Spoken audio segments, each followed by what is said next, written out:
Hello, everybody, and thank you for joining us today for the Cyber Threat Hunting Level 1 class. If this is your first time with us, then welcome and thank you for joining the Active Countermeasures training. We're going to be on our Threat Hunter Community Discord server today. So this is technically not a company server. We like to call it a community server just because it's a great place to discuss threat hunting with your fellow threat hunt enthusiasts. There's a lot of channels around different open source tools, along with different types of threat hunting. And at the very bottom of the channel, you'll see a section for active countermeasures. This is where we take the chat and the QA for all of our trainings and webcasts. So today we're going to be in the live webcast chat. That's the channel with the big red button on it. And just as a FYI for everybody, when you first join the channel, there is, I think it's a either 3 or 5 minute wait before you're allowed to post. That's just for security reasons. But after that, we really appreciate it if you check out all the channels. We have a couple of channels that you'll want to be aware of, in addition to live webcast chat, where we will have all kinds of discussion about the day's content. You know, we love to have you post questions in there. What the hell did Chris say? You know, what if you have technical questions, if you're having trouble with your install, this is a good place to do them. There's also pound ACM-webcast-content. And that one includes 3 documents that are relevant today. The first is the actual slides.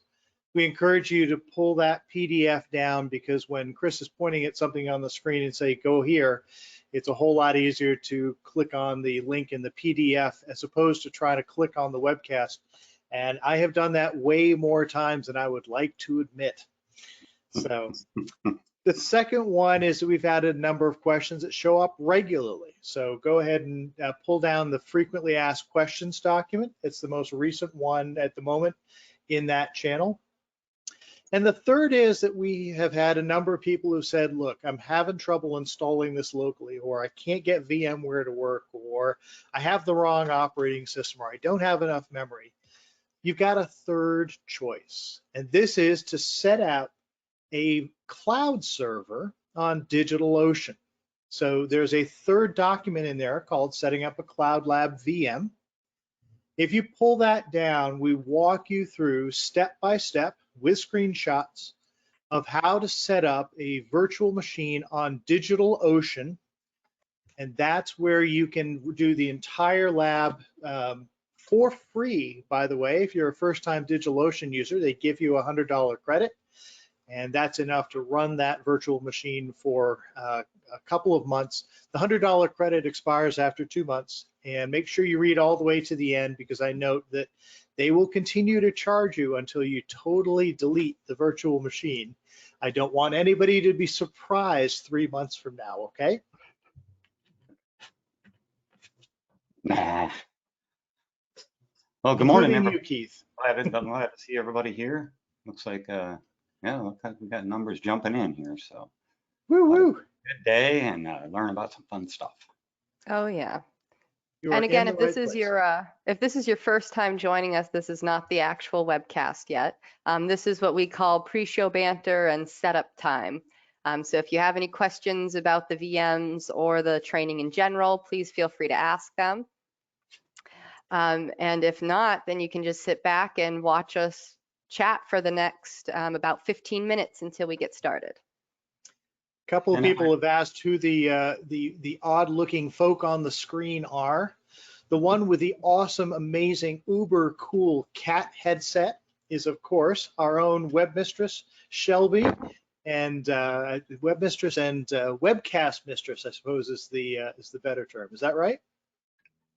I guess, yeah. So my official title within the company Active Countermeasures and Wild West Hacking Fest is the Senior Knowledge Expert.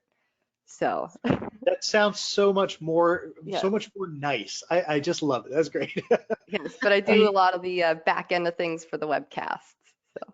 Yep. In another corner, we have Chris Chu.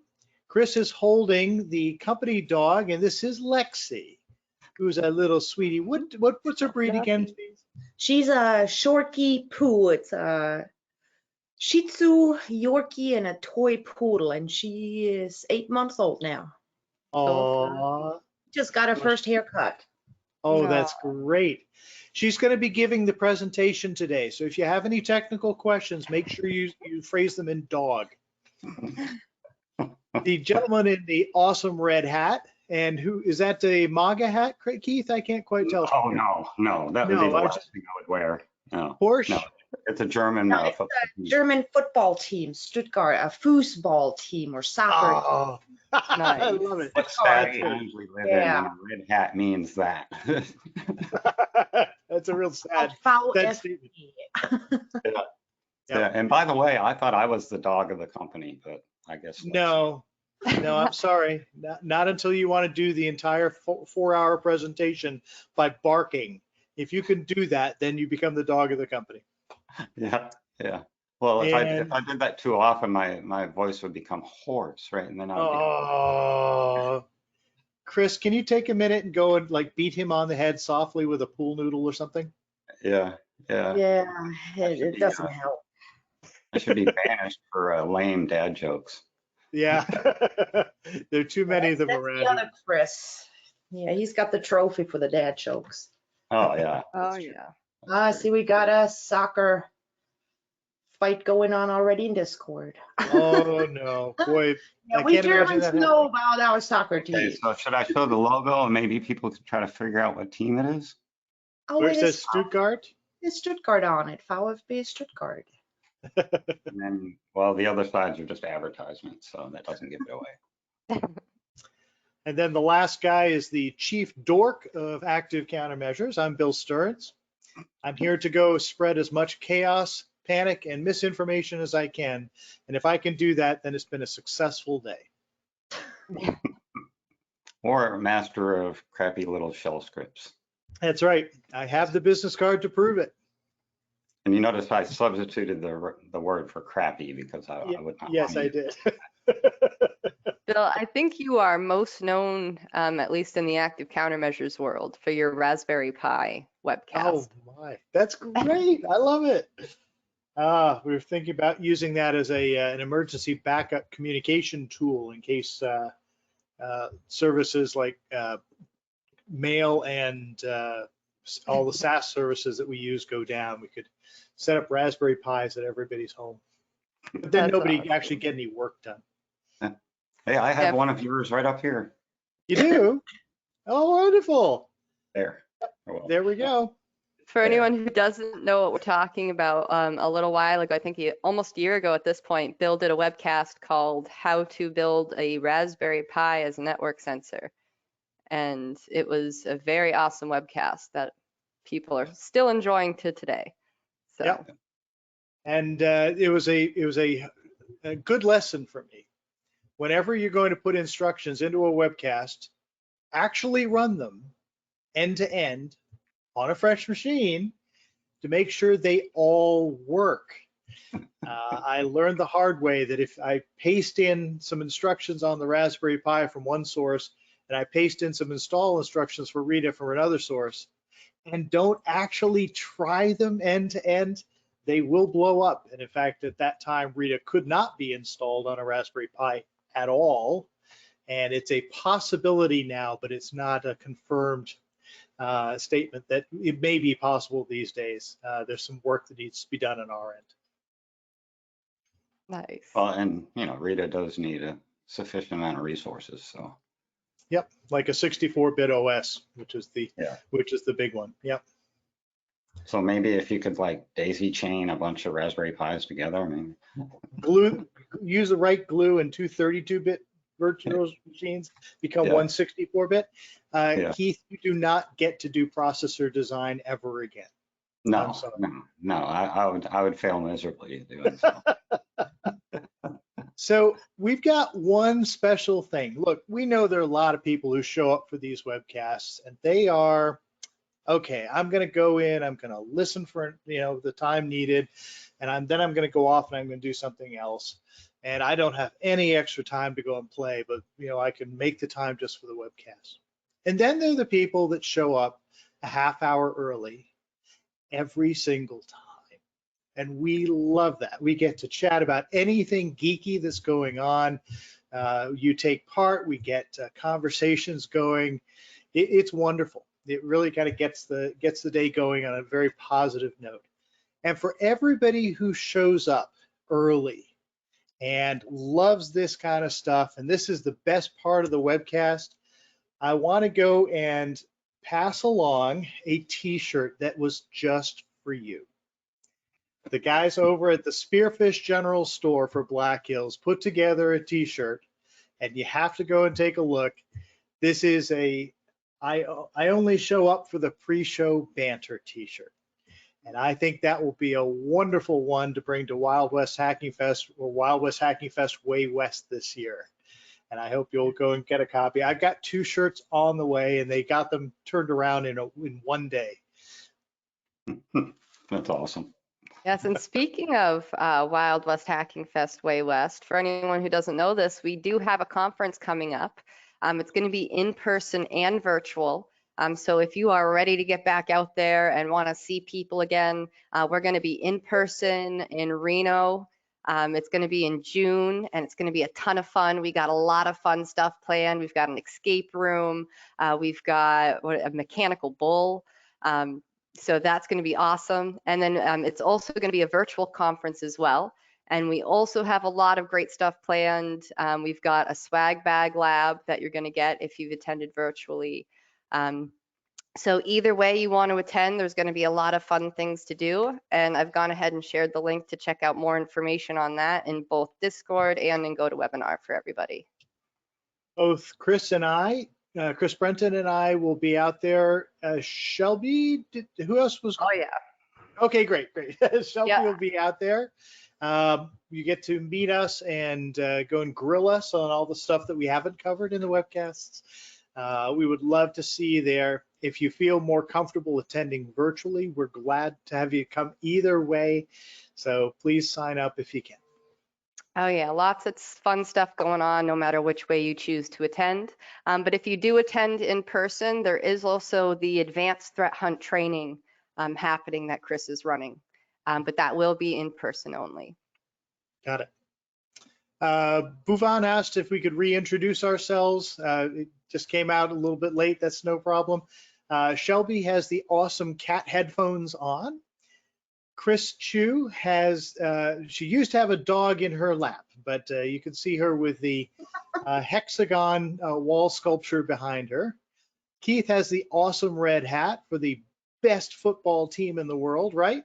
Soccer team. Yeah, well, they're trying. Real football. We are.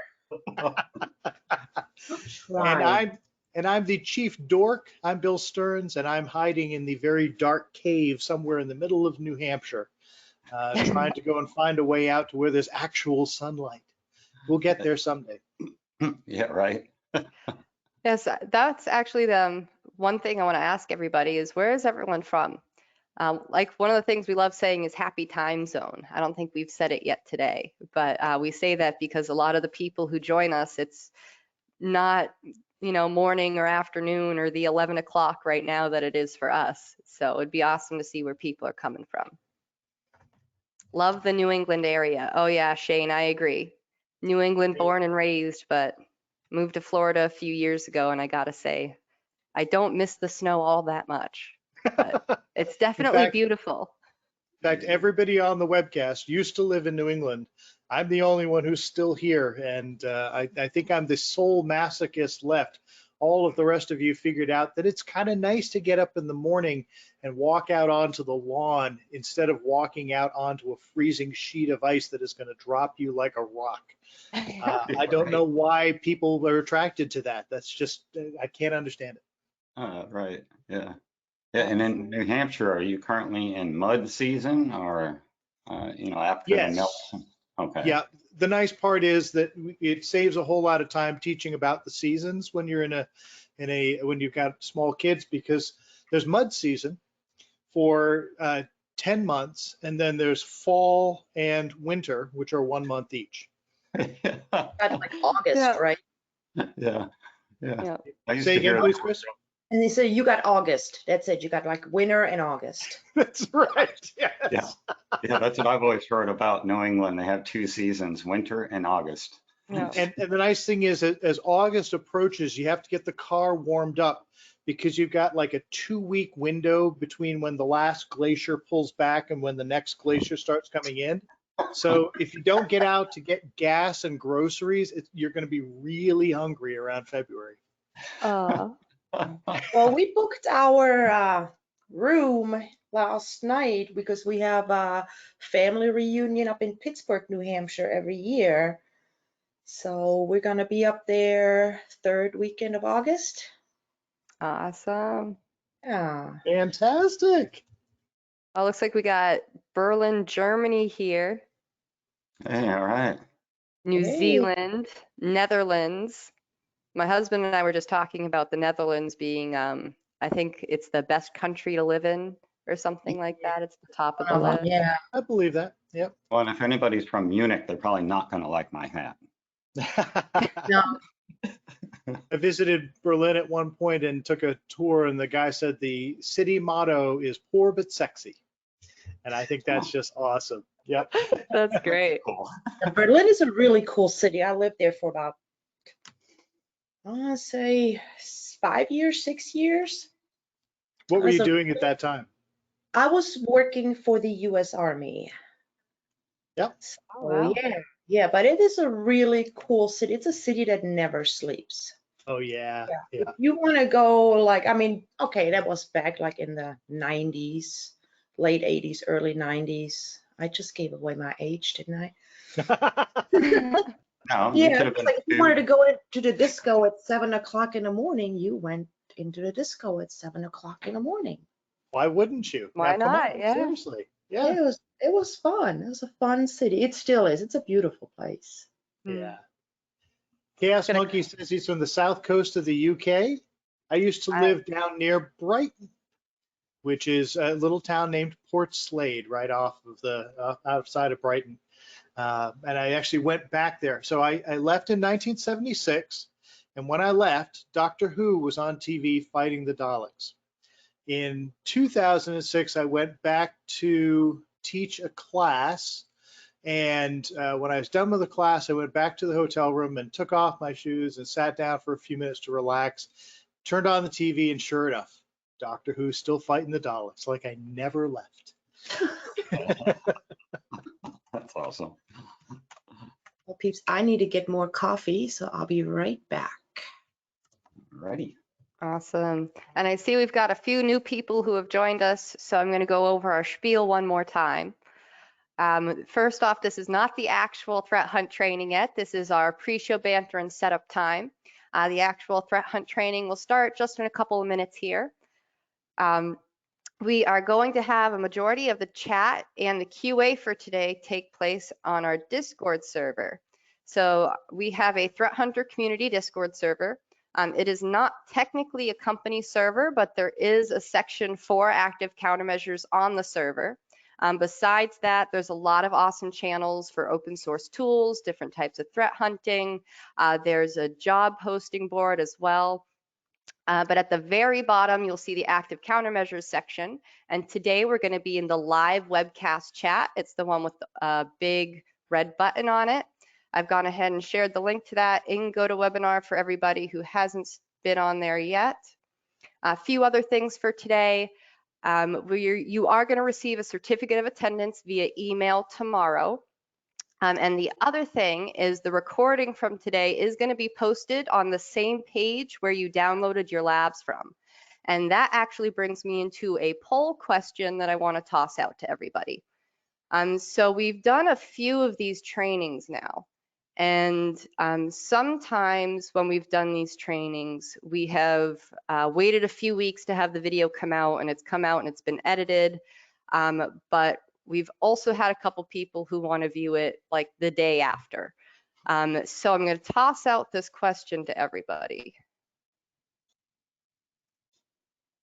All right, so I just tossed out a poll to everybody. And Would you prefer having the video take a couple weeks to come out, but all the breaks and all the spaces edited out of the video? Or would you prefer the raw recording, so breaks and all, posted the day after we have the live session?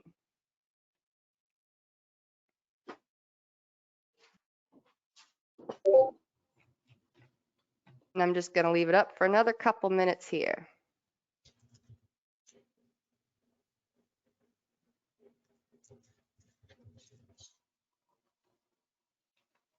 And while that poll is going on, quick reminder, down in the chat area of GoToWebinar, Shelby has been kind enough to post a link to our Discord server. That's where the main conversations are going to be going on in the Pound live-webcast-chat area. And we would love to have you join. Just be aware, the earlier you join, the better, because we need you need a couple of minutes before you can actually post in Discord. It helps keeps the spam down and handles a couple of security issues. So go ahead and join that link when you're ready. We'll have the conversation there.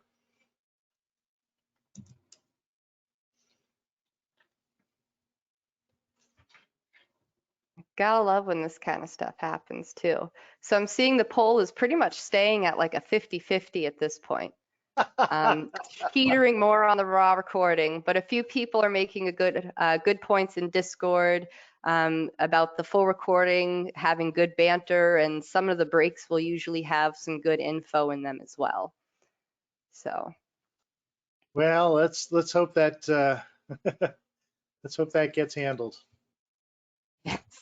So I think moving forward for this class, we're probably going to make it so that the recording is going to be posted tomorrow, but it will be the raw recording. So there won't be any edits to edit out the breaks or anything like that. It'll just be the full, probably 6.5 hour long recording. But we will put a timestamp in there for you guys that shows when the actual training starts and then when the lab part of the training starts as well. Wonderful. Quick reminder, if you would, for everybody who's on Discord, when you go to the Pound ACM-webcast-content channel, you'll see that you have 3 documents there. There are the slides for today. Those will help you if you need to click on any links. There's a frequently asked questions document. I encourage you to take a look there because sometimes the questions that come in, other people have asked them in the past. And then the last is a new document for this class, and it's a step-by-step how-to on using a cloud server to do the labs. And this means that you don't need to download the VMware image. If you're having any trouble installing VMware, if it's not a supported platform for shorter memory, if you name the reason. If you can't get the lab going anywhere else, we give you step-by-step instructions on how to set it up. And DigitalOcean is actually nice enough to offer you a $100 credit that lasts for up to 2 months. And that's plenty to do the labs and actually hold on to the virtual machine for 2 months. Please read through the whole thing. It kind of walks you through how to set it up. Shelby, I'm guessing we're probably going to get going in a few minutes, and we're just waiting for one more person to join us. Yes. Chris is here. He's having a couple issues with his audio at the moment, but we're going to get started here in just a couple of minutes. I'm actually going to drop off for a second just so I can give him a call, see if there's anything I can do to help him get started here. Make sure you mute your mic. Thanks, Shelby. Mm-hmm. See you in a few. And I just want to mention, I noticed a couple of attendees that are in the GoToWebinar that cannot access Discord. Some companies do have policies that don't allow any traffic to Discord, and that's just fine. You'll be able to still access everything else directly from the GoToMeeting or GoToWebinar platform. And any questions, just go ahead and put in the questions box. One of the reasons why we like Discord in particular is that while we think of ourselves as basically competent in a number of relevant areas, with Discord, you've got the entire community. When you post a question, it doesn't matter If I know the answer, or Chris knows the answer, or Keith knows the answer, or frankly, Chris Brenton knows the answer, he'll be with us in just a few minutes. There's so many more people to ask and so many more ways to get an answer. We would much rather have you get an answer from the entire community than hope that one of us has the right answer for you. Don't worry if you won't be able to stay on for the entire class. That'll be, a lot of people can't do that, and people have said, hey, you know, it's 11 p.m. here in Singapore. I got to get some sleep sometime. That's fine. The recording will be available. You can go back through it at any point. The labs, you can continue to download them even after the class, so you can do those later. That's just fine. Will there be a break? Absolutely. What we'll try to do is to give, I think it's around a 10-minute break, multiple points, usually at the bottom of the hour. So we'll have some time for refilling the coffee and so on. I can't see my own screen and can't unmute my microphone. Don't worry about that. We can't hear you. So the GoToWebinar console doesn't allow your audio to come in, so don't worry about that.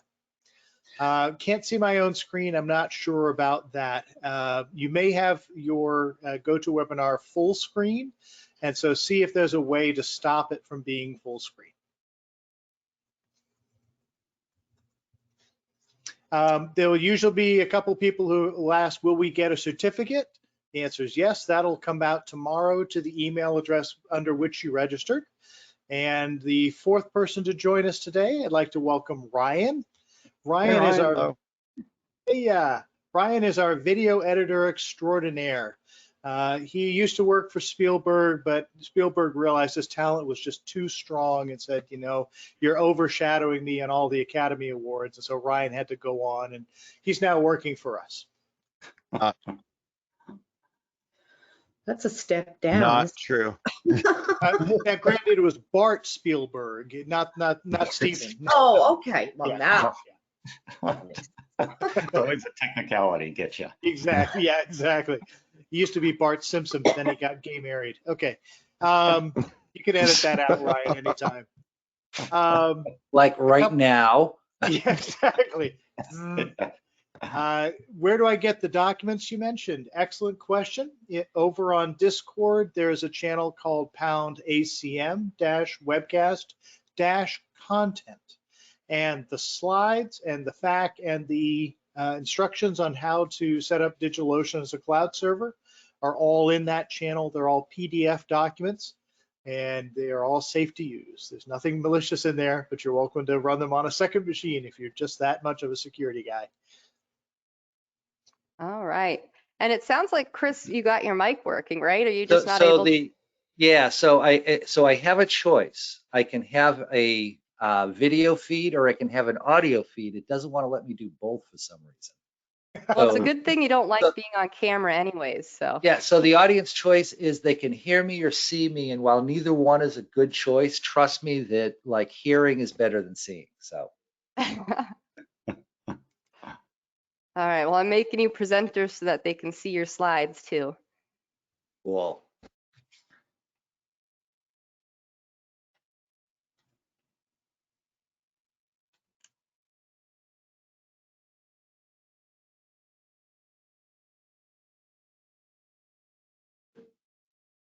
Okay, should be able to see slides.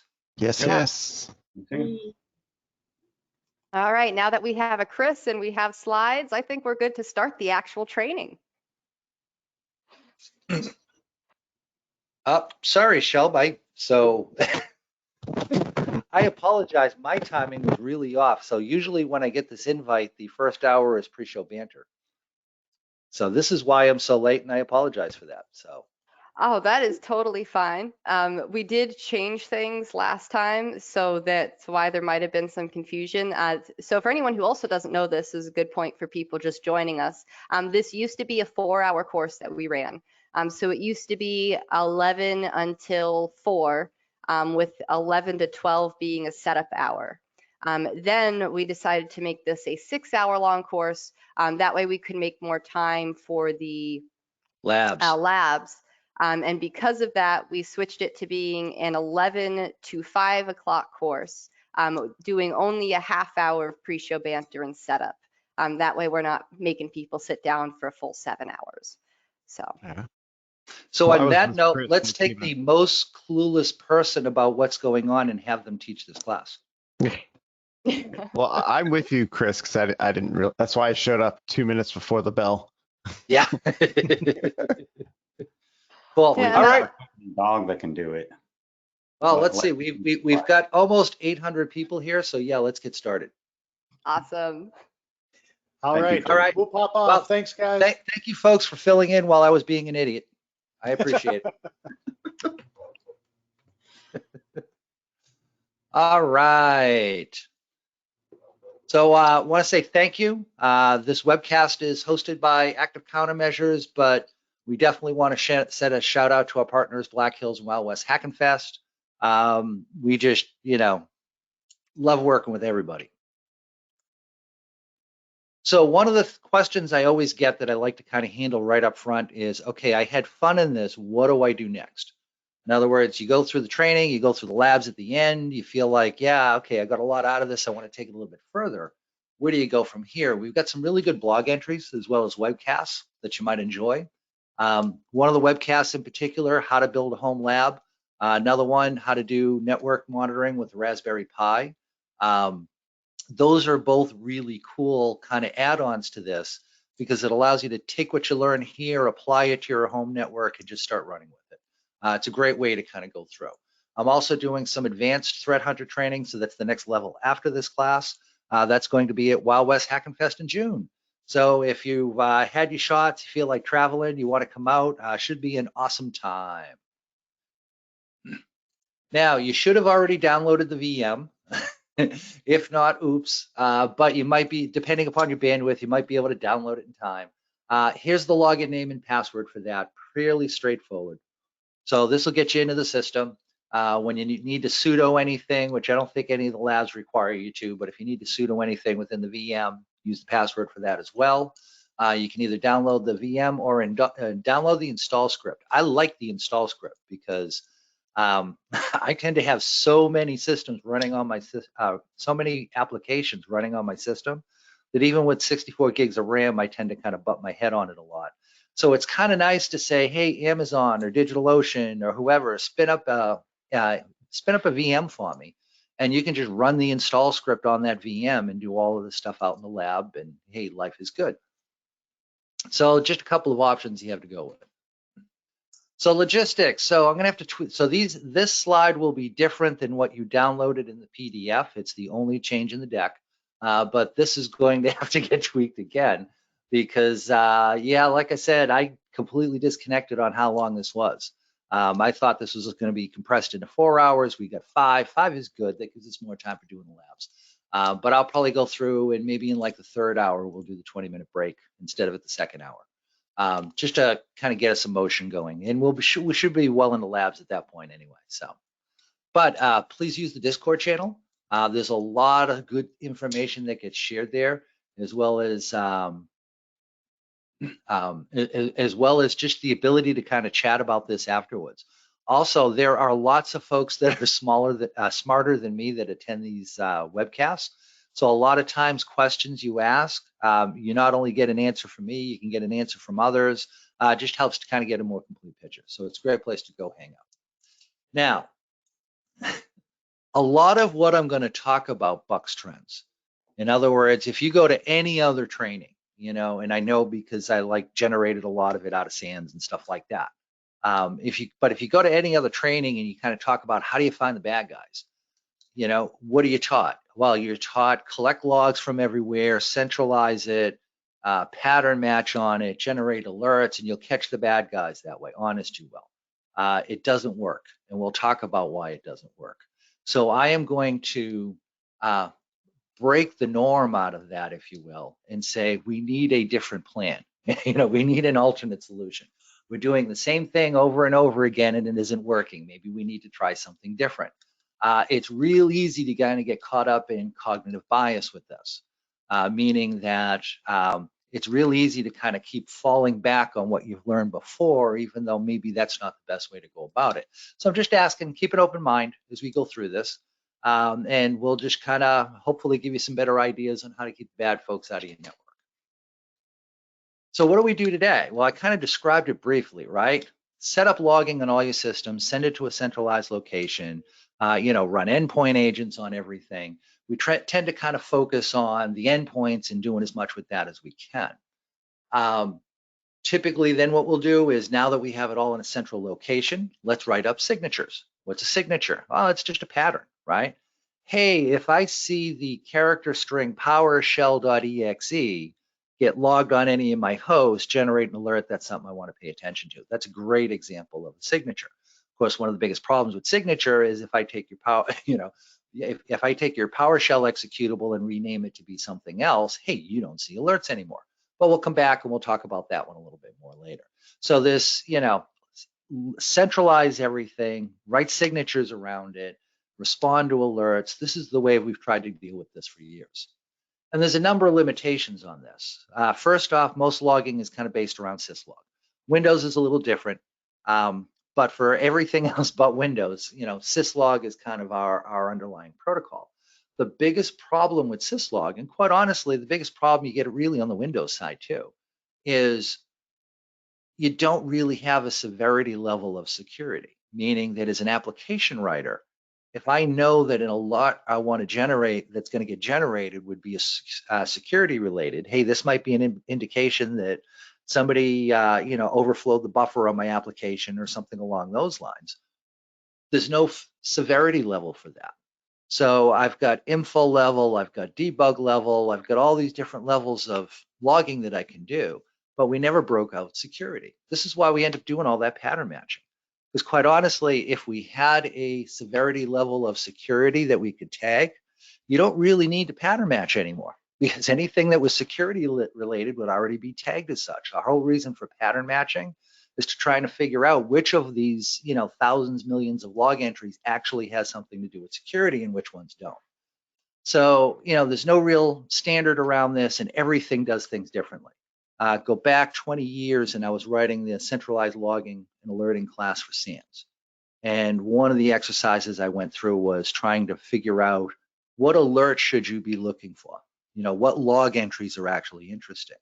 And I went through Apache, picked that apart, thought I found everything, and then tried to do Apache on Windows and found out, hey, no, everything's different now. And then tried to do, Nginx on the same Linux platform and found out, oh yeah, no, all of those alerts are different too. That, nothing here is still applicable.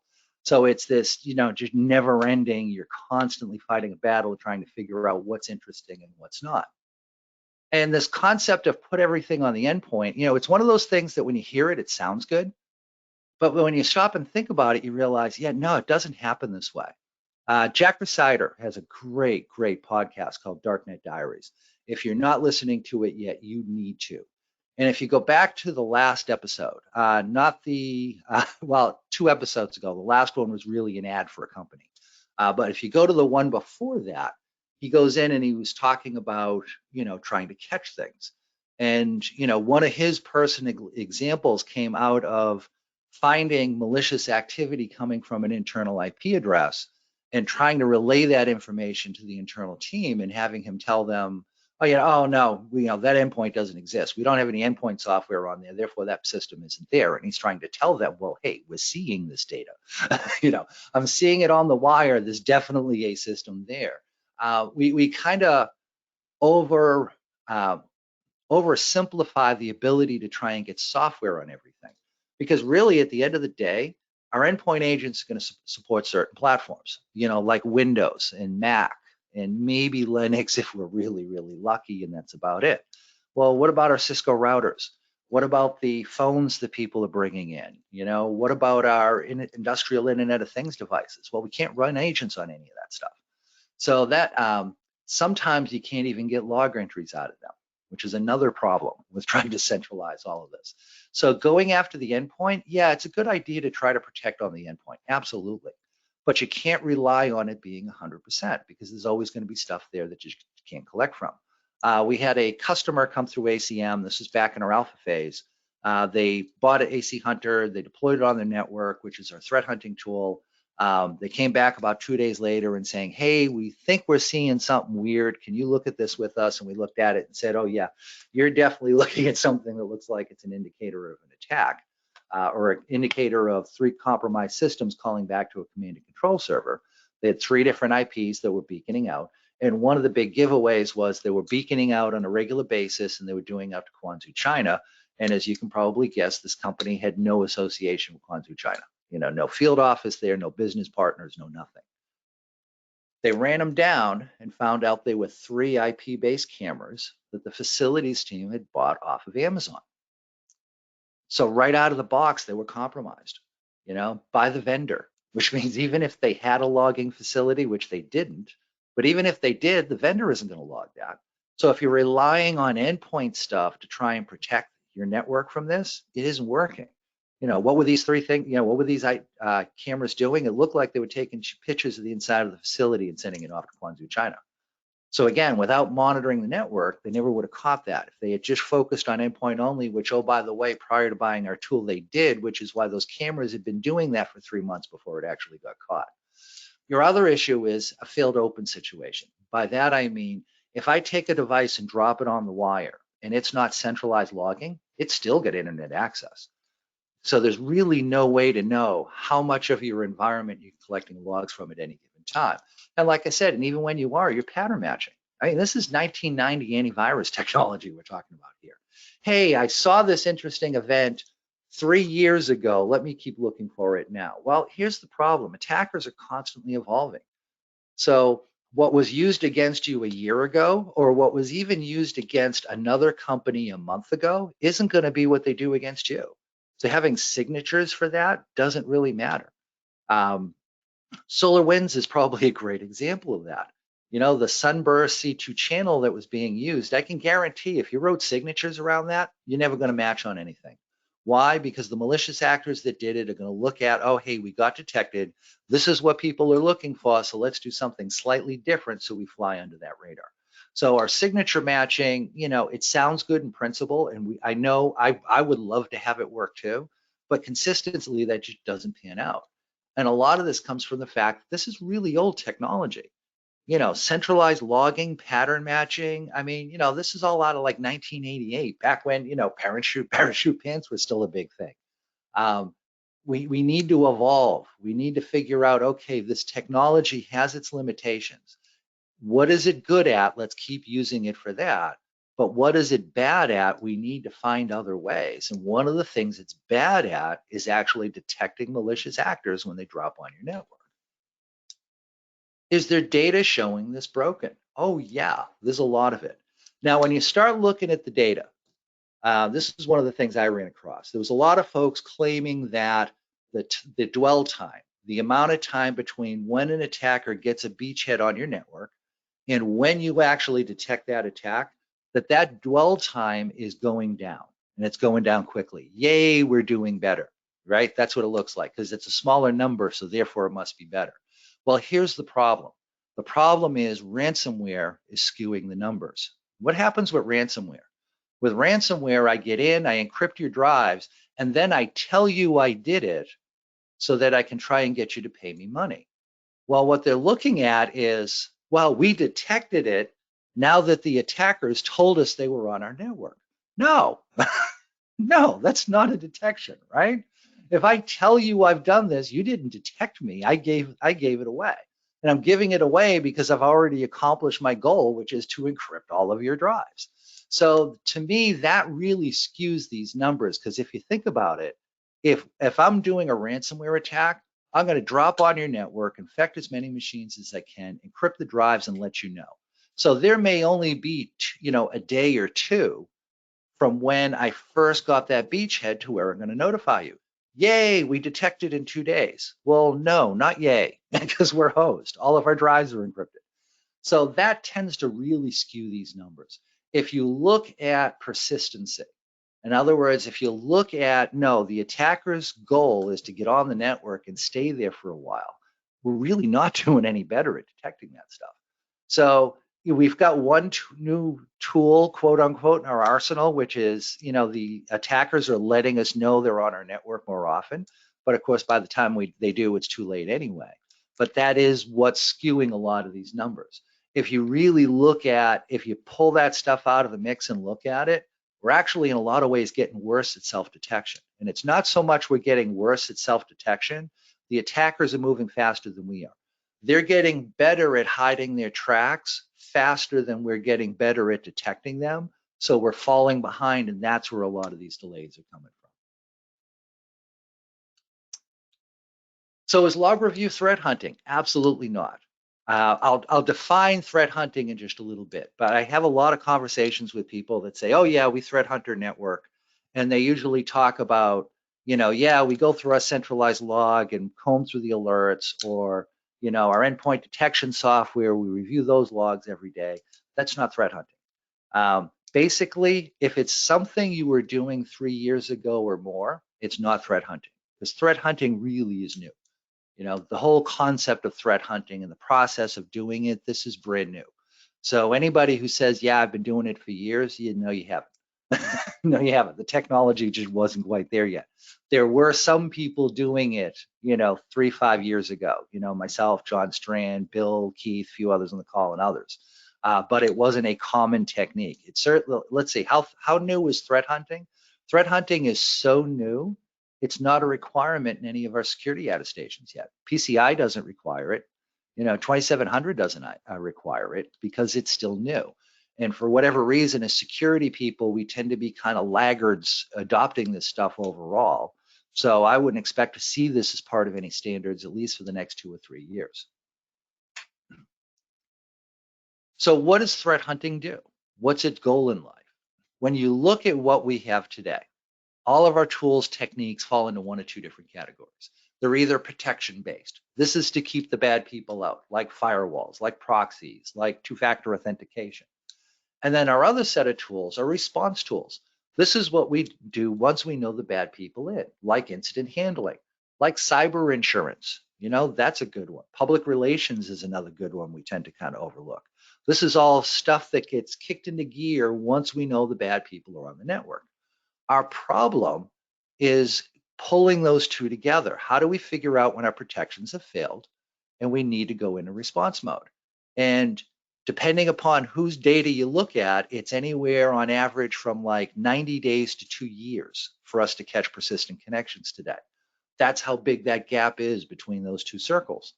So the purpose of threat hunting is to make that gap between the two circles smaller. Ideally, we'd love to have this at like 24 hours or less, right? 24 hours or less, I've detected a malicious actor, has made it past my protections, they're on the network, and I need to go into incident handling mode. Yeah, I know we would love to have it be instantaneous. We're not there yet. We're nowhere close. If a vendor tells you otherwise, they're lying to you to get into your pocketbook. If you can do 24 hours today, you're doing really good. You're in the top 1% of being able to do detection.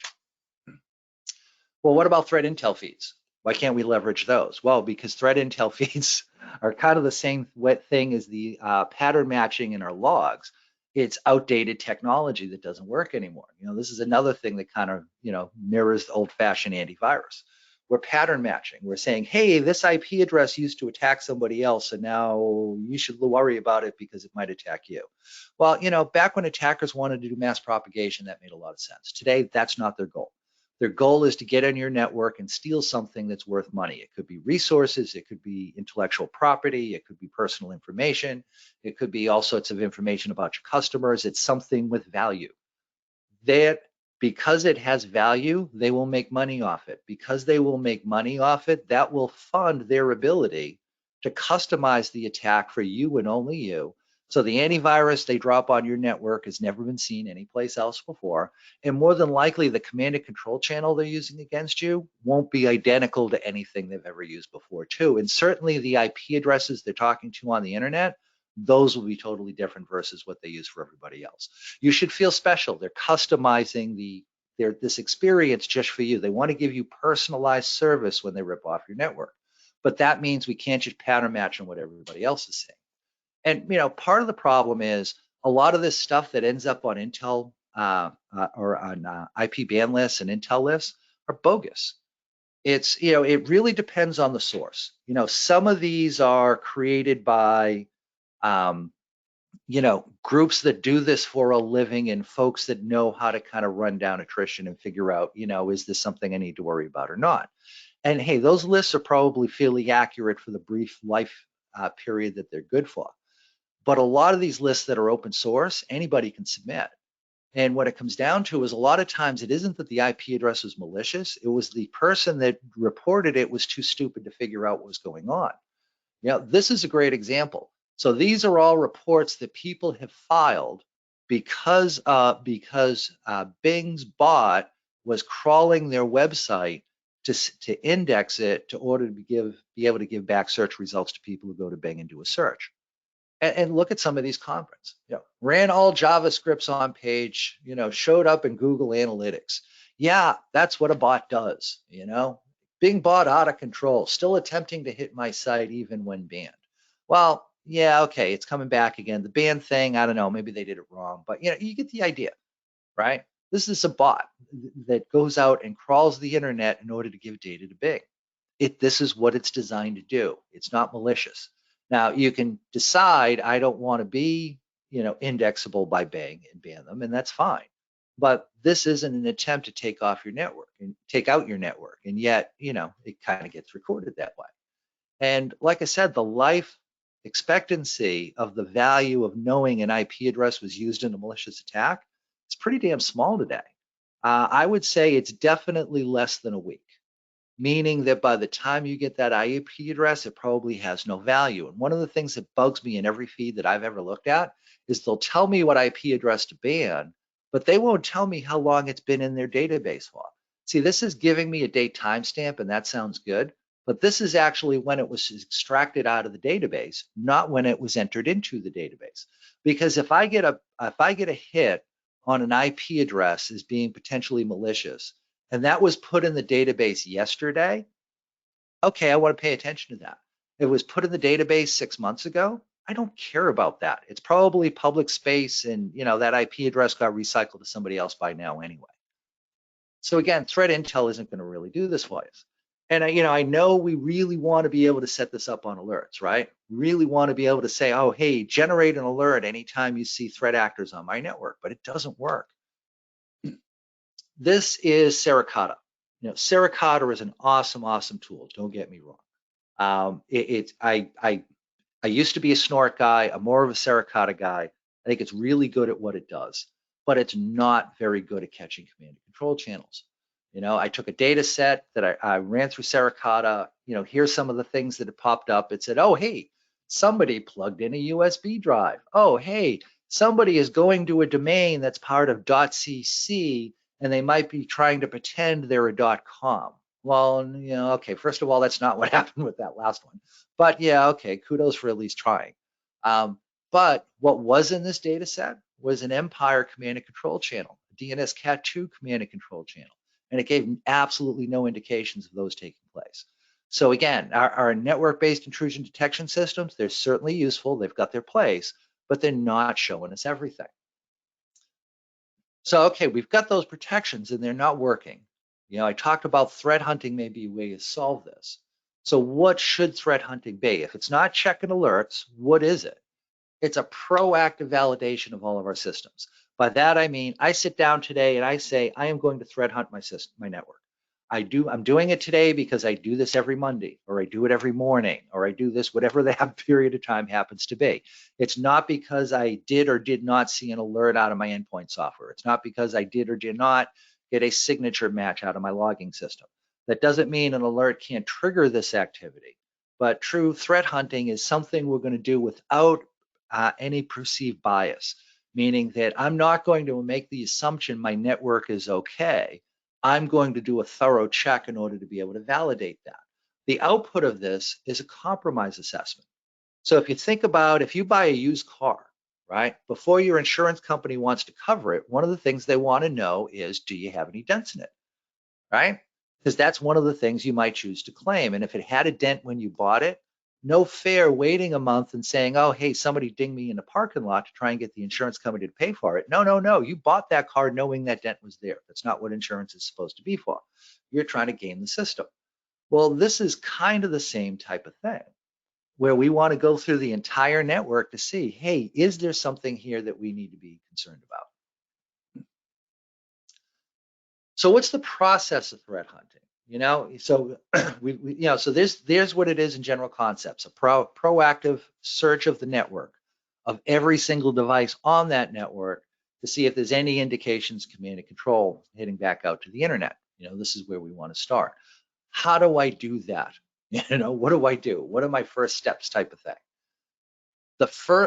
First thing is we want to be evaluating everything. Now, one of the nice things about doing this on the network is the network's equal opportunity. It doesn't matter if the endpoint is a desktop, a server, a Cisco router, a Siemens controller. It doesn't matter. It doesn't matter, a camera. It doesn't matter what that endpoint is. The process we're going to use to evaluate it is the same regardless. This is kind of cool, because one of the issues we run into today, of course, is, hey, I'll do this on my Windows systems, but those things don't work on a Linux system. So I'm going to go through and use something different on Linux, and I don't have any alternative for Mac or for, my Amiga or whatever. So now I'm kind of hosed, so I guess I'll skip those. And if they're compromised, it'll suck to be me because I won't be able to find out. By looking at the network, everything becomes equal. The first thing we want to go in and start looking for is persistency of connection, meaning the first thing I want to go looking for, and makes kind of logical sense. Hey, are any of my internal systems in constant communications with a host out on the internet, and I can't identify a business need behind that? For example, I see my system, I see somebody's system goes up to mail.google.com every day, but I know we use Google for mail. There's a business need for that. That's okay. So far I'm in pretty good shape. Okay. What if it's connecting to Quanzhou, China? Well, I can't find a business need for that. So I need to kind of run that down and figure out what's going on. Maybe there's a business need I'm not aware of. If so, great, I need to do that. I need to discover it. But if not, yeah, I might have a problem. So what we're doing as part of this process is we're looking at every single internal IP address, and we're making a determination of, I think it's safe, I think it's compromised. And those are really the only two outputs we want out of anything. I know I'm saying, 3 possible dispositions here, but really at the end of the day, those are the 2 we're going for. Yes, I believe it's safe. Yes, I believe it's compromised. The third one is I'm not sure. And I'm not sure isn't a final disposition. I'm not sure means, okay, return up back into the code, and now I need to collect some additional data. Like maybe I go in and I check the network and I see, oh, hey, I've got one of my systems is calling out to Amazon EC2 once per minute, and it's doing it, every minute, 24 hours a day. Well, now I got to figure out why. Well, this is where a host log or host logging might actually come in handy, because I might be able to go in and look and see, okay, what application's doing that? If I can tag what application's doing that, that might help me figure it out.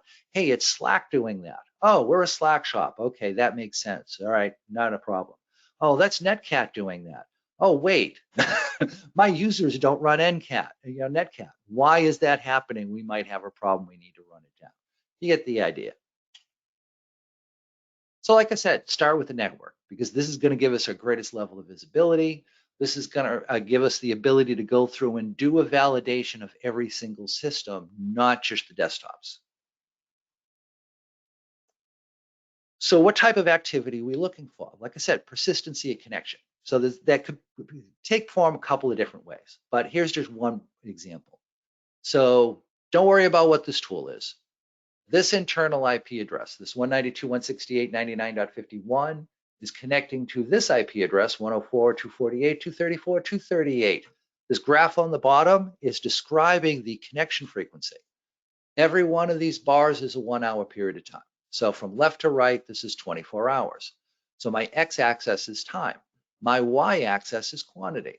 So what this is telling me is every single hour, this system is connecting to that system about 120 times, or about twice per minute. It's varying the timing a little bit, as we can see here. We're saying, about twice per minute, so we'd expect it to be at the 30-second mark. But if you look, it's actually averaging in the 28 to 29-second mark, more frequently than not.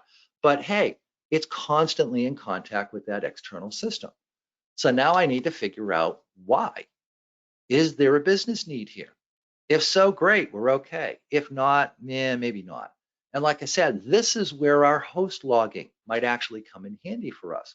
Because rather than pattern matching on something that happened 3 years ago, I'm using today's actionable data. I'm saying, hey, I'm seeing this and I don't understand it. And because I don't understand it, I need to run it down.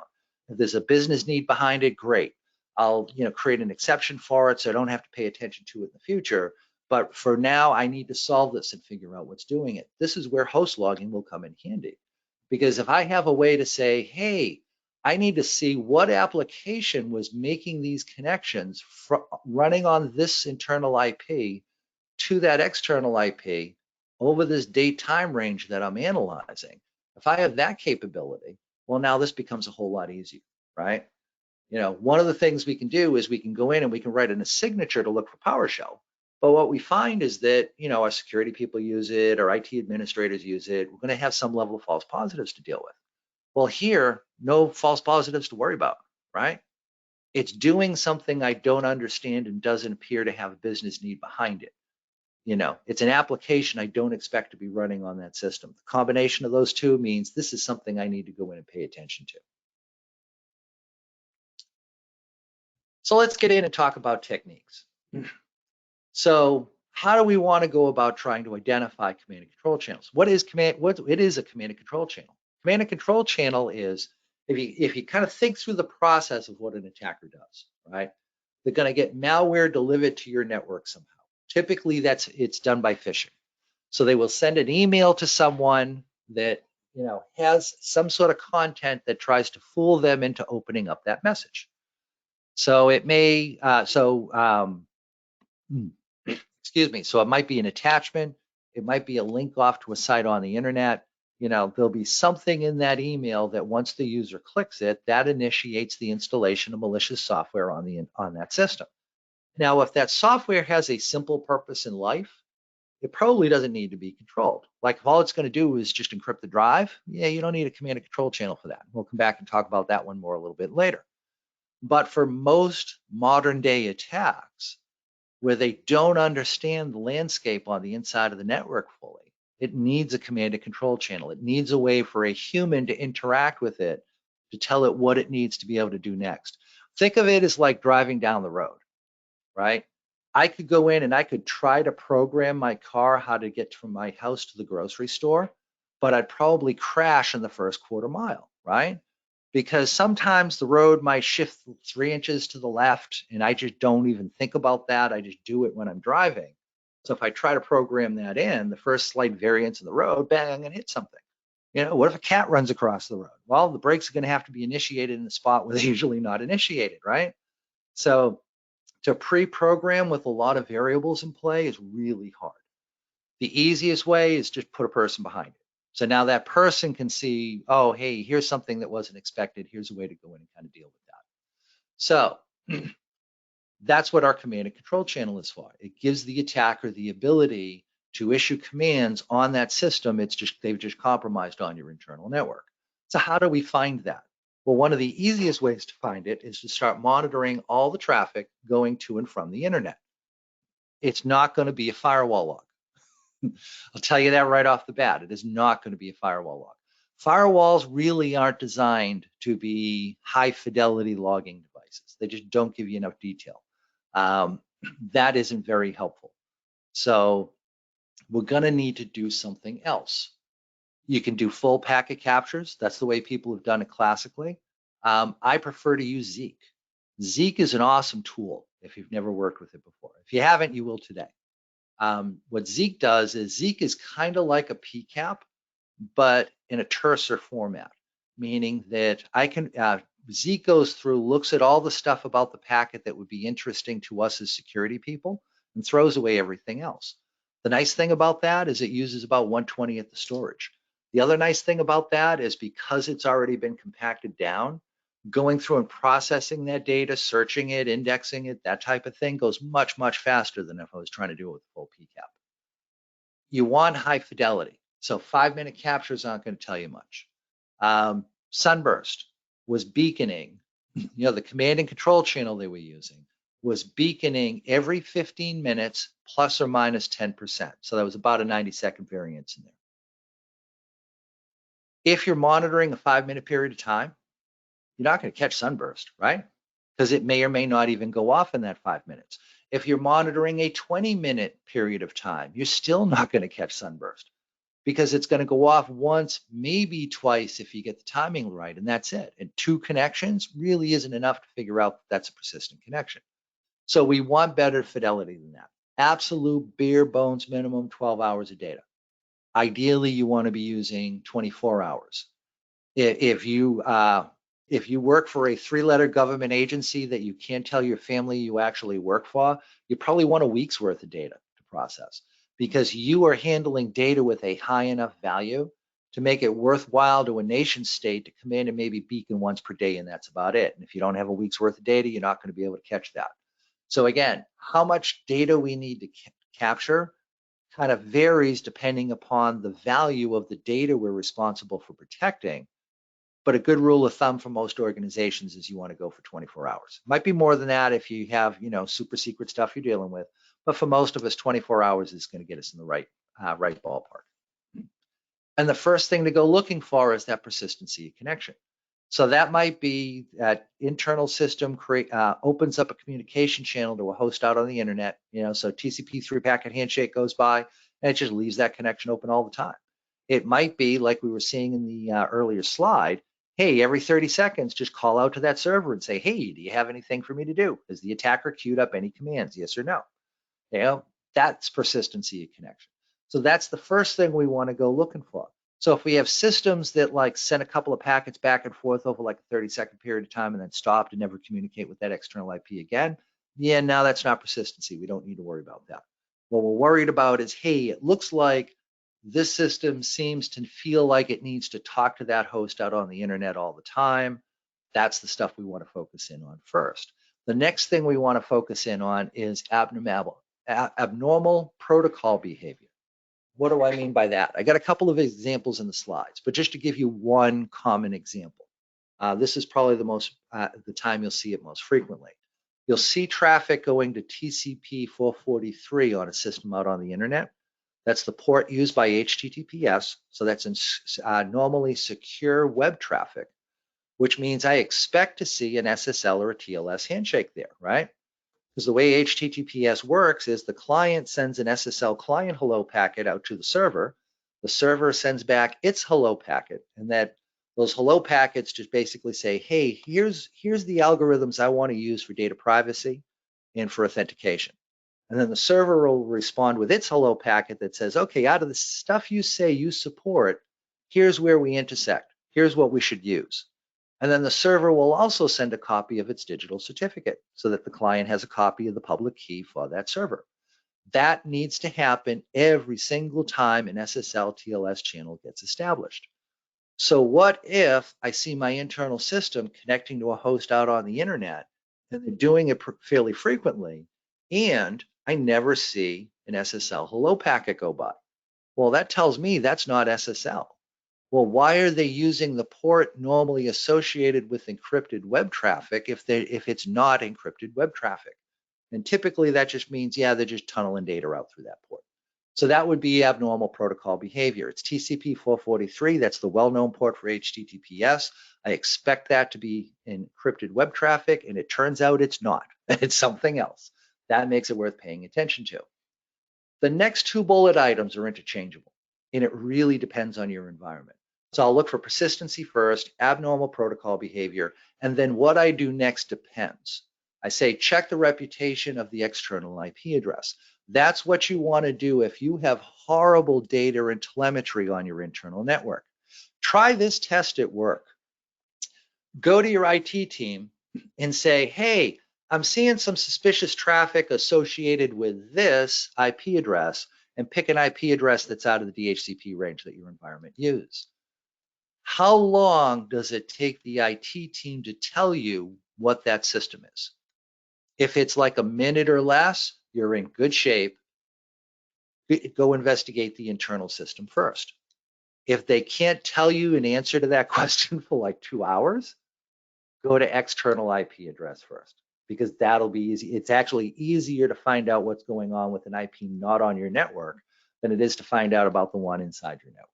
So like I said, those two are interchangeable. So after abnormal protocol behavior, if I've got decent host logging and stuff like that going on, I'll investigate the internal IP address first.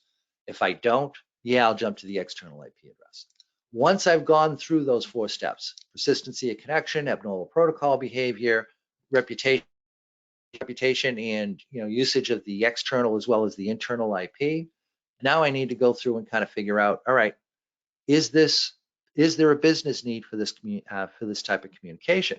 If yes, it's safe, and I need to create an exception for it. That way I don't investigate it again tomorrow and the day after that and the day after that and the day after that. If it doesn't appear to be a business need behind it, yeah, we may need to go in incident handling mode. We may have a compromised system. Now, one of the things that it's real easy to do with this is to kind of get wrapped around the axle. By that, I mean, you're looking at, something suspicious, and you find one data point that tells you, oh yeah, this looks really odd. This looks weird. But then you find something else that looks normal. But then you find something else that looks odd. And then you find something else that looks normal. And then something else that looks odd. And you can literally spend like the rest of your career just trying to analyze one connection to see if it's an indication of there being a malicious activity on your network or not. And we don't want to go there. So one of the things that I like to do is I like to use a scoring system. So a scoring system is just a way to kind of help keep me from getting into that infinite loop and being able to jump out of that and actually, move forward with some sort of an action.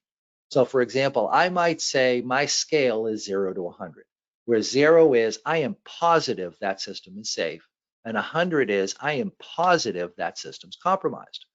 Now, we're not going to hit exactly 0 and exactly 100 all the time, right?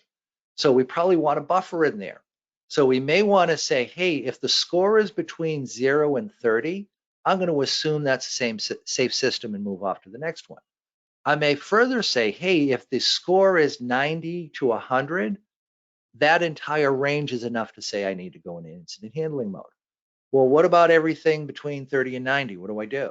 Well, I need to collect more data to kind of move that needle towards one end or the other.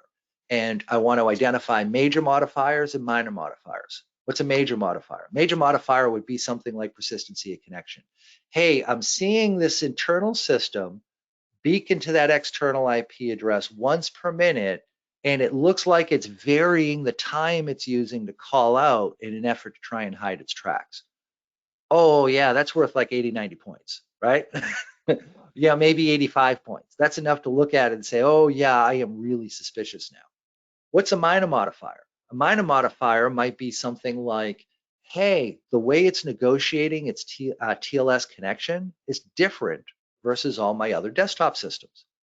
Okay, that might be worth 5 points, right? Because we all got one-offs on our network. We don't want to start trying to run down all the one-offs because it's scary sometimes just how many one-offs we end up having. But just if the only thing interesting about it is it's a one-off, yeah, score it 5 points, it stays in the ground noise, move in, and we are okay from there. But if it's beaconing, and it's beaconing and negotiating a TLS session differently versus what you're used to seeing on your network, oh, that should make you just a little bit more suspicious. If the beaconing and hiding, it's, if it's beaconing, that might be worth 75 points. If it's beaconing and it's hiding itself from being a beacon, that's worth 85 points. Now if it's, I might come up with a minor modifier like the TLS thing I described, that adds another 5 points to it. That's enough there for us to say, yeah, we really need to deep dive on this. And just here's some examples of what might be major modifiers, what might be minor modifiers. You need to kind of get a read for your environment. Everyone is going to be a little bit different. Maybe you're in an environment where no one's supposed to be communicating with system with self-signed digital certs, in which case, if you see it, that's something to be highly suspicious about. For most of us, yeah, we prefer not to use self-signed certs, but it happens. So if that's the only thing we see, yeah, 5 points. But if it's holding the connection open all the time and it did it to a system with self-signed cert, yeah, that might actually be worth paying attention to. Now, does this catch everything? Is this a magic bullet? No, nothing's a magic bullet. There are certain situations where looking for the command and control channel isn't going to help you find the bad guys on your network, like when the command and control channel just simply doesn't exist. NotPetya was a great example of this. So NotPetya was a thought to be Russian attack against the Ukraine yet again. And what they did is they loaded up some malicious software on a tax system that everybody who did business in the Ukraine used, so that they ended up, downloading that malware thinking it was something tax related. That infected the system. And what it did is it used some local protocols to try and compromise other systems on the same network. And then it would immediately encrypt itself and basically blow up the system and give you no way to decrypt it again. Basically the cyber equivalent of a bomb, right? So it didn't need a command and control channel. There was no nuance here. The whole goal was to shut systems down. And this is one of the reasons why it got so out of control. NotPetya brought, it was supposed to be an attack against the Ukraine, but not surprisingly, it got out of the Ukraine. It infected people all over the world. And it literally brought global shipping to its knees for a couple of days. There were, shipping ports in like New Jersey that had 18-wheelers backed up for miles because they couldn't drop stuff off. They couldn't pick stuff up because all the computers weren't working. So again, something like that, yeah, you're not going to catch it looking for a command and control channel. But an overwhelming majority of the attacks that take place today, they want something. They don't want to just blow stuff up. They want something. So they want your intellectual property. They want your customer database. They want access to your resources. And that's going to end up requiring a command and control channel. 99.5% of the time, maybe higher. So technique versus methodology. What I mean by that is we're going to go through some techniques you can use to identify things like persistency and connection. What you're going to find is that these don't necessarily always scale. So for example, there'll be some things we're doing with like PCAP files to go in and analyze to see if we can't figure out if we've got long connections or beacons. And you might be looking at that saying, dude, I've got a 100 gigabit connection to the internet. You know how big my PCAP files would end up being? I can't, and how long it would take them to search for this type of traffic pattern. This will not scale. This still will not work for me. That's okay. What I like to do is show what's going on behind the curtain so nobody's buying a black box. One of the things that really frustrates me today is how successful vendors are at selling AI to do your threat hunting, right? You see that in a lot of vendors. Oh, we have AI, you're all set. Well, no, not necessarily, right? What's AI? AI is we gave it some rules to learn by, and we let it free on the world, and we hoped it for the best. In other words, it's not that different than raising children, right? Because that's kind of what we do with kids. We teach them the things we want to teach them, but then we inadvertently teach them the things that we didn't expect to teach them. Funny example of that is there's a movie that plays every year at Christmas time called A Christmas Story. And it's all about this kid, Ralphie, in the 40s, and he wants a BB gun for Christmas. So the whole story revolves around that. But in one of the scenes, Ralphie's helping his father change the tire on the car, and the F word comes out of his mouth. And, his parents are flabbergasted. Oh my God, I can't believe he spoke the F word. And and then this whole thing about trying to figure out, where did he learn that word? Where did he learn that word? Well, as you watch the show, you realize his dad uses it daily, multiple times a day.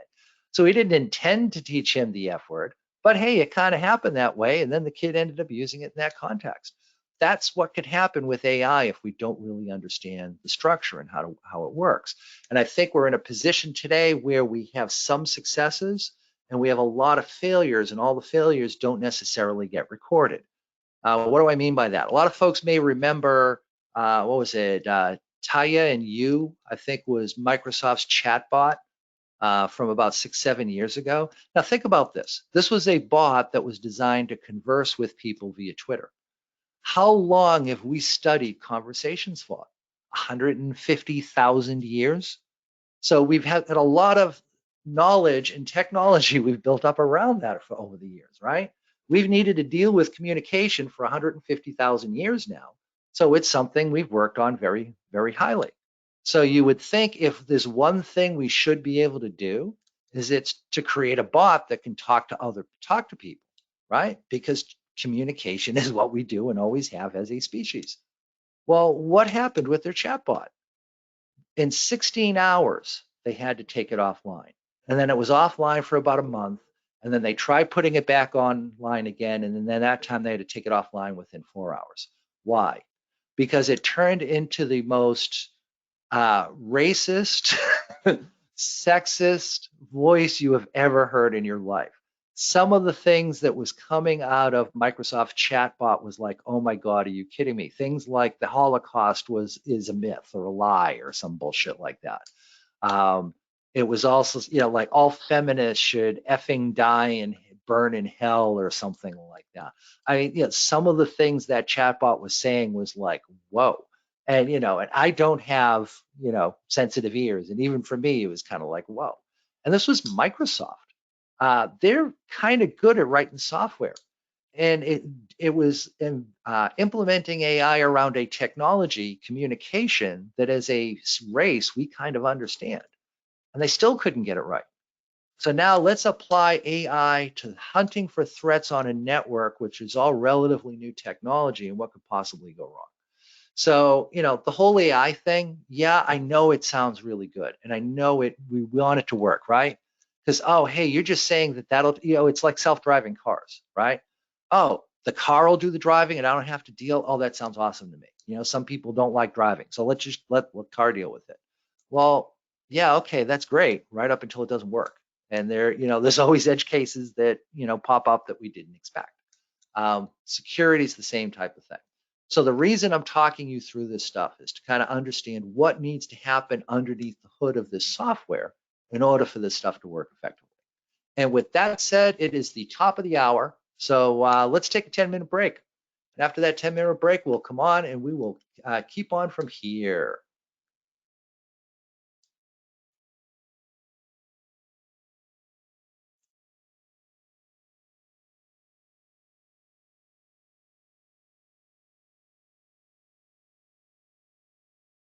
So we still got another minute before we start up, but I see a couple questions going by. I want to go through and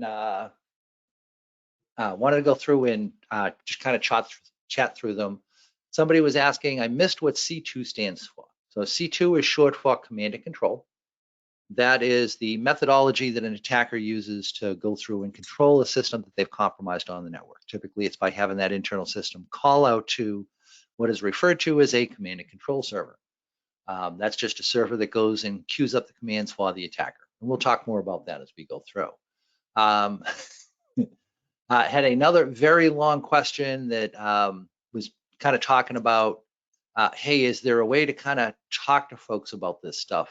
Because I tend to be wordy and, Discord doesn't really work too well for that. There are audio video channels in Discord. So you might start a conversation using, more terse language and then maybe jump into a video conference about that, or just audio only. You can do that too. And then a bunch of folks can get together and kind of talk through things that way. That's available through this Discord server as well. So there's a couple of different possibilities you can go with to kind of work through these things. Chris has written some books, Mastering Cisco Routers, Mastering Network Security. Oh, that's a blast from the past. Yeah, so, like 20 years ago, I used to be a published author. And that was fun, but it takes too long to create the content and then get it out to the public. Webcasts are just a whole lot quicker. So I tend to kind of go and do things this way instead. What's the difference between AI Hunter and Security Onion? So I'll talk a little bit about AI Hunter, which is now AC Hunter later. But short answer for now, AC Hunter is a tool that is dedicated to doing network-based threat hunting. Security Onion is a security platform that includes a bunch of different tools. So it's got an Elk stack in it, it's got Zeek in it, it's got, basically like every security tool you could possibly think of.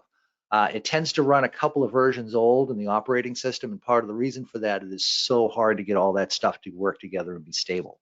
I think Security Onion is a great tool. I have fun with it in my lab. I get really nervous when I see it in production because it tends to be very brittle. When you have that many tools trying to work together that weren't designed to work together, it's really easy to break things. Or at least for me, I tend to break Security Onion a lot. So I end up having to, just kind of start all over again. And that's fine. Hey, that's what VMs are for, right? Okay, let's jump back into this. So when we're talking about C2, I like to make this distinction. There's command and control that's used by the bad guys, and there's command and control that's used by the red team. And I know it seems like, they're supposed to simulate, red teams are supposed to simulate the bad guys, but they don't, because they have different motivations. What's the motivation of a bad guy? The motivation is to get into your network and get access to some level of resources that are going to have value. That might require them to poke around. That might require compromising multiple systems. That might require them to, compromise multiple accounts. There's a process there to be able to extract the data that they want to try and get access to. What's the purpose of a red team? Purpose of a red team is to prove they could break in and set up a command and control channel. It doesn't have to be a functional command and control channel. They could beacon home once per month, and that's fine. They're not trying to actually do anything on that network. They just want to show that they could do it. So my experience has been catching red teamers, good red teamers, is actually harder than catching the actual bad guys. So if you can get your posture to a place where a decent red team like Black Hills does not fly under your radar, you're probably going to be in really good shape when it comes to the actual bad guys themselves. All right, so command and control sessions, what do they look like? We got a couple possibilities. First is long connection. So this is just the compromised system calls out to that command and control server, leaves that connection open all the time. Anytime the attacker dumps commands in the queue on that command and control server, that this compromised system immediately executes on them. And any data that needs to get exfiltrated just goes back out on that same channel. So that, channel is there open all the time. It's always there. It's persistent. This is probably one of the oldest ways we've seen C2 done. There's also cumulative communication time that we might want to take a look at too. Metasploit is a great example of this. So Metasploit will call out to the command and control server, hold the connection open for half an hour, close the connection, immediately reestablish that, and it does that 24 hours a day. The thought process is if the C2 channel is beaconing, a lot of times that'll result in thousands of connections being generated a day. So someone may decide they're going to go in and watch their perimeter to see which of my internal systems are creating the most number of connections out towards the internet. That may help them find beacons. Well, Metasploit is only connecting out 48 times a day. That's probably going to stay in the ground noise. You'll never notice it. Further, people may decide to watch how long are connections taking place for. Anything that runs, let's say 5.5 hours or longer, which is usually about the threshold most people check, that's something I want to go off and investigate. Well, Metasploit is only holding a connection open for 30 minutes. So it'd stay down in the ground noise. But if you add all of those connections together, you still have 24 hours worth of communication in a 24-hour period of time. So it's important to look at cumulative long connection time as well.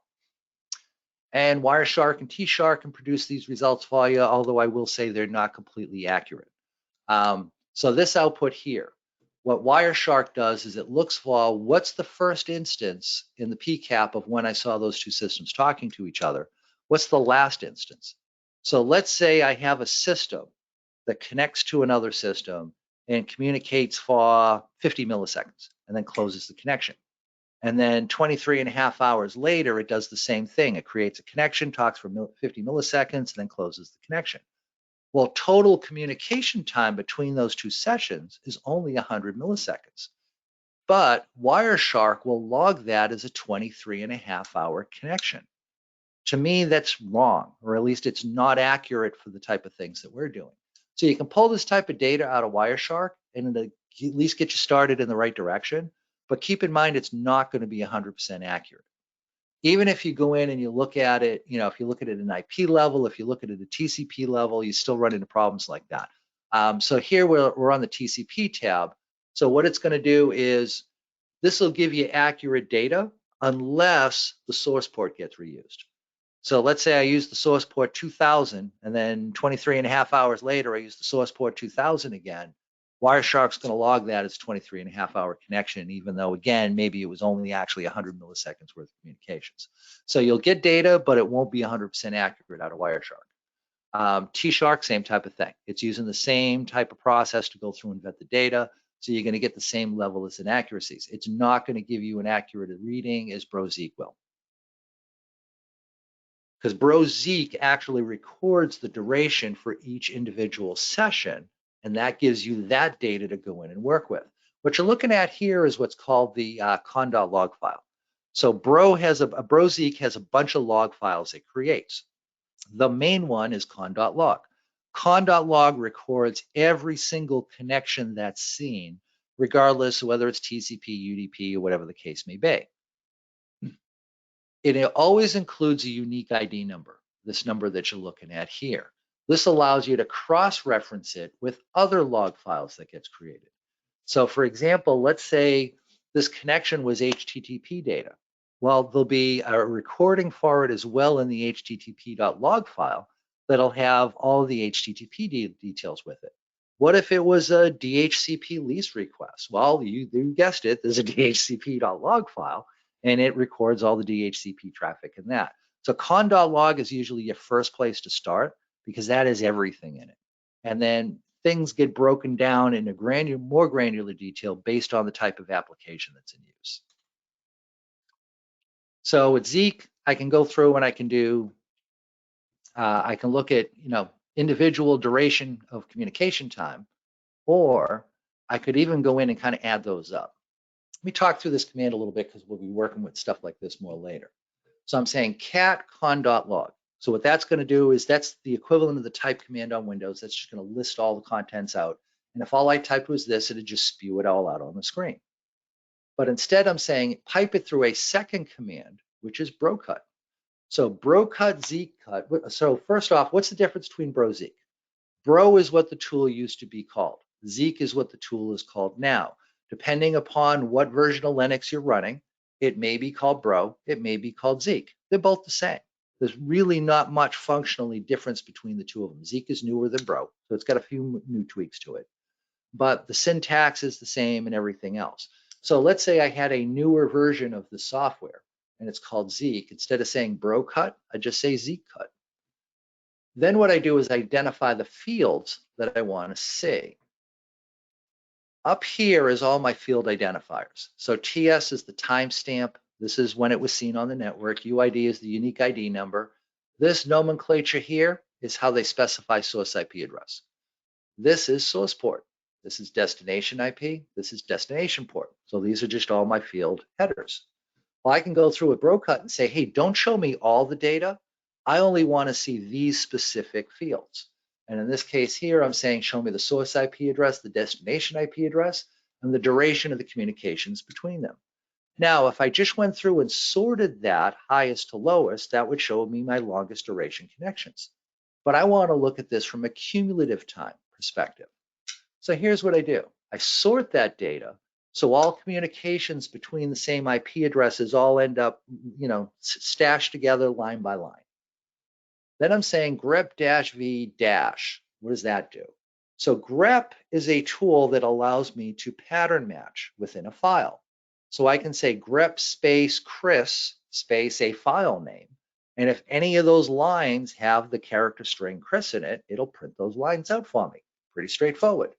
-v says show me everything but lines that include this particular pattern. One of the things that Zeek does is anytime the duration is 0, it doesn't write 0. It uses a dash. Why? I don't know. The best I can come up with is even a 0 duration session technically isn't 0, because let's say we sent a TCP SYN packet to a system on a port that's not listening. The operating system responds. that duration is 0, right? There was no communication that took place. Well, but there was still some processing done by the receiving system in order to kick back the TCP reset. So technically it's not 0, it's some, other value maybe. So they put in a dash. Well, here's the problem. We're going to run it through this second tool here, which I will describe in a second, that only wants to work with numbers. So when it gets to something it expects to see be a number, but it's a dash character, it pukes on it and it doesn't know what to do. So anything with a dash is going to be a 0 duration communication. So we don't care about those anyway. So I'm saying grep -v, get rid of all of my 0 duration communication sessions and just throw them away. I don't care about them. Everything else but those 0 duration communications, let those pass through. And I pass them through to data mash. Data mash is a really cool tool. My life has become so much better since I found data mash, because one of the things data mash allows you to do is it allows you to perform math functions on multiple lines of data within a file.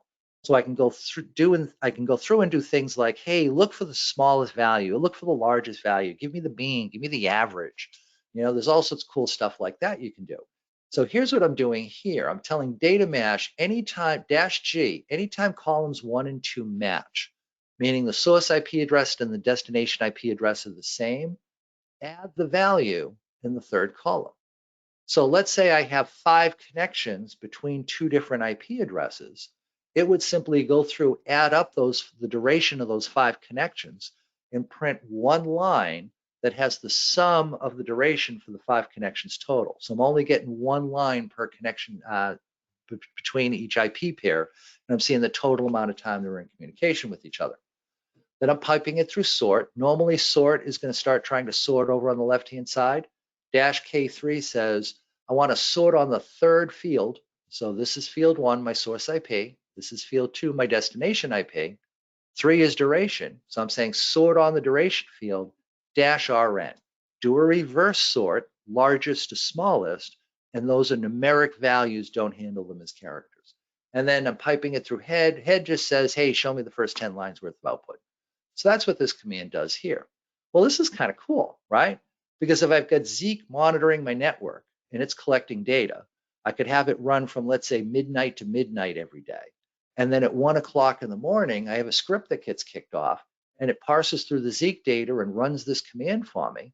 So when I come in first thing in the morning at like 1 in the afternoon, I have a nice report showing me what are all my longest connections on my network. These are the systems I need to go in and run down.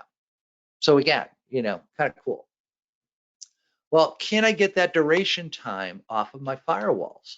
Unfortunately, no. If your firewall records timing information, typically that's going to be within its state table. And what it's going to keep track of is the amount of time that's gone by since the last time it saw a packet in the session. It's not going to record the amount of time since the session was first initiated. Why? Because from a state table perspective, I know I want to maintain that entry unless the connection goes dead.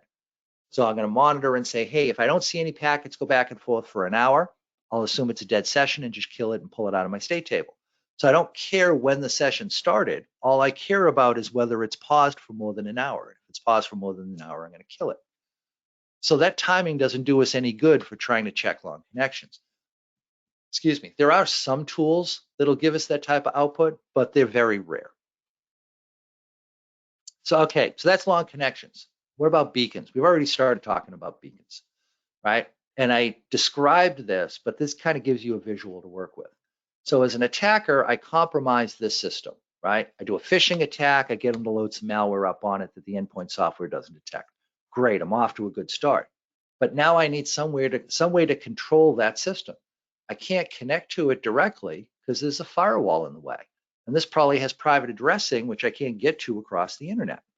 So I can't talk directly to that system. So what do?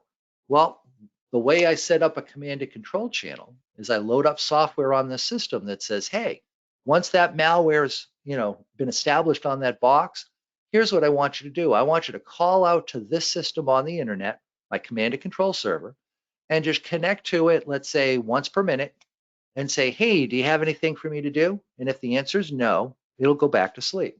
In this case here, it's saying it's waiting 600 seconds, so that'd be 10 minutes. So then it'll wait 10 minutes and check in again to say, hey, do you have anything for me to do? No, go back to sleep. Okay, I'll wait another 10 minutes. Hey, I'll come ask that same question again. So every 10 minutes, I'm going in to check in with the server to see, do you have anything for me to do? Now, what the attacker does is the attacker decides, okay, what do I want to do first? Hey, it'd be nice to know what processes are running in memory on that system. Here's the operating system specific command to run, and it loads that into the queue on this command and control server. So now the next time this thing calls home and says, do you have anything for me to do? It's told, yeah, I want you to execute this command. Malware executes the command. The output from that, which is a list of running processes, gets sent back up to the command and control server. Command and control server then sends that back off to the attacker.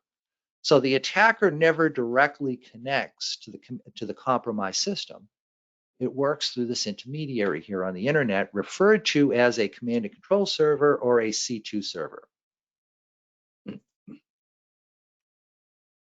So a beacon timing example. So again, we're talking persistency of connection. So typically what you're going to see in a good old fashioned beacon is it's calling out like once per minute, kind of like we're seeing here, you know, or this type of activity where it's very consistent.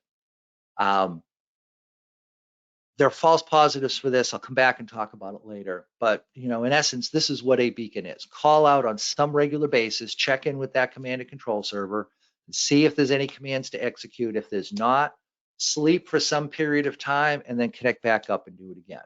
So again, if we were looking at sunburst here, what we would see is each hour, we would see about 4 connections. Sometimes there might be 5, sometimes there might be 3, because it was beaconing every 15 minutes plus or minus 90 seconds. So that's about 4 times an hour.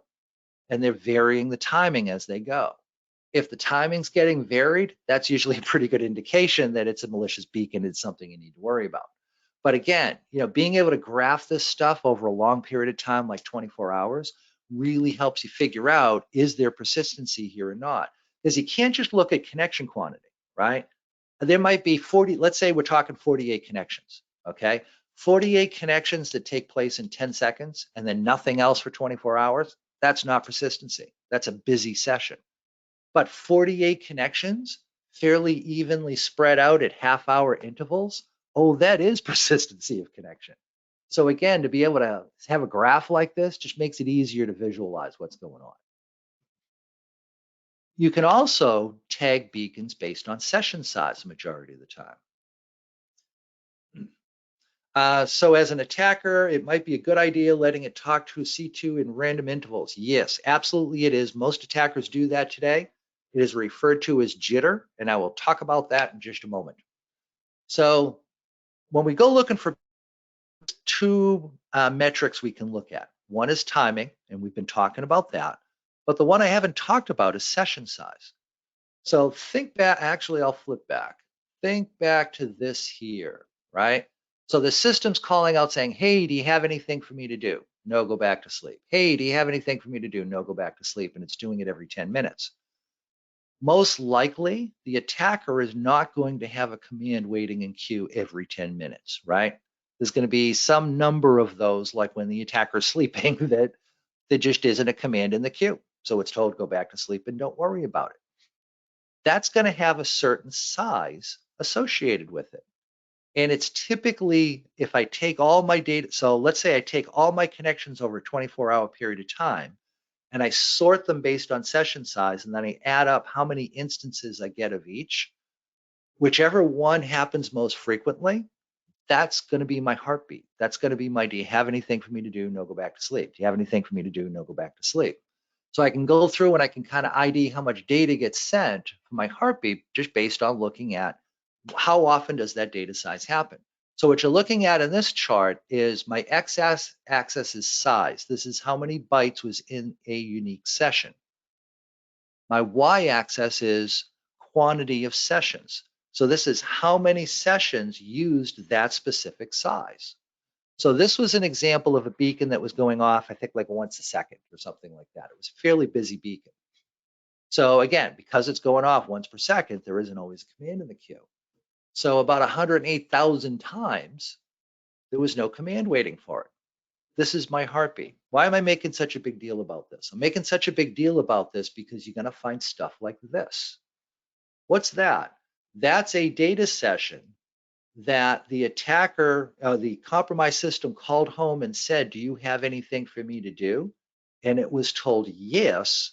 And whatever it was told to do resulted in 300 bytes of data getting transferred instead of 85 or whatever this magic number is in here. In other words, this is activation. So one of the cool things about analyzing beacons based on their size is not only the fact that you can identify if it's a beacon or not, yes or no, but you can also identify, was it activated? The other cool thing here is most C2 channels today are encrypted. Any attacker worth their salt is going to encrypt the data. And even if they run it over TLS, they encrypt it before they wrap a TLS tunnel around it. So if you have full PCAPs, you're still probably not going to be able to see what commands were going back and forth in that session. You're not going to be able to see what data got leaked out. But if you do this type of an analysis, you can make some pretty good educated guesses. 300 bytes were transferred. Did the attacker, yes or no, steal all of the Excel spreadsheets off of this desktop? No, right? If the answer is yes, no, or I don't know, the answer is no. Why? Because any one of my Excel spreadsheets is going to be bigger than 300 bytes in size. Did they get a directory listing of every single file on my hard drive? No, that would have been more than 300 bytes in size. See where I'm going here? We can start making some educated guesses about what the attacker was doing. Did they start moving laterally to attack other systems? Probably not. That would take more than 300 bytes, right? So you get the idea. Now, what if my outlier here was 10 gigs? And I analyze that system and I see that the customer database on it is about 10 gigs in size. Can I make an estimated guess about what I lost off of that system during that command set? Yeah, I probably lost that customer database, right? So you get the idea. Doing the session size analysis not only helps you identify is it a beacon, yes or no, you can get a pretty good idea of what the attacker was doing on your system. Zeek session size limit. So what am I looking at here? So what I did here is I went through con.log again, and I cut out source IP address, destination IP address, and original bytes. Original bytes is how much data did that source IP address send to that destination IP address. And I had this, I was analyzing traffic going to this particular IP address here. So I wanted to analyze that. And then what I did is I sorted it. So all, similars were the same, unique dash C it. So this says only print out one instance of a particular size and then count up how many times you saw that. And then sort dash RN, sort by how many instances there were in reverse order and then print out the last 5. So in other words, what this command does is it analyzes the session of my internal system talking to that IP to see how frequently did a specific data size appear. 108,000 times, and the closest to that is 400. So this is my overwhelming majority with 61 bytes. That's got to be my heartbeat. That's my calling home. Do you have anything for me to do? No, go back to sleep. Notice I even had 117 sessions where no data was exchanged. That tells me the C2 server is really busy. So this is probably not the only compromised system that the attacker is working with here. But you get the idea. I've got different session sizes here. Now this one here, notice I tweaked the command just a little bit in order to print out what was my biggest session size, right? Because I want to see what's the biggest data transfers, what's the biggest exfiltration that the attacker was doing on my network. And we've got about 3,700 bytes here. Okay, that's not too big. That's they're poking stuff out of memory. Maybe they grabbed a config file. That's not customer database. It's not Excel spreadsheets. That's still not lateral movement. You get the idea. So again, the size analysis can be super helpful.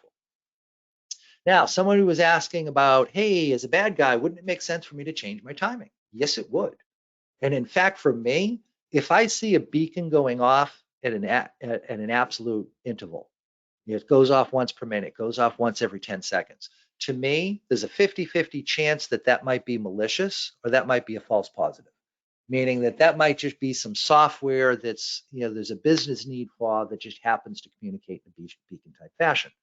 It's odd. I'd say maybe a little less than that. Maybe the false positive chance is maybe 20%. There's an 80% chance that it's actually malicious. But there's still about a 20% chance that this might turn out to be legit. If I see the timing being varied, my experience has been there's a 0% chance that's going to be legitimate. Because, so think about like NTP, right? Network Time Protocol. That's one of the things you might detect as a beacon that turns out to be a business need. And that's going to go off depending upon the operating system. It's some strict interval between 15 minutes and 30 minutes. Different OSs use different time periods. Let's call it 20 minutes just for the sake of argument. So I'll see NTP go off every 20 minutes doing the same session size each time. Well, it's a beacon, right? But it's a false positive because there's a business need for that. I need to sync my time. So I'll just create an exception for that. So that's why I said there's a 20% chance on a steady state beacon that it might actually be something legit. There's a 0% chance if they're varying their timing. So what attackers like to do most is this right here, Cobalt Strike. Even Sunburst was using Cobalt Strike. Everybody uses Cobalt Strike. Cobalt Strike allows you to define a function that says, here's the interval I want to beacon at. In this case here, it's saying 60 seconds, and here's how much I want to vary it by. And in this case here, it's saying plus or minus 50%. Well, that means my beacon could be as short as 30 seconds, as long as 90 seconds. So that's going to vary my timing. Why do they do that? Because of this algorithm here, k-means clustering. Everybody under the sun, except for us, uses k-means clustering to try and identify beacons. And if it's a steady state beacon, it works great. What is k-means? K-means just a math algorithm. That's all. And it's designed to find repetitive patterns in large data sets. So imagine you had 1 million connections go out to the internet yesterday, but buried in all that data, one of your internal systems connected once per minute to a host on the internet. That's a beacon. That's a steady state beacon. It'll grab that. K-means will identify that. Now, what if I do this? Well, from a k-means perspective, that's not a repeating pattern anymore. Therefore, it ignores it.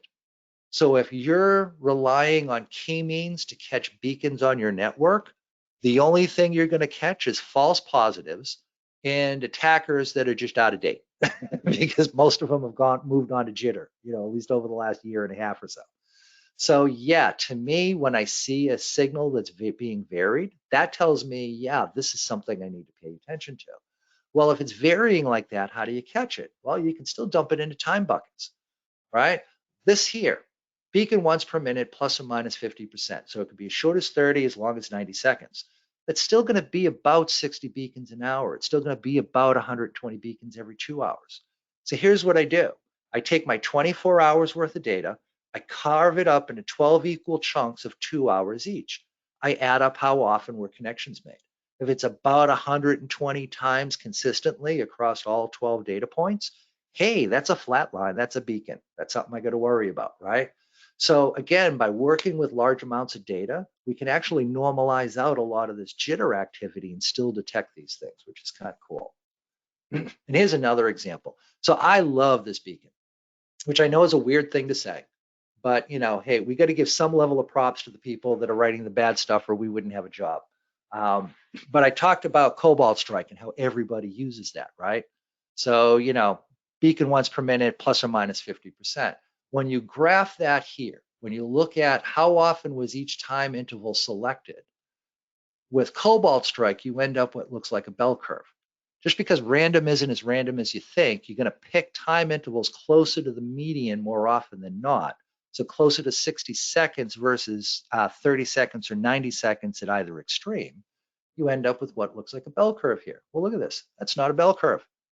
This is somebody who put a lot of thought into getting a beacon, getting their beacon to be undetectable. Because notice it's as short as 5 seconds, as long as 45. There's a slight peak in the frequency here. There's more peaks in the frequency up here. Somebody really thought this through. But you can see here, this tool is saying, yeah, we're 94% certain this is a beacon you need to pay attention to. So again, if you normalize stuff out, even with this level of sophistication, you're still going to be able to go in and detect that.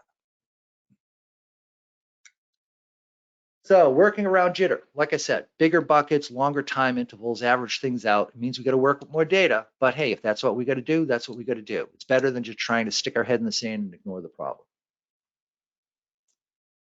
And we need to run down business need. Like I said, a lot of the really at the end of the tunnel is business need. You know, we were saying, oh, hey, wouldn't it be great if we could just plug in a tool or have a third party monitor our network and just flag all the bad stuff for us and just have it work? Here's the problem. Context matters. I'll give you a good example. This is an internal system connecting out to client.teamviewer.com. Is this evil? Yes or no? Well, it depends, right? Does the environment know TeamViewer is loaded on that system? That's a pivotal question, right? Because if the answer is yes, this is okay. If the answer is no, oh my God, we've been compromised, right?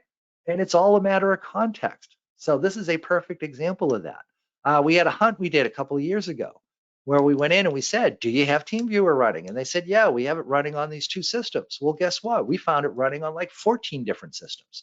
So the 2 it was on that they knew about, those are okay. The other 11 that it was on that they didn't know about, that was bad. And one of them that it was on, it was really bad because that was the remote access they had originally provided to a consulting company that they fired for incompetence and ended up going to court over not wanting to pay them.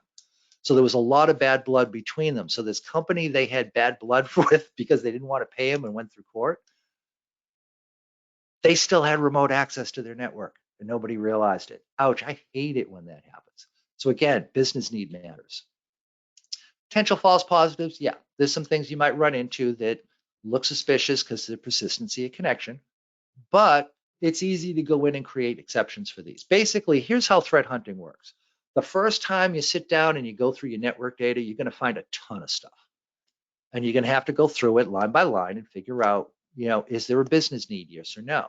But if you create exceptions or whitelists for the things that you look at that you say, yeah, I know this looks weird, but there's a business need, so that makes it okay.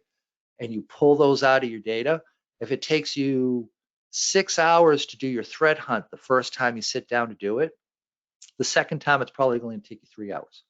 The third time it's probably only going to take you an hour.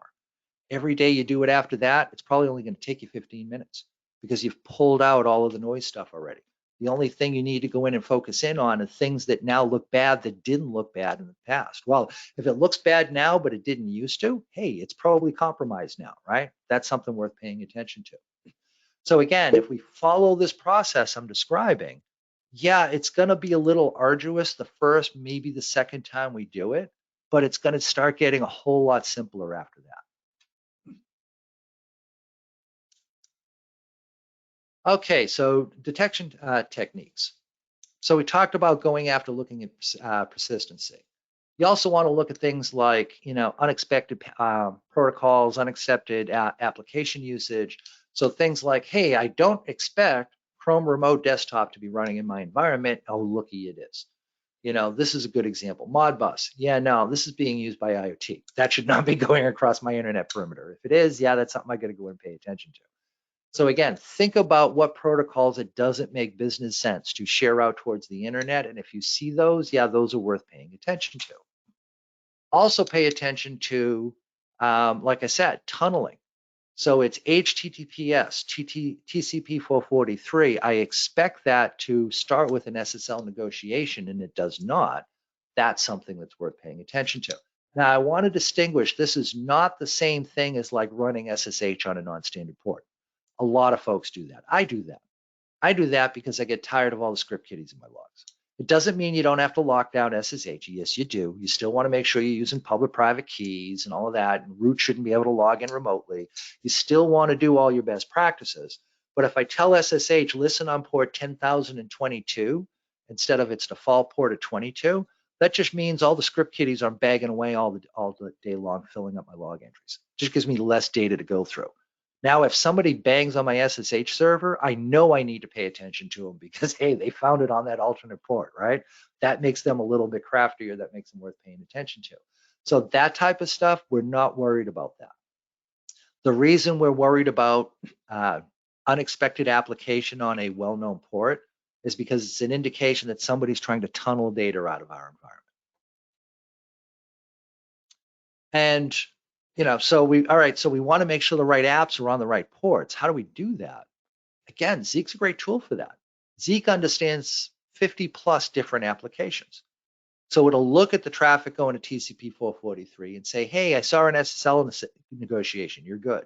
Or, hey, I ran through all 50 of the applications I understand, and none of them is what's running through that port. Okay, that's something that's worth pausing and paying attention to, right? Let's see. In case the attacker is done C2ing within 40 minutes after compromising domain within that much time in the past, how to go about detecting it considering there's a long duration to expect during the threat hunt. So Minion, I think what you're saying is, what if they get in, they get stuff done in 40 minutes, and then they just book and leave from there? What's your chances of finding them? That would be difficult. However, that sounds more like a red teamer to me than it does an actual attacker. Attackers don't like to give up access to your network. I've seen them go quiet for a period of time, but they never really completely go away. So rather than stopping after 40 minutes, more likely what you would say is, rather than beaconing, let's say once per minute or once per second, if they wanted to get stuff done within a 40-minute period of time, they may now say, okay, beacon every 4 hours, because they may want to come back to more data. If you've been lucrative, you may continue to be lucrative. They don't want to necessarily give that up. All right, so here's an example of Zeek going through and identifying what's taking place at the application layer. So we're printing out source IP, destination port, the protocol, TCP, UDP, that type of thing. The service, this is the application detection that was going through on this connection. And then how many bytes was sent by the client, how many bytes was sent down by the server. So you can see here in this first connection, it's labeling it as a TCP session. But you can see a different IP connected to that same IP address, same port, but it didn't detect it as SSH. What happened? Well, the first one was probably a real SSH connection. The second one was probably just somebody connecting to see, was the port open or not, type of thing. So it needs to see the application layer. So like, with SSH, one of the things that always goes by is the banner for the server identifying what version of SSH it's running. If it doesn't see that banner, it can't be a real SSH session. So that wasn't detected here. Notice these sessions. This is a connection to TCP 80, but we didn't see an HTTP header. Okay, this could be an indication that somebody's tunneling. Now, one last thing. Keep in mind that these application negotiations that Zeek is detecting typically take place immediately after the TCP 3-packet handshake. So in the case of a long connection, let's say the connection was established 2 days ago. So the connection started 2 days ago. That's when Zeek would have been able to identify what application it is. But I'm looking at yesterday's data. And as I'm looking at yesterday's data, I see that connection was running the full 24 hours. It may not be able to identify what the application was. And again, that's because the initial connection was the day before that. It isn't in that particular data. So if you see this, you may want to go back another day just to see, was that connection running then as well? And if so, did you see the app layer then? So that unexpected protocol usage, that's something to look for. There's also ways to kind of bend protocols, meaning that they're not breaking the RFCs, but they're using the RFCs in a way that we don't normally use them in order to be able to create a C2 channel. And one of the most common ones for this is DNS. So let's say I have a domain and I want people to access resources on my network. How many hosts am I going to expose to the internet? It's probably going to be less than 10, right? I might have a web server, customer portal, DNS server, maybe a couple DNS servers, a mail server, and not much else. So for most environments, the number of hosts they need to is 10 or less. Then you get into the folks that offer internet-based services who are huge. Akamai. Akamai does CDN services for most Fortune 100 companies. So they have a ton of servers out on the internet. So it's not uncommon to see 200 to 600, maybe 800 servers with any of these domains at any given time. And then you get to what for me is a magic number, which is 1,000. Where above that, it's very rare for it to make sense to see that many hosts associated with a remote environment. You know, what might be one possible example? Let's say I'm a global 10 company and I'm using Amazon EC2. Okay, I might be resolving more than 1,000 fully qualified domain names just within EC2 on a given day. That's an outlier case where that number might get broken. But for most environments, yeah, they're going to see a couple hundred at most, and that's it. When you get above 1,000, well, that's where it starts getting weird, because you start getting into, you know, you're having to resolve so many hosts in that remote domain. Why is that taking place? Further, you can also kind of look at how much, you know, when you're resolving things in that remote domain, does M1 actually do anything with that data? In other words, if I'm resolving 1,000 hosts in a remote domain, but nobody actually ever goes there, why? The whole purpose of DNS is to get that desktop an IP address so I know what to connect to in that remote domain. Well, if I'm resolving to the IP, but I'm not actually visiting the IP, why? Why is that taking place? That may be another indicator of C2. So here's an example. So I've gone through the DNS log within Zeek. I've extracted the DNS query name field. So that's just going in to look at, okay, what was the user trying to query? And then I'm piping it through a bunch of commands just to be able to pull off everything but the domain itself.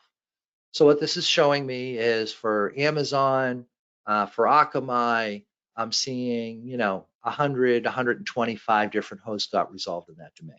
Okay, that makes sense, right? Amazon, Akamai, they're big. We said 2 to 600. This is around 100. Yeah, okay, that works for me.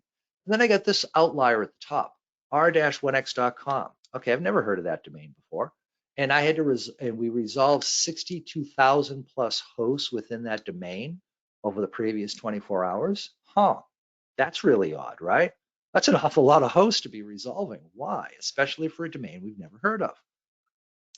That could be an indication of command and control. In other words, the attacker is using DNS packets to establish that command and control channel, and they're just encoding it inside of these DNS queries. One of the side effects of that is they end up generating a lot of different queries to unique names. So you end up what looks like a lot of different fully qualified domain names getting resolved. And this just kind of breaks down that command that I just used. So if you want to go through and kind of see, you know, what do these commands do and how do they work, you know, this is a quick rundown on that. In short, all I was doing was just stripping out the host parameter so I could just get down to the actual raw domain itself. But like I said, also checking utilization is a good way to kind of figure this out as well. So here's what I mean by that. So here's that same data set, akadns.net. We said that we resolved 125 fully qualified domain names. And we said, okay, that makes sense because Akamai's big. So they have a lot of exposed servers. So yeah, resolving 125 makes sense. If I go look at the utilization, I had 3 systems making DNS queries within that domain. Well, so long as that's my 3 internal resolvers, that makes perfect sense, right? Resolving these queries resulted in 13 of my systems connecting to 1 or more of those 125 hosts. That makes sense too, right? This is how DNS works. I type a name in my browser, DNS resolves it to an IP address, my system connects to that IP, life is good. So this is what I expect to say. Well, if I go back and look at r-1x.com, where we resolve 62,000 plus different host names, the only system that ever goes to that domain is the one that's actually making the DNS queries. In other words, none of my hosts ever go there. Well, why did I have to look up all those host names if nobody wanted to go there? Again, that's another indication that your DNS is being used as a command and control channel. DNS is really popular for this. And the reason is, as an attacker, your network's a bit of a black box to me. I don't know what you're letting out. So I could try to get out on HTTP or HTTPS, but there might be an outbound proxy that gets in my way. And I don't want to go to all the trouble of compromising one of your systems only to lose the boat when my system tries to call out to the command and control server. So I want to make sure I pick something I know will get outbound access. Well, if I can talk to a local DNS resolver, it's going to have DNS access to the internet. So if I can just hide my command and control channel in DNS packets and make it look like legitimate DNS queries, that's going to give me a path out to the internet that I need. But the way that DNS works is going to look different versus normal DNS activity like we're talking about here. These are the clues you need to go in and kind of take a look at. And as you can see, none of this is stuff I can write an alert for, right? How do you write an alert around too many fully qualified domain names, right? You have to process the data to figure that out. You can do another minor modifier. You can look for things like unique user agents, right? So, here I had, one instance of Python being used. Well, okay, that's odd. It was only used once. Who used it? One of the cool things about Zeek is I can easily search for that in the HTTP log. And once I find it, I can then go search for it within my, I can then go in to look to see who's actually doing those connections. And in this case here, this connection was going out to changelogs.ubuntu.com. Oh, okay. So somebody was, just trying to do an apt update. In other words, they were just trying to update the software in the system, and it leverages Python for that. Okay, if this is my only Linux box, that makes perfect sense. So again, these user agents, the unique ones might be interesting. They might worth taking a look at, but it doesn't necessarily mean they're bad because we end up with one-off sometimes. The first one is the one that bothers me the most because this was an HTTP connection where the system did not share a user agent string. It didn't bother identifying itself. Well, that's not the protocol. That's not how it's supposed to work. That one I might actually want to run down a little bit more. You can also look at things like unique SSL negotiations. We talked about that. If that's unique, that might be worth paying attention to. Invalid certificates, I talked about that one as well. And again, these are minor modifiers. This is more of a, this is interesting versus, oh crap, we got to go into incident handling mode, right? Now, like I said, once you find persistency, once you find abnormal protocol usage, now we need to analyze the endpoints. Where do you start depends upon what type of data you have on the internal IPs. If you have nothing, start with the external system. If you have a ton of data, start with the internal system as well. Now, what can I look up on the external system? Well, I can look at things like, what host names associated with that IP address? What was the user trying to look up when they ended up at that IP address? I can pull that out of the DNS log files in Zeek as well. Geolocation information.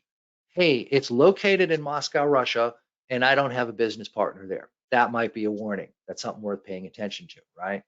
So I might figure out, oh, hey, it's going to a Slack system and we use Slack. I mentioned that one. It's going to Microsoft and I use Windows systems. Okay, that makes sense.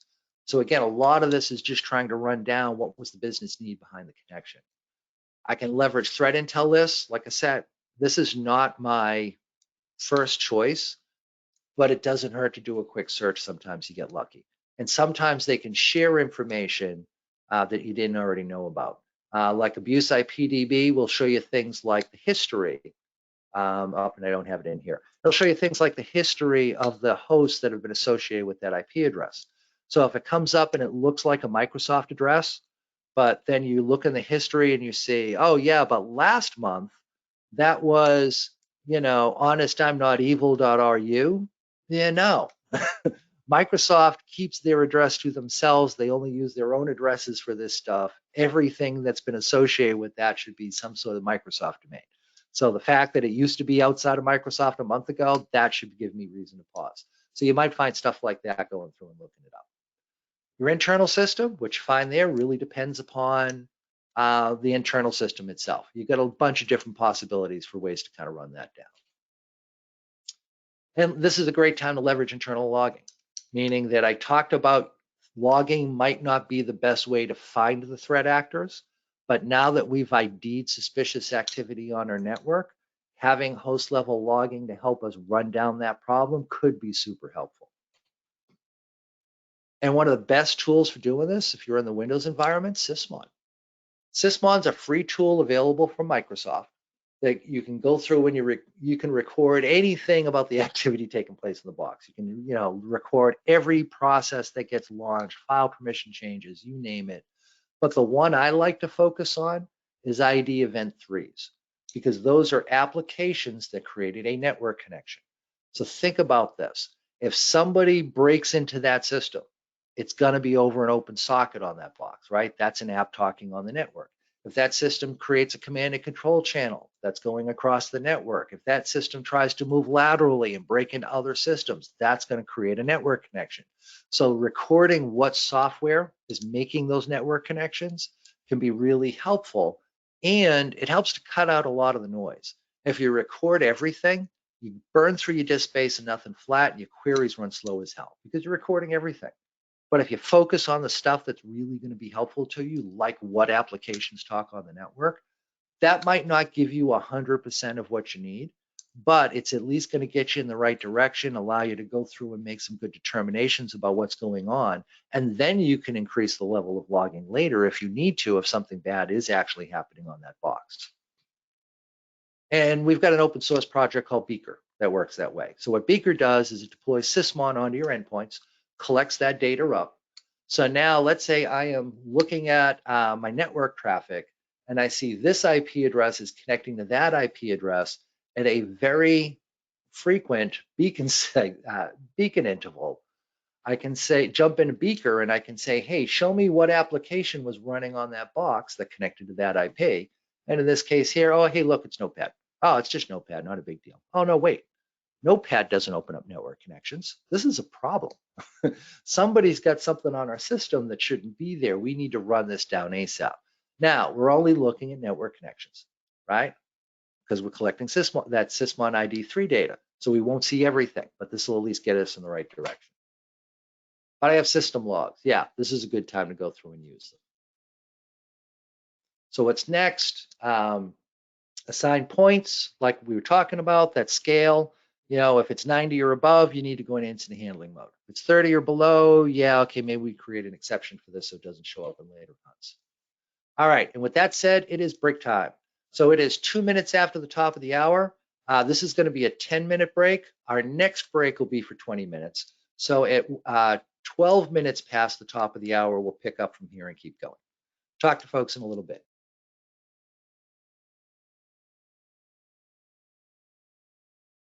All right, we are back. So we're going to talk about some command and control detection tools. Some of them, like Zeke, we've already been talking about, but I wanted to give you all just kind of in one spot so you have one place to look for everything. And the first is TCP dump. This is an old tool. It's been around forever. There's some variation of TCP dump that runs on everything, including Windows. There's a tool called WinDump. Very popular tool. I grew up on this tool. Not my favorite tool these days. I like T-Shark a little bit better because it allows me to go in and specify what fields I want to see. It just doesn't give me a fixed output dump. But it is really good for creating PCAP files. So there's some lines at the bottom of the slide, thanks to Bill Stearns, that you can go in and you can set up in a batch job to go off and actually record everything that the system sees. So you would, let's say, hook a system up to the SPAN port on your switch, tell it to monitor all the traffic going to and from the internal interface of your firewall. That way you're seeing everything going in and out of the internet connection. And this would go through, record all of that traffic, and label it based on the hour of the day that it was running. I'd give you a date and timestamp, which is kind of cool. So this would give you a collection of your PCAPs. It even goes through and compresses them for you. Now you can go through and use these to go through and look for anything interesting. But like I said, for reviewing data, T-Shark is probably my favorite. And the reason is it's command line based, so I can automate it. I can pick fields that I want to use. It's part of the Wireshark toolkit. It's just a command line version of that, but this is a really cool tool. Really cool tool. Here's a great example. So I'm telling T-Shark, read this capture file, and the only field I want to see is the DNS query name field. That's it. That's the only thing to show me. Now here I specified that I only want to look at traffic going to UDP port 53. But T-Shark is smart enough to do that anyway. Technically, I didn't have to do that because if it's a TCP packet, it's not going to have this field, so it'll just ignore it. But again, this will allow me to see every single query that took place, which is kind of neat. And this one, I'm going through and I'm extracting out the user agent fields. So again, that ability to go in and just pick certain fields to print out, just the fields I actually care about, makes T-Shark super useful, and it makes it really good for processing data on the command line. And again, the idea with this stuff is I would collect my data, from like midnight to midnight, And then I might have a set of scripts go off at 1 o'clock that parse through that data, pulling out the interesting bits so that I don't have to do that manually. In other words, if you're thinking about, oh, I don't want to have to do all this typing. Well, really, you do it once or twice to vet it to make sure it's giving you the data you want. And then you do it one more time to put it into a cron job and tell it to go off at 1 o'clock in the morning. So that way, when you come in, all you got to do is review the results. That's it. And if you're really smart, you can figure out a way to like send this off to a syslog server, an elk stack, or email it to yourself, or whatever the case may be. So, you're not even logging into the system anymore to get these reports. Wireshark is the tool most people are familiar with. People love Wireshark. I really like Wireshark, but it does have its limitations. Things like you got to wait for it to load the entire PCAP into RAM. And one of the things you'll run into very frequently doing threat hunts is that the size of your PCAP file exceeds the amount of RAM you have, which means you're going to end up doing a lot of swapping before this can load. So Wireshark can be very cumbersome once you know what you're doing. That waiting for it to load and waiting it to like filter through on a particular stream just seems to take forever. So what I like to do is manipulate the data on the command line where everything's nice and zippy, get her done. If there's something I want to do a deep dive in, extract that out of the big PCAP file, make a smaller PCAP file, load the smaller PCAP file into Wireshark, and then use Wireshark for whatever additional research I want to go through and do. So for that, it is a great tool. But Zeek is kind of my tool of choice because, like I said, this is a network recorder. So this will record everything that goes by. It'll give you details on everything that goes by, and that's the level of fidelity we need in order to try and identify command and control channels. We looked at examples of the log entries. So Zeek will record things in 2 different types of logs. It'll do JSON or it'll do CSV format, comma separated, or tab separated. The tab separated format is what we're working with here. JSON is great if I'm going to feed it into another tool. Brocut, Zcut does not work when the data is in JSON format. So I tend to work with it in this format here, just because you can still import it. You just got to use tabs instead of JSON format. And I can go through and I can process it and manipulate it, which makes my life easier. Here's an example of it going in, doing a search check. Again, that ability to go in and extract out certain fields, really useful. ngrep is an awesome tool. So I talked about grep. Grep allows you to search a file for a particular pattern. ngrep does the same thing, but with packets. So I can go in and I can say, hey, grep, show me every packet that has the character string in it, password. And anytime you see that, print all the data that was in that packet, and it will go through and do that.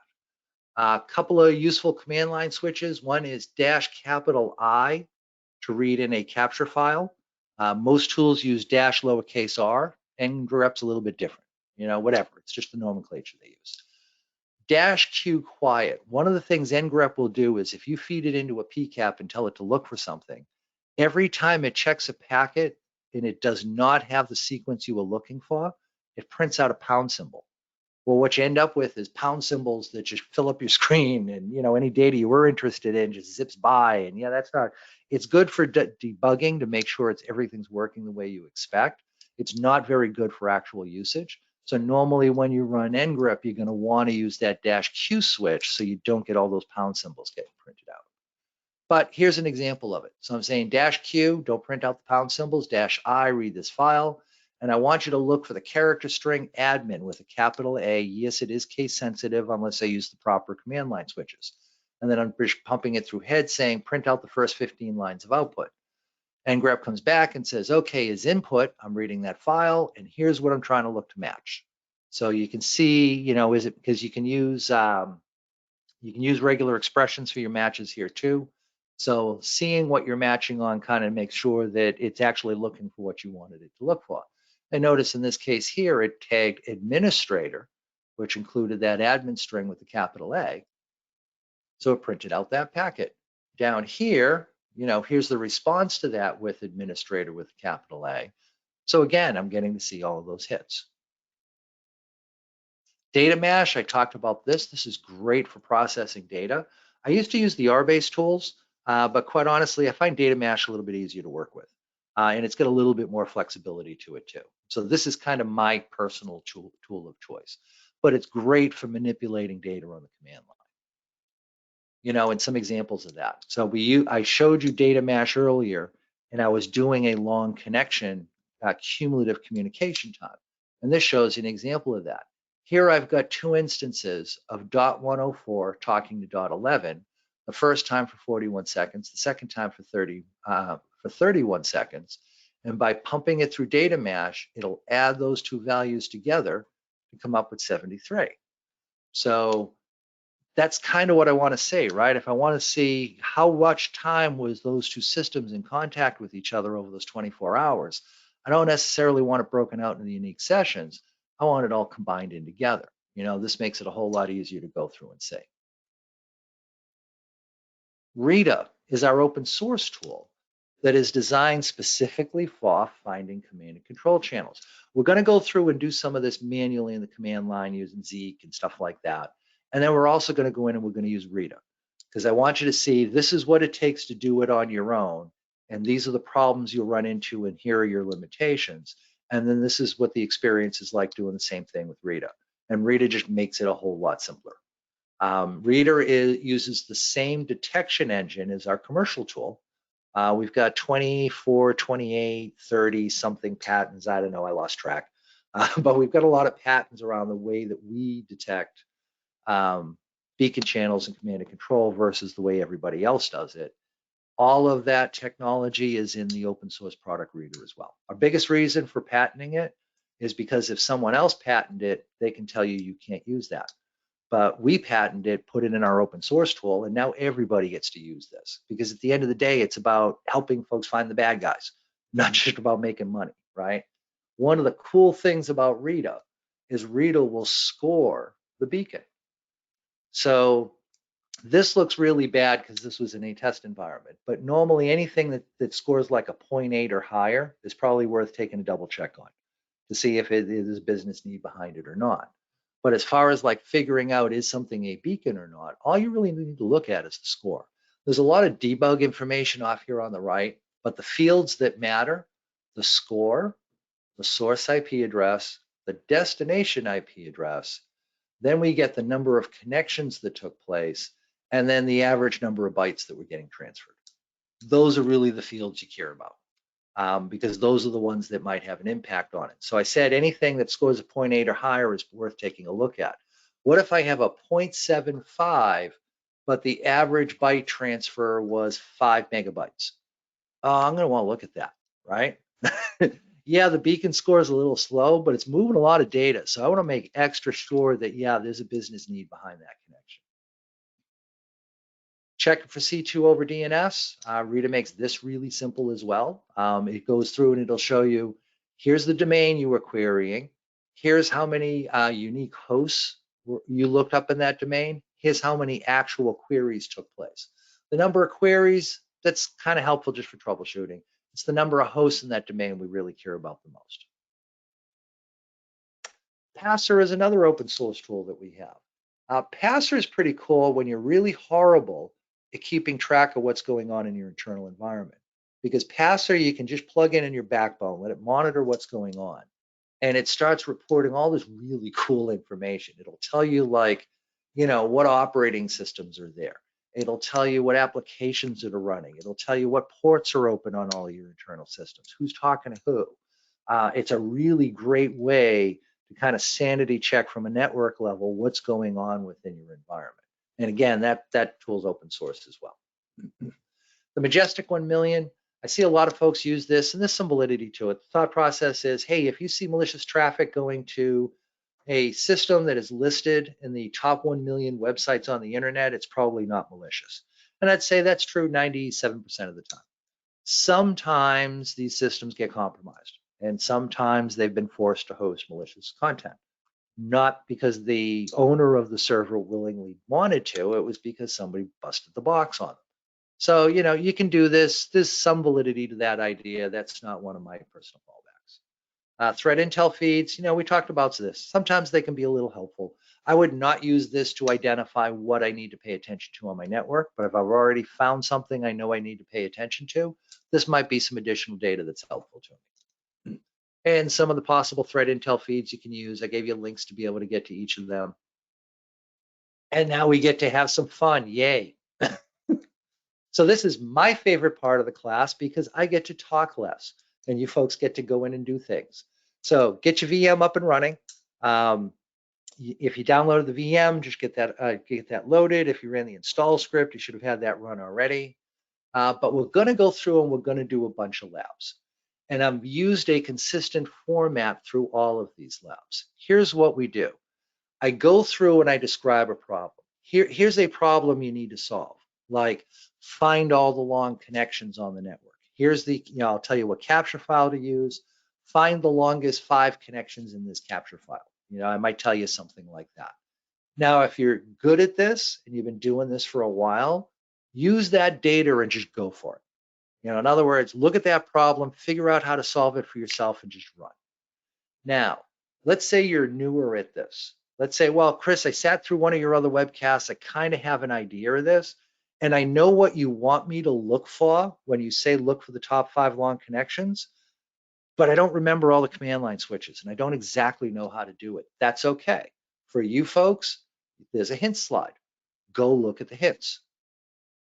If you're saying, Chris, this is my first exposure to this, yesterday I was an accountant and today they're telling me I need to be in security and this is my first, opportunity to try and learn. Hey, cool. If you have no idea what to do, the next slide after that are the exact commands to type. So I gave you examples of those. So you can literally copy paste and maybe just change something like the name of the data set to get loaded up and that's it. And should be able to go through and do this lab.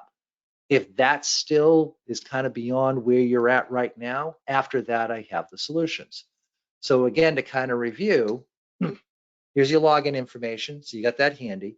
And all the labs are going to be under the home thunt directory. And I will specify which lab directory it is. It's going to be lab directory 1 or 2, or for the take-home stuff, it's going to be lab 3. So again, just to review, here's how it'll work. I'll give you a problem, like I do here. Then I'll give you hints if you need those. Then I'll give you exact commands. And then after that, that's going to be my answers. So here's your first problem. Go into the lab 1 directory. So home thunt lab 1. In there you get pcaps and zeek log files. Yay, lucky you, this is your day. You're getting pcaps and zeek logs to work with. And I want you to identify the top 10 longest connections between private and legal IP addresses. So this is assume internal to external connection. And I want you to identify the top 10 cumulative communication times between those same types of systems.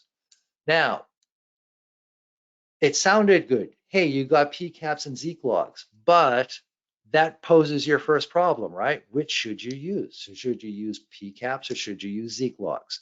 If you're not sure, I answered that in the hints as well. So we're right about the bottom of the hour. I'm going to give folks a little bit of time to work on this. If you have any questions, please throw it into the Discord channel. And yeah, it is time to just go in and do the lab. So I'm going to go quiet while folks work on this.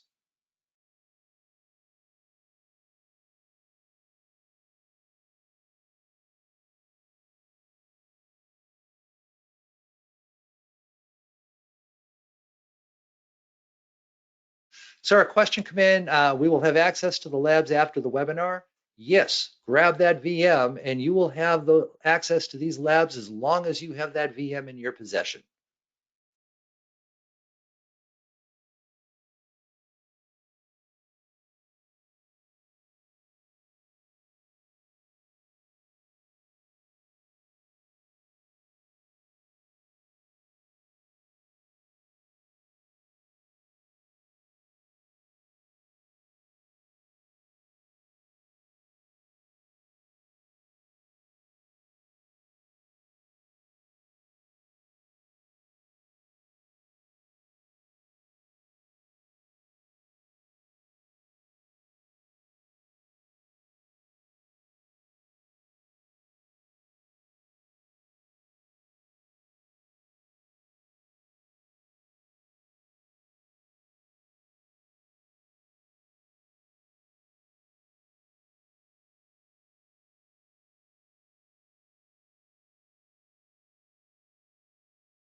If you're wondering why I'm not talking, it's because we're doing labs.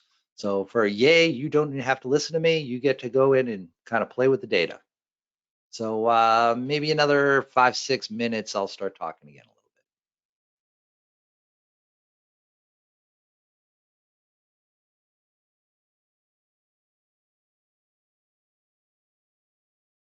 And Bill, I have to say, you get way too excited when I'm not talking. Just saying.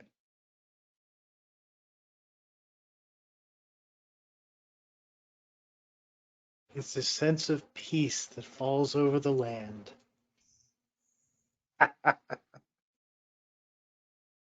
Um,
Hey, so somebody posted a question. So I ran the script, got no errors. Zeek is installed, but Zcut seems to not, or BroCut work. Any ideas? Absolutely.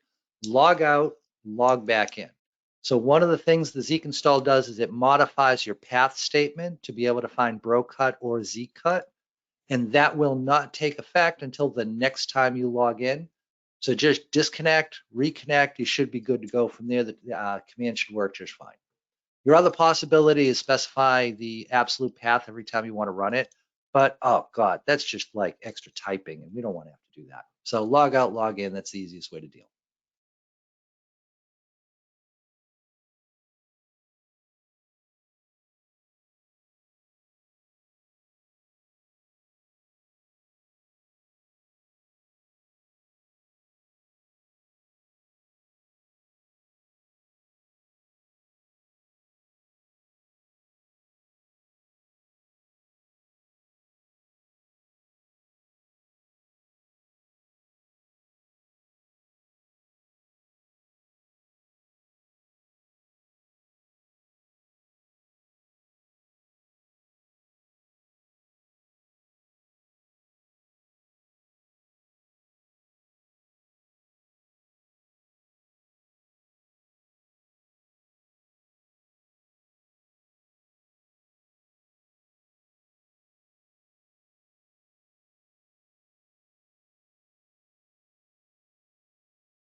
Okay, not covering this just yet. I'm going to give you a little more time, but I do want to hit the hints. The first is long connections is a relative term.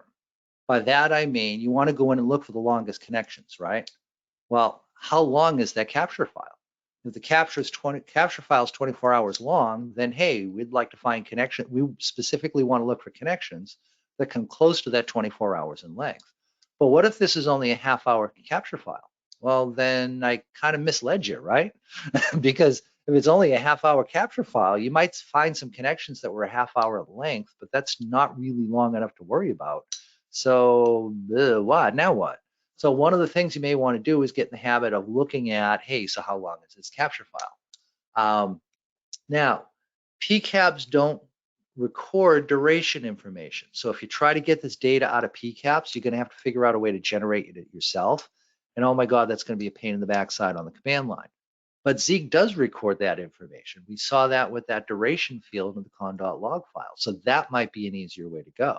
So I could check how much data do I have by looking at the PCAP, and then check my actual durations by using the Zeek logs. All right, give you another minute or two, and then we'll talk about this one.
All right, so like I said, these will all kind of follow a format. I'll give you the problem, which I did here.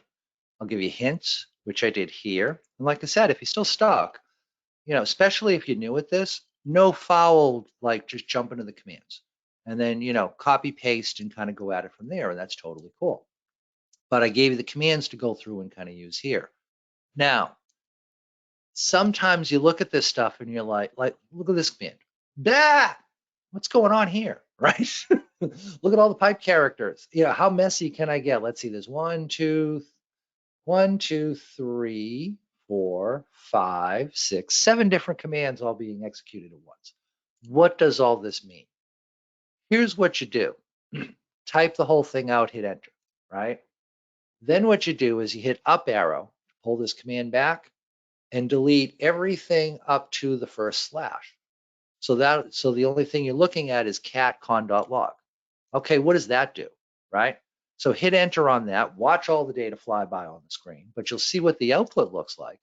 And now up arrow twice, and then pipe it through this Zeek command. Now what does the data look like?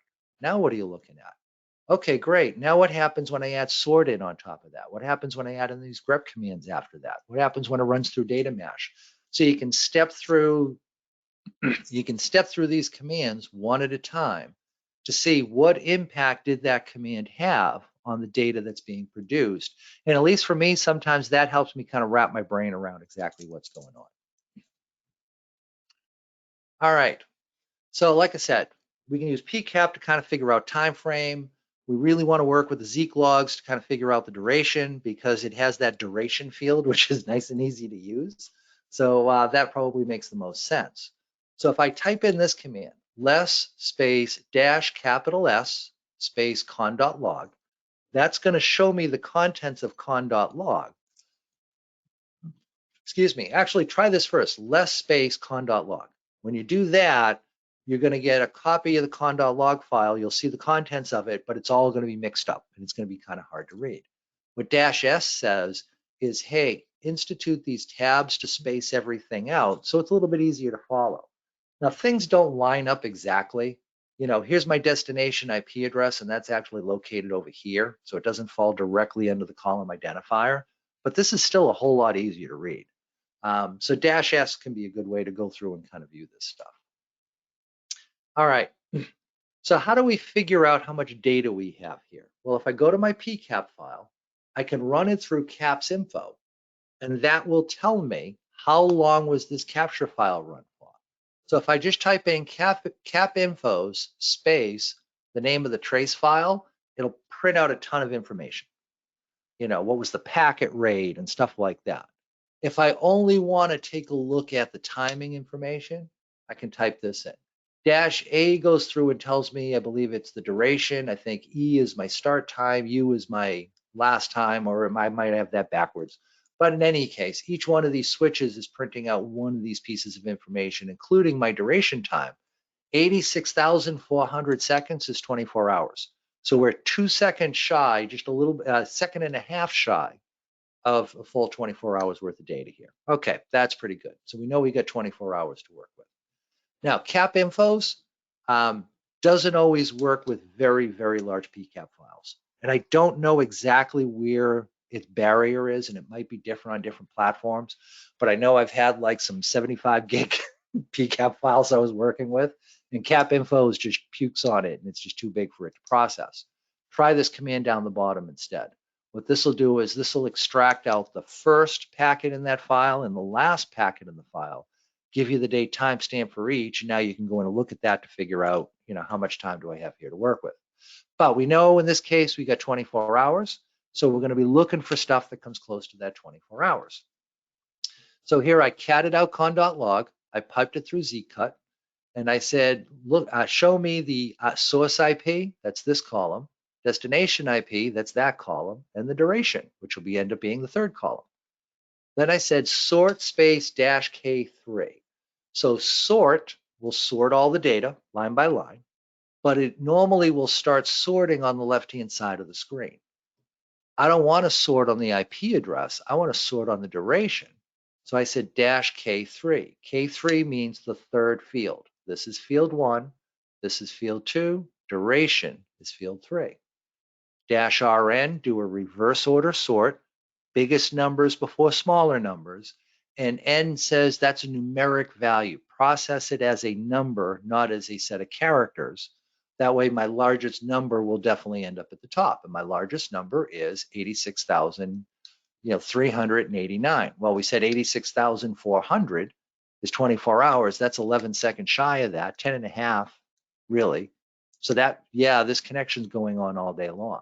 So if I want to identify what long connections do I need to pay attention to, yeah, this one sticks out like a sore thumb, right? That's the one I need to go in and take a look at. The rest of them, this is, 243 seconds. Okay, that's not too bad. That's about a 4-minute period of time. So all the rest of these are 4 minutes and less. I'm not going to worry about those. It's that first one I would want to go in and pay attention to. Now, so that was the first half. So there was 3 parts to the lab. Identify how much data we have, and we realized it was 24 hours. Then we wanted to look at the longest connections. That was, we spotted one that looked like it was something we wanted to investigate. The rest didn't look too bad. Then we wanted to look at cumulative communication time. That's what this one does here. So here I'm going in and saying zcut, pull out source IP address, destination IP address, and duration, same as I did last time.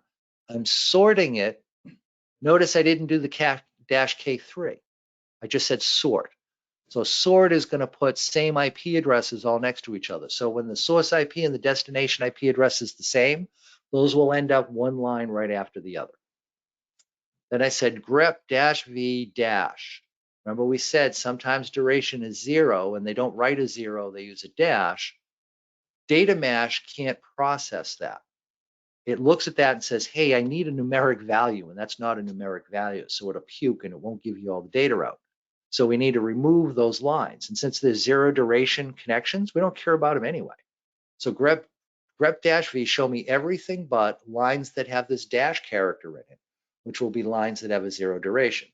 Then I pumped it through data mash and I said, hey, data mash, when column 1 and column 2 are the same, sum up the value in column 3. And that's when I went through and said, okay, sort by the third column, numeric values, higher numbers before small, and we get this output here. Now notice our second entry here before was 243 seconds, but we've now got an entry that's over 4,000 seconds. So these two systems are in communication with each other in the course of the day, but they're doing it multiple times. And they're doing it for an extended period of time each time and maybe shutting off for a while and then starting back up again. So this is still fairly consistent communication time. Would I look at 4,000 seconds? Yeah, maybe. In this data set, yeah, I would. If it was a data set that I had, 10 entries that were above 80,000, yeah, no, I wouldn't dig this deep down. I would leave that for another day to play with. All right, so we've got some longest talkers. We don't know anything about the internal IPs, right? So remember our process. Our process was identify persistency of connection. We did that for 2. And we said, look for abnormal protocol usage, but that's not applicable here because we found persistency. So we already know it's something we need to flag. And then we said, investigate the source IP address or the destination IP address, whichever one you have the most data on. Well, we don't know anything about the network this PCAP was generated from, right? So it makes the most sense to go after the external one. So here's what we're going to do. I want you to run these IP addresses down, see if you can figure out what they are, and let me know, do you think there's a business need for them or not? Because again, it's not about persistency connection. It's about, is there a business need behind persistency connection? That's what we want to identify. So here's a couple of possibilities we could go through and use. So go in, give that a shot. I'm going to give you a couple of minutes and then we'll talk about it. You come back and tell me which of these IP addresses might warrant further investigation.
So Minion asked a question, can we convert the third column to minutes, hours in place instead of showing it in seconds?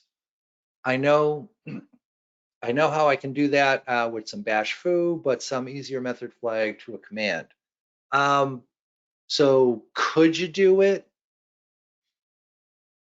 Yeah, we could probably do some awk trickery to go in and read the value, convert it to hours, minutes, seconds, and then paste it back into the same line again, or possibly pipe it through to a new file and just convert it as we go. You could do that. Would it make it any easier or not? I'm not sure. I think the first time you look at it in raw seconds, it looks a little disconsuming because you're kind of like, well, how long is 80,000 seconds? That seems like a lot, right? And yeah, it kind of is. So that's one that you can look at and you can say, yeah, I'm not too sure what to do about this. But once you work with it for a while, it's actually not too bad. By that, I mean that you kind of get used to, what is it you want to look at? And for me, 20,000 seconds is kind of my wall, meaning if it's longer than 20,000 seconds, yeah, it's worth taking a look at. If it's lower than that, yeah, not so much. And that's right around the 5.5 hour time interval. All right, give you a little more time to work on this.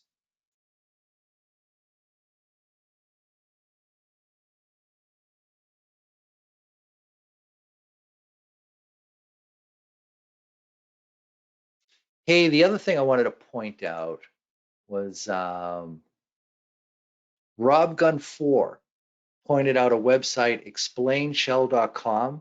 I had not seen that site before. That's actually pretty cool. If you go to the website, you can take a long convoluted set of commands like I'm giving you, paste it in, and it will go through and explain some of what's going on. That may be a good way to go through and kind of learn some of this stuff as you go. So that's kind of awesome. So thank you for the pointer, dude. Appreciate it. All right, I'm going to give you a little more time to work on this.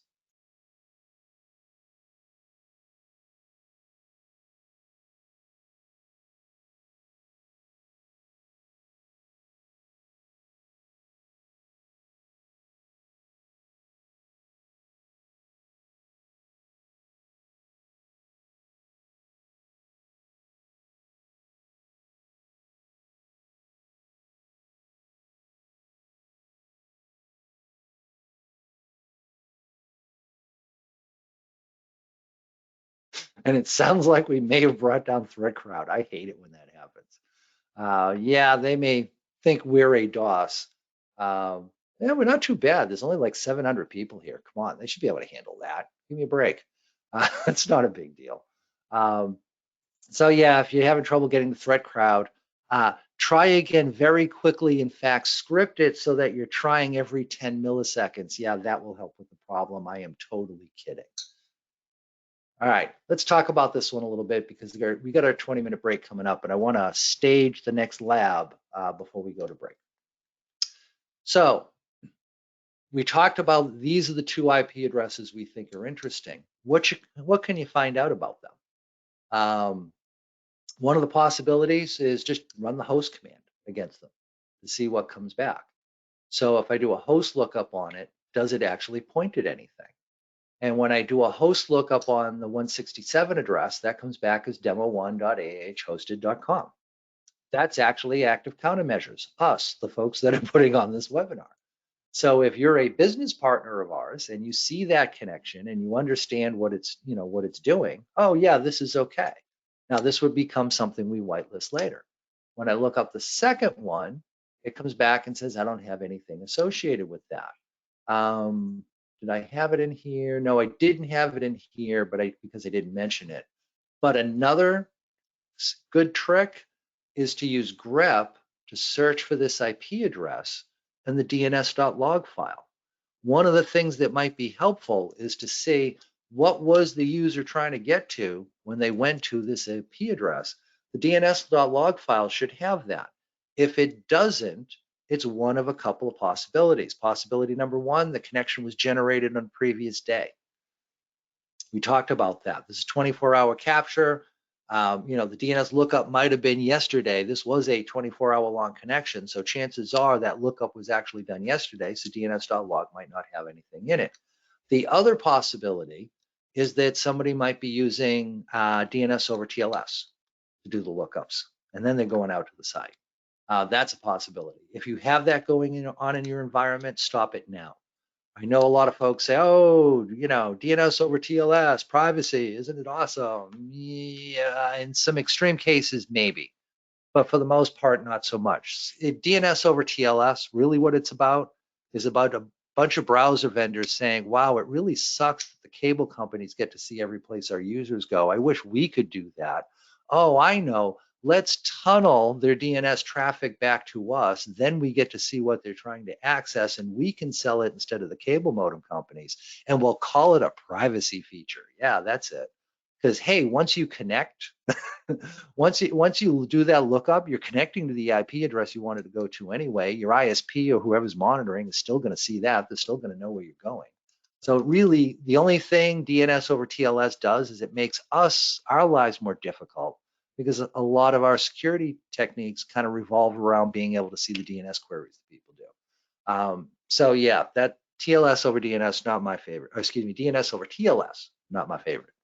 But our second IP, we didn't have a host lookup for that. So let's start throwing that into some databases out on the internet to see, hey, what do people know about this IP address?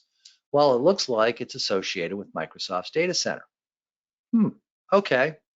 If this is a Windows box connecting to that, that kind of makes sense, right? Because Windows just has to call home all the time. If I look at ThreatCrowd's visibility on that, not only is it going to Microsoft, but it has been associated with a Microsoft address for quite some time now. Okay, so chances are, yeah, that's probably just Windows calling home to Microsoft for some reason.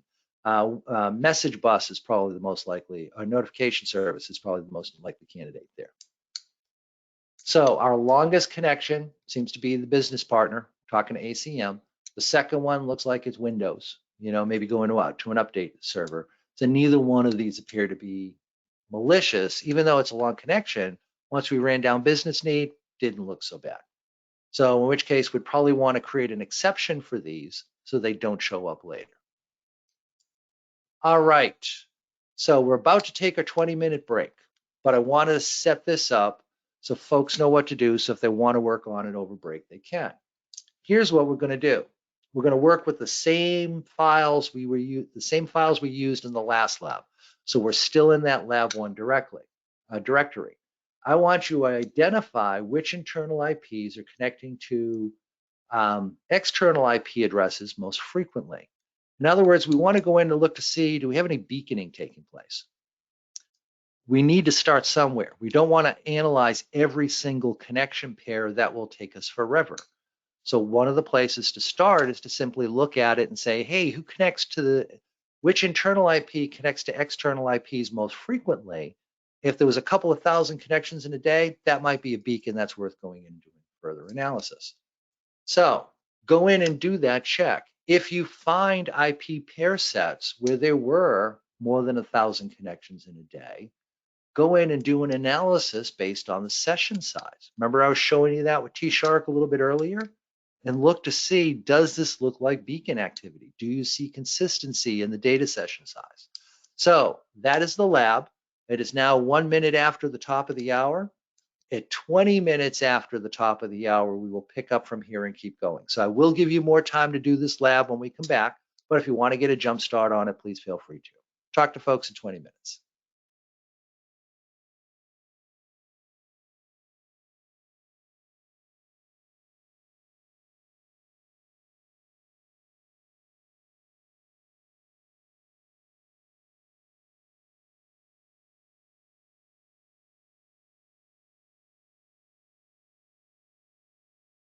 All right, we're back and we're working on the lab. So in the first pass, we're looking at how many connections were coming out of each of our internal systems going to external IP addresses. We're looking for any instances where it looked like there were thousands of them or more than 1,000. And for the instances where there were more than 1,000 connections, we want to sort and organize them based on the amount of data our clients sent to the server to see, is there any consistency patterns in that? I'll give you a little bit to work on this one.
Okay, so I'm not covering this yet, but I am gonna talk about the hints just in case anybody's stuck and they, didn't want to kind of peek at this. So this, as I said, there's two parts to this lab. In the first part, we're looking at how many times are our systems connecting to systems out on the internet. So that should be as easy as, well, easy, relative term, right? Sorry about that. So for that, we'd want to extract out source IP, destination IP address, and then use something like unique-c to count how many instances of that we see. That'll tell us how many connections took place. Okay, that's part one. Part two is, so for those connections we just counted, do any of them exceed 1,000 connections? If they do, now we want to go through and look at, okay, how much data was being sent as part of those 1,000+ connections? And is there any consistency to it? Because if there is, that may be an indication of a beacon for us. So now we're going to want to look at data coming from that source IP address to that destination IP address. How much data was sent? Now we can look at data from the client to the server, or the server to the client. I always find client to server more interesting, just because if nothing else, that shows me how much data is leaving my environment. And we want to look at, okay, what's that size? So let's say we look at the first line and we see, oh, 200 bytes were sent. Okay, great. How often was 200 bytes sent? If there was 1,000 connections, were 950 times 200 bytes sent? And if so, what were those other sizes? So we want to go in and kind of analyze how many bytes were being sent as part of each of those sessions. So that's part two. All right, I'm going to give you a little bit more time to work through this, and then I'll go through and I'll talk about it.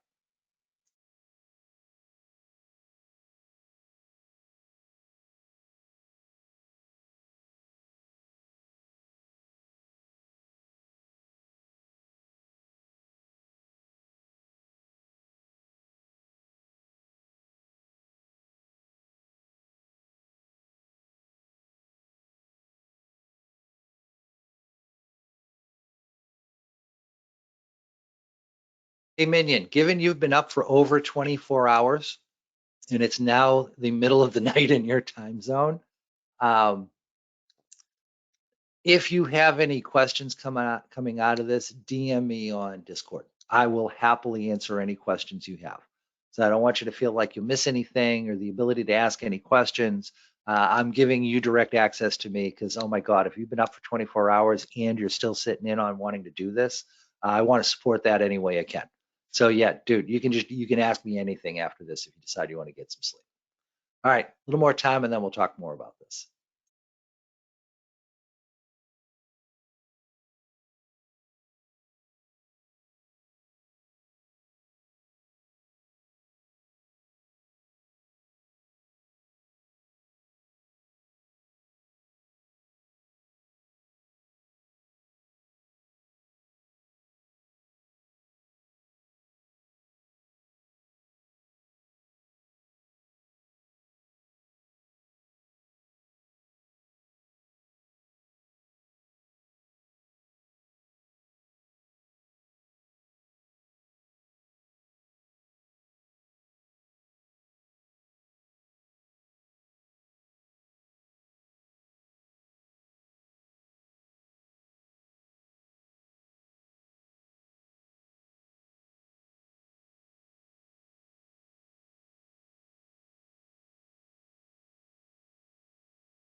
And Cyber Lola looks like another one that's working on this through the middle of the night. Folks, thank you. We really appreciate the effort you put in to come in and attending this. I hope we make it worth your while. Nothing worse than like staying up till the middle of the night and getting hit with nothing but like a product pitch. So hopefully you get more out of that, more out of this than that. That would be cool. All right, so I gave you a couple of commands to try.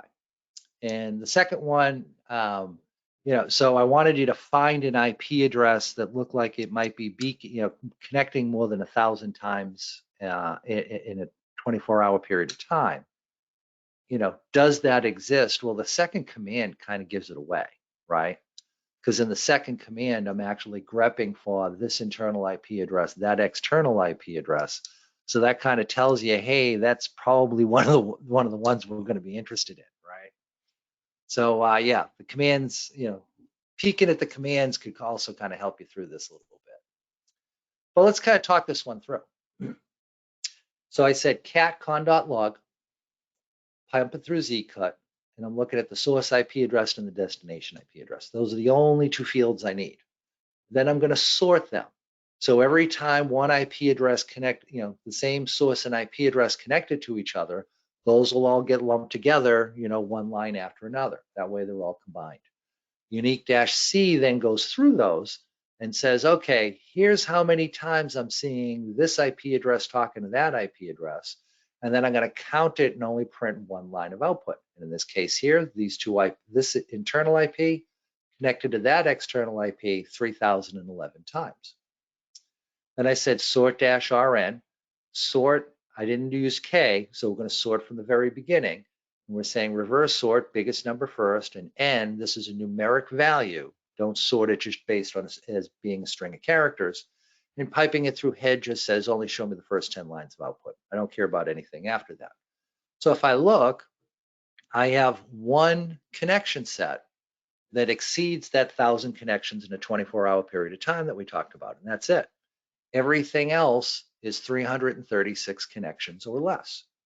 So we only have one that we actually need to go in and look at, and quite honestly, the bigger ones here, this is going to an IPv6 multicast address. This is going to an IPv4 multicast address. IPv6 multicast, IPv4 multicast, notice a pattern here. So, in reality, this is really the next connection of interest, and that's down below 300 connections in a day. Everything else in the middle is just local, multicasting. So we only got one that we need to worry about. So now what we need to do is formulate our command in a way that'll let us see, okay, when this system connected to that system, how much data did it send as part of each of these 3,011 sessions? And was there any consistency to that? So that's this command here. So I'm saying cat con.log, pipe it through zcut. I'm looking at source and destination IP address, and this time I also included original bytes. Original bytes is going to be how much data did the source send to the server, or did the client send to the server, did the source send to the destination? You get the idea. This is how many bytes left our network during each of those sessions. And then I'm grepping that to say I'm only interested in data that's involved with these two IP addresses here. I don't want to look at all the other data. This is the command. This is the pair set I want to focus in on. Then I'm saying sort it, unique-C. So notice technically I probably wanted to do a sort-K3 to sort on original bytes. But since the source and destination IP address are always the same, I didn't have to. That's just going to automatically, the source and destination will always match. So those first two columns will always match. So technically, the only thing that's going to end up getting sorted is the third column. That's the only one that could vary, the number of bytes we send out towards the internet. So this says unique-C, go ahead, count them, -rn, highest number first, these numeric values, and then pipe it through head. Well, I piped it through head, but I only had one line come back. And this says, so remember, we had 311 connections in total that were being done. By the way, we're still in the Lab 1 directory. You can see that in the slides right here, just in case you're not sure what data sets we're working with. We have not moved on to Lab 2 yet. There's so much we can do with just one set of data sets. So again, We saw 3,011 connections total. What this is telling us is in every single one of those connections, without exception, 477 bytes of data was sent from the client to the server. So this is a consistent beacon, right? So we said 20% chance it's a false positive. 80% chance this might be something to worry about, but there is that possibility. So we'll probably need to dig in a little bit deeper to see exactly what was going on here. And hey, what do you know? That's our next lab. So here's what we're doing in this lab. We found a suspicious set of IPs, right? Our internal system, when it talked to that external IP, that kind of looks beacony to us. So let's analyze the payload. It might be encrypted, it might not, we don't know. But let's go in and do an analysis on the payload to see what's going on. Now, there's a number of different ways we could go through and do this. We could dig through the Zeek logs to see what kind of data was it. Do we have a data log for it? If so, that'll show us this type of information. But I wanted to give you some exposure to playing around with ngrep. So this is why I'm kind of specifying that as the tool to use for this lab. But there's a couple of different ways we could go through and pop it out. When you want to filter on an IP, use the host parameter. The hints does it. So if you've used ngrep before, use this and go.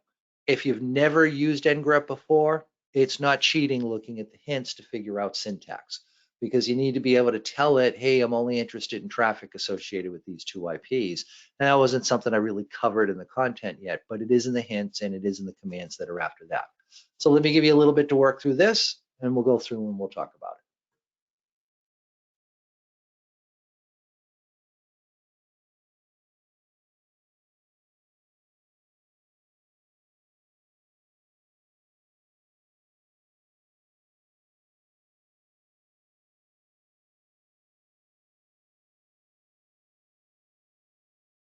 Hey, so Spectro had a couple questions in Discord that I think is worth kind of covering with everybody. And his first one was, when we are looking at number of connections, does that mean how many times the TCP handshake occurred between those two hosts? Well, if we go back and look at what we got for output, is that a true statement?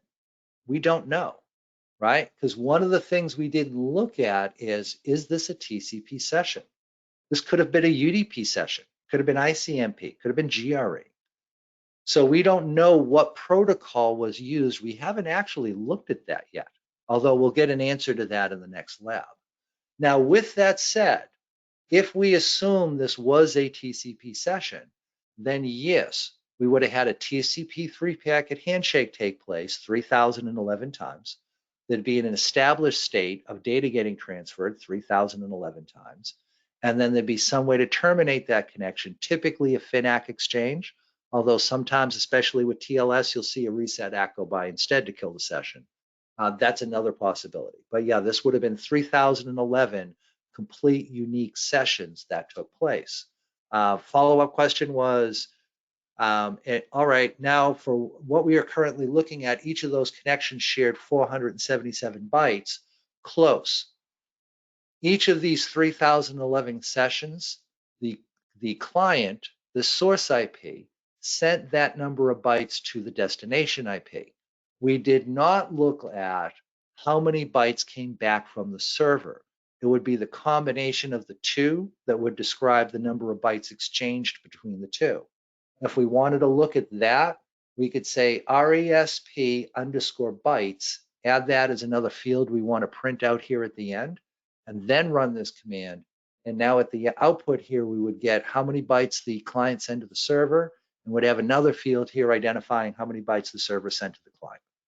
Hope that clarifies. Going to give you a couple more minutes and then we'll cover that.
So let me talk through this command, because if you haven't kind of figured this yet, you can, just copy what you see here and go, and that'll give you the lab. But let me just kind of talk you through it. So we're saying ngrep -q. So remember I said anytime ngrep checks a packet and it does not find the pattern you told it to look for, it's going to print out a pound symbol on the screen. So if you're running ngrep and all you're seeing is pound symbols, hit the up arrow, get your command back, add in -q. That'll make those pound symbols go away. We said ngrep uses -I instead of -r to read in a capture file because, hey, let's be different. Why not? People don't have enough command line switches to remember. So it uses -I. And then to specify what we want to look at, I'm saying host 192.168.99.51. So what this says is the packet needs to have this IP address as the source or the destination. If I only wanted to see it as source, I would have said src space host. If I only want to see it as the destination, dst space host. But in this case here, I said, hey, it can be the source, it can be the destination, I don't care which. And the source or destination IP address has to include this IP address here. So again, this is going to isolate our data to only being communications between these two IP addresses only. Then I was just piping it through less so that it doesn't scroll off the top of the screen.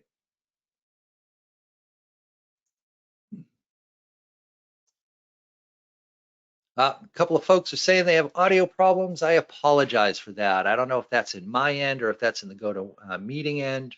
But if there's something you missed, please feel free to just ask in Discord. All right, so here's that command. All right, so here I didn't pipe it through less. I piped it through head -20, but that's because I knew I could only fit 20 lines on a slide and not have it turn into a 3-point font that nobody'd be able to read. So this just shows us the beginning of the output, and that's it. So here's my output. So it's saying, hey, my input is the trace1.pcap file. Great, that's the file I wanted you to read. You read the right file. We're off to a good start. And here's my filter definition. So it's saying the host has to be this IP address and that IP address, and IP or IPv6 or VLAN traffic or blah, blah, blah, blah. Yeah, we don't care about any of that. It's got to have this in it. Could match an IPv6. That's not an IPv6 address. So it has to be IP. Here's what the output looks like. So see this little T character here? That's what tells me this was a TCP session. This tells me it's coming from this upper port number, going to port 80 on this destination IP. It's a GET request for this long string of characters in this directory. This here is showing me, okay, this is just an acknowledgement packet going back and forth between them. And then here, I matched on that string again. Or excuse me, here it's, I've actually got data coming back as part of it as well. So this packet here is simply an acknowledgement of the transfer of this data. This is additional data transfer here. All right, what's interesting here? Okay, so the first thing we're seeing is this is a GET request. That's pretty standard. So a GET request is just, hey, get me this data off of that remote system. We do GET requests every time we hit a website. What's odd is this long string. Normally, you're going to get a file. So this would be like, index.html, or it might be, design1.png if it's a graphic file or something like that. I would expect it to kind of normally point at some sort of resource like that. And this doesn't do that. The ending string is JDEN. There's no file extension here. So, I mean, that's not wrong, but it's odd because we don't normally see that. What else is odd here? One of the other things that kind of catches me as odd is it's identifying itself as being a Windows 7 system. Okay, that's kind of old. Running Java 1.7. Oh God, that's really old. So maybe this is like a 15-year-old system or something like that, but that's kind of odd to say, right? We wouldn't expect to see that today. This is really odd. So this is the host parameter within the HTTP header. The host parameter is supposed to identify what fully qualified domain name was the user trying to get to when they went to the server. One of the things you can get is a single physical box that's hosting multiple virtual servers. So I could have www.example.com, www.foobar.com, all hosted on the same physical box. So when a connection comes into TCP/80 or TCP/443, the server needs to know which virtual server were you trying to talk to, because there might be 50 different websites running on that box. And the way it figures it out is this host parameter. So when that packet comes in and says www.example.com, the server knows, oh, I got to give that to the example.com web server, not the foobar.com server. This is the one they wanted to get to. So that parameter always has a fully qualified domain name in it. Well, in this case, it doesn't. It has just an IP address. So that tells me this is not a normal web browser session. Something else is going on here. Typically, the only times I see this taking place is with like vulnerability scanning tools. Because with the vulnerability scanning tool, I'm not trying to get to a web server or a virtual web server running on the box. I'm just looking to see, is the box vulnerable? So I'll put anything I want in that host parameter just to make sure it doesn't get rejected. So that looks kind of odd. The other thing that kind of caught my attention was, here's our response from the server back to the client. And this is saying 200 OK. In other words, the server's saying, oh, you want this? Sure, life is good. But then content length 0 doesn't return anything. So the server says this is a valid request, but that valid GET request doesn't actually extract any data back from the server. That is really odd. Something else is going on here. So this is definitely not a normal web browser session. The first thing it makes me think of is this somebody doing vulnerability scanning? Well, that would now depend upon how often I see this, right? If I see this attempt and then the client stops and it goes and tries the same thing at a different IP address, that's a vulnerability scan. If they make the same request over and over and over and over and over again, yeah, that's not a vulnerability scan. That's looking more like a command and control channel. So one of the things we want to figure out is that the only URL we're seeing? Because you could, print this out through ngrep and keep paging through your data and try to eyeball this to see if that string never changes. But come on, that's not accurate. If this C changes to an O, 3 packets in, you might miss that just doing a visual inspection. So one of the things we may want to do is to go through and look at, is that the only string we send, yes or no? Well, Zeek has a log file for that. Hey, Zeek's got a log file for just about everything. And for what it doesn't have a log file for, it has a log file called weird.log, and it just puts the data there. Weird.log is always good to go take a look at, because that's the log file where Zeek said, yeah, I don't know what to make of this, but it's interesting, so here you go. So it's HTTP traffic, so we should be able to go look in the HTTP log.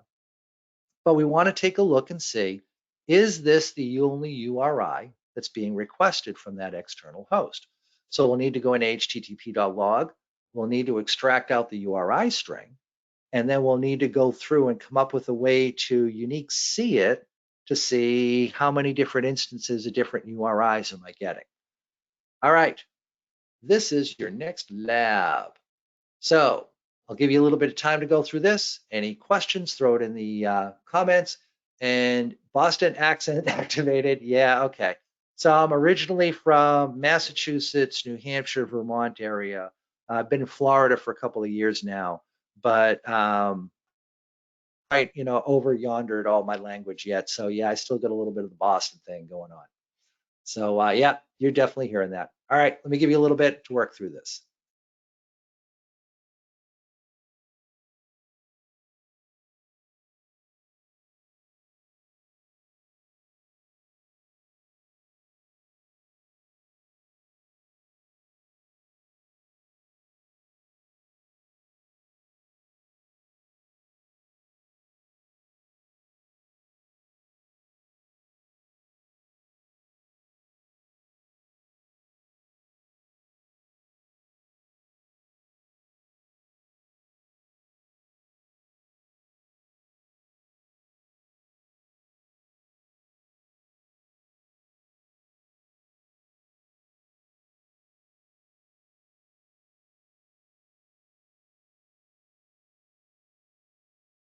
And yes, we are still in the Lab 1 directory.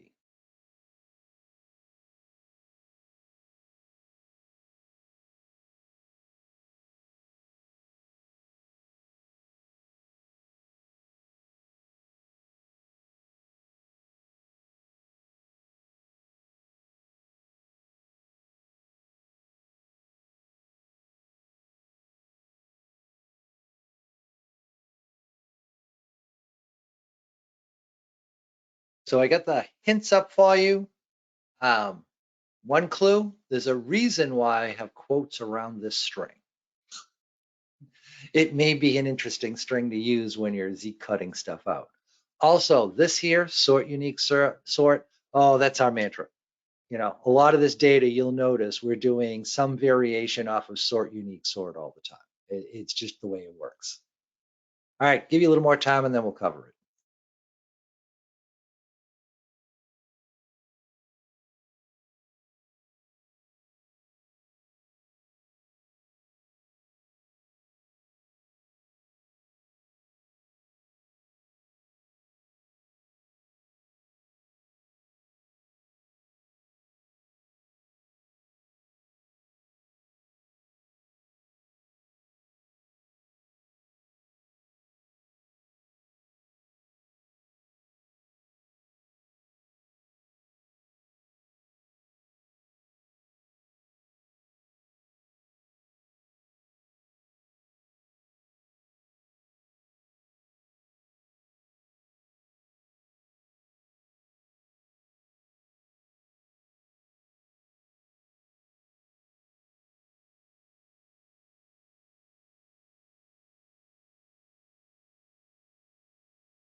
Tony's asking, we can use Python for most of these commands. You know, why not do that? Absolutely, dude. So we've got the illustrious Bill Stearns helping us out today, and he's all over the chat channel. And oh my God, I would be lost without Bill at my side to kind of help me out with this stuff. And you know, Bill, you know, I know could like do a lot of this stuff in like one Python command, and that's it. I am not as skilled as him. I'm not sure how he does not hold his nose when he looks at some of the stuff that I come up with. So if you look at the commands I'm doing and you say, hey, I have a better way to do that. You know, I can do that in Go and it'll be so much cleaner and this is better and everything's cool. Great, go for it. You know, don't consider the stuff that I do as being like, you know, oh, this is the best and, you know, nothing will do as good as, no. You know, come on, it's Linux. You know, there's 10 different ways to do everything. And if, you know, my way is only half as good as your way, do it your way. There's absolutely nothing wrong with that. So yeah, go with what you're happy with. This is just, I do it this way to try and keep it clean enough that people can kind of read what's going on. You got something better, absolutely go to it. All right, give you another minute and then we'll cover this.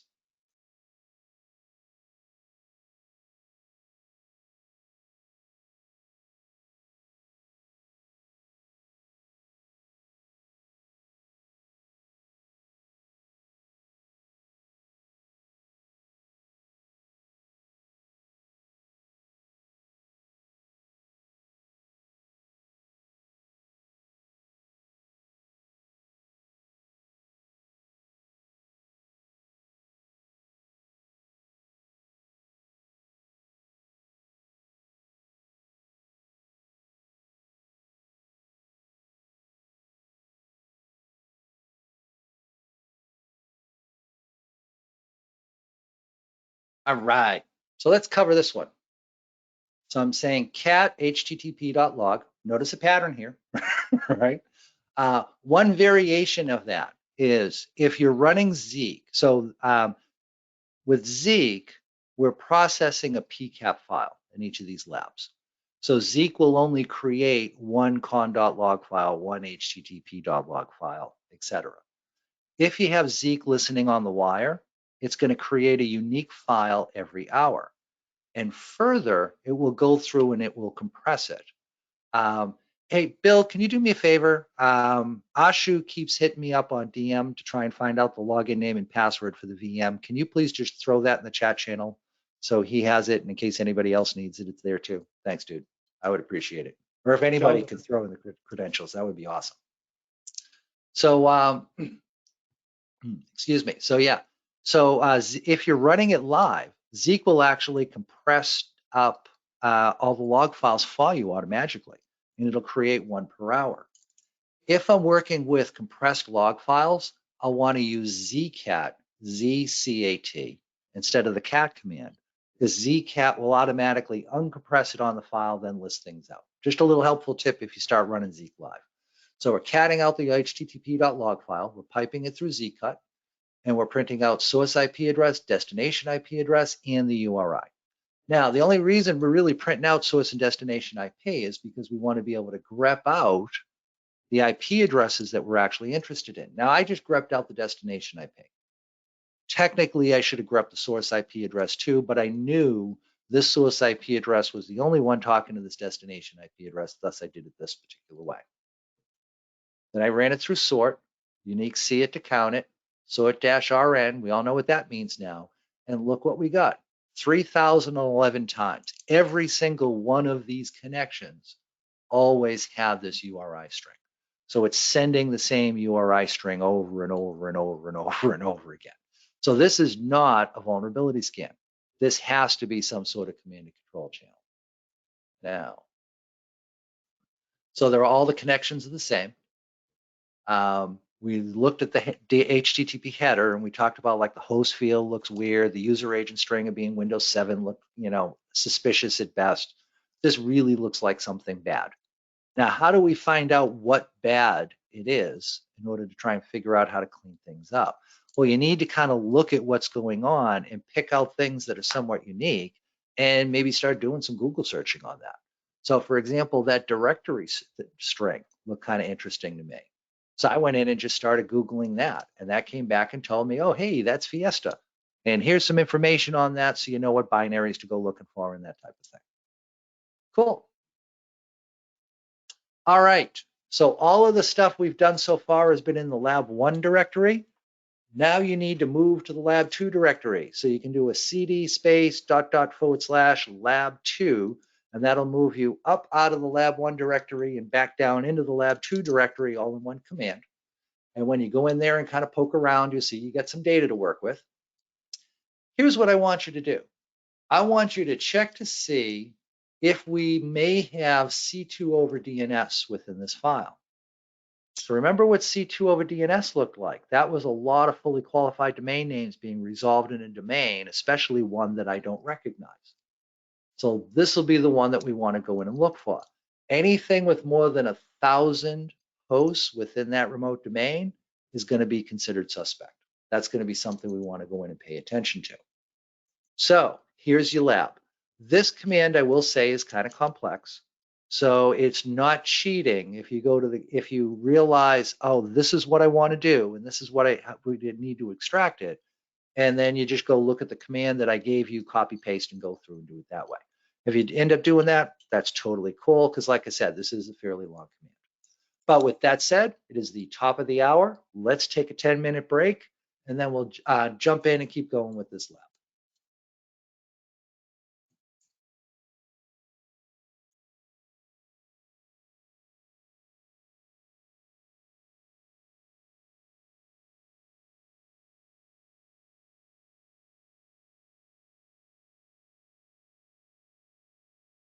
Okay, I'm going to take that back real quick because we got a question in here that was really valid and I should have answered it.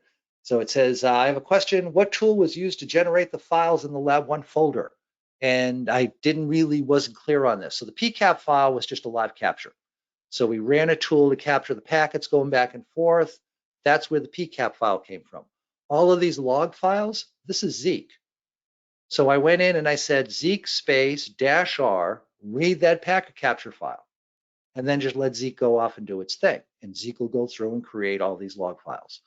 It'll do it for a PCAP file, or like I said, you can tell Zeek, hey, go listen on the Ethernet interface.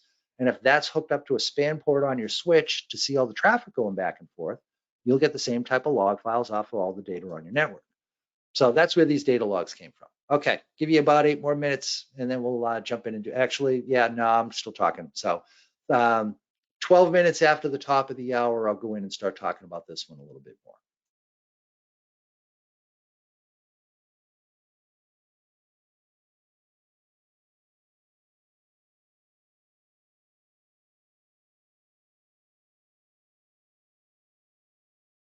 Okay, we're not quite starting back up yet, but I had somebody asking, or I saw somebody asking what Bill has done to get this level of skill that he has.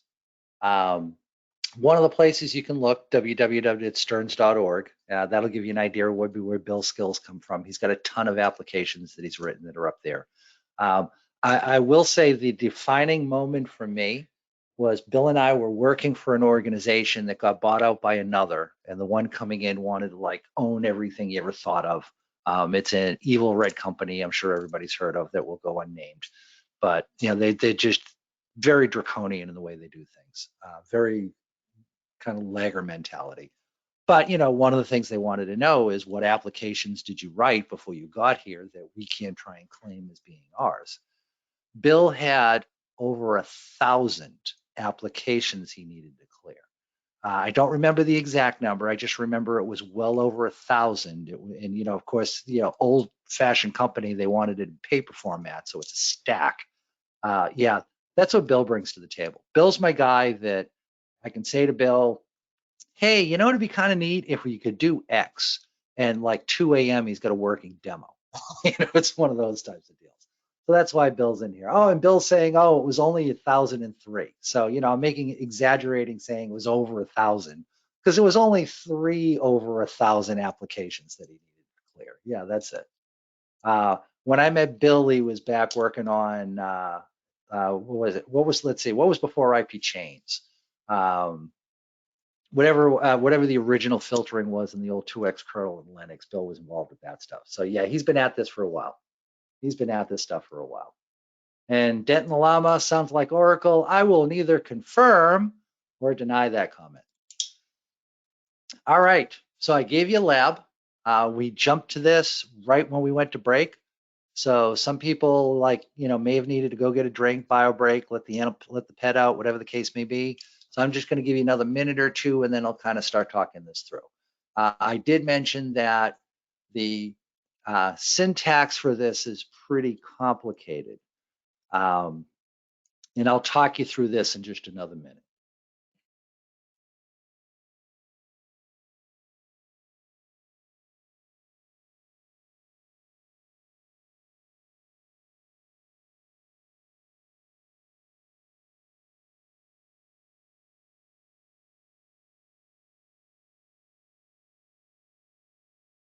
And we have moved on to the lab 2 directory. So you should be in the lab 2 directory when you run this command. This command will work in the lab 1 directory. You just won't get the same results as everybody else.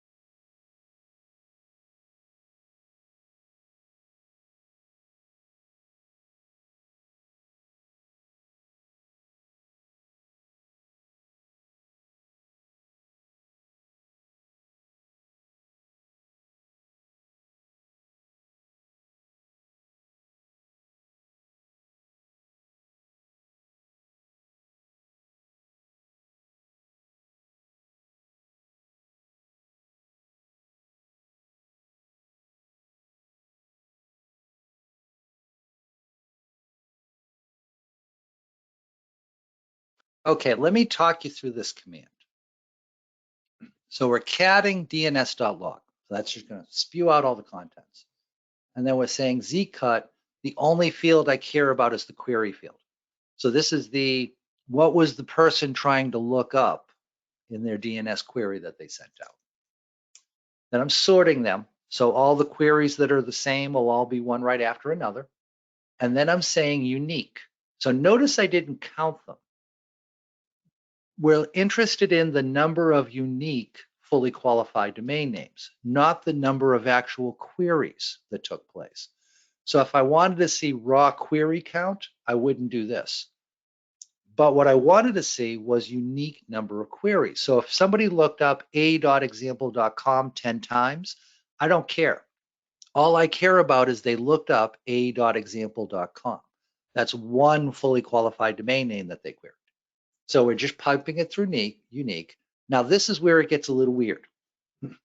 What I wanted to do was I wanted to cut off the host name and any subdomain that appeared within that fully qualified domain name. So it could be, www.example.com. It could be www.eastcoast.example.com. And I don't care about that. I don't care about if it's a subdomain or not. What I care about is example.com, that main domain. So I need a way to match on that. Well, I could say, all right, let me use periods as my column separators and then extract the end stuff. But the problem is I don't know if there's a subdomain or not, because it could be host.domain, it could be host.subdomain.domain, it could be host.subdomain.subdomain.subdomain.domain. And in every case, I want to get that down to that domain. How do I do that? Well, the easiest way I could come up with, reverse the characters on the line. So instead of .com being at the end, it's now at the beginning is MOC period. And then the next thing after that is my domain. So I'm reversing the characters. I'm saying cut, don't use tabs or spaces as your column separators, use the period sign. So now MOC period, right? MOC is now my first column because that's everything that shows up before the first separator I've defined as being a period. And then I say I want to cut out fields 1 and 2. So that'll be MOC period, and then whatever the domain name was spelled backwards. And then I'm reversing the characters, so it's now human readable again. Then I'm sorting them. Probably didn't need to do that, but hey, let's keep it clean. Let's keep it clean and neat. I always just like to stay in the habit of sorting before I do a unique C. And then this is saying count how many times that domain showed up. Sort-RN, highest number of domain matches at the top, hump it through head so I see my first 10 entries. So here's what we end up with. So what this output is telling me is I looked up 2,704 unique fully qualified domain names within this domain, honestimnotevil.com. Well, the domain is named honestimnotevil.com, so I'm sure this is safe traffic that we don't have to worry about, right? Because, who would lie in their domain name? There must be a law against that or something. Yeah, no. I had one query that took place within ne.jp, so ne.japan. I had one query that was an IP address trying to look up the fully qualified domain name associated with it. And then I have one query that looks like it just borked. It's a failed query. But I get over 2,000 for honestimnotevil.com. Well, we said the magic number is 1,000, right?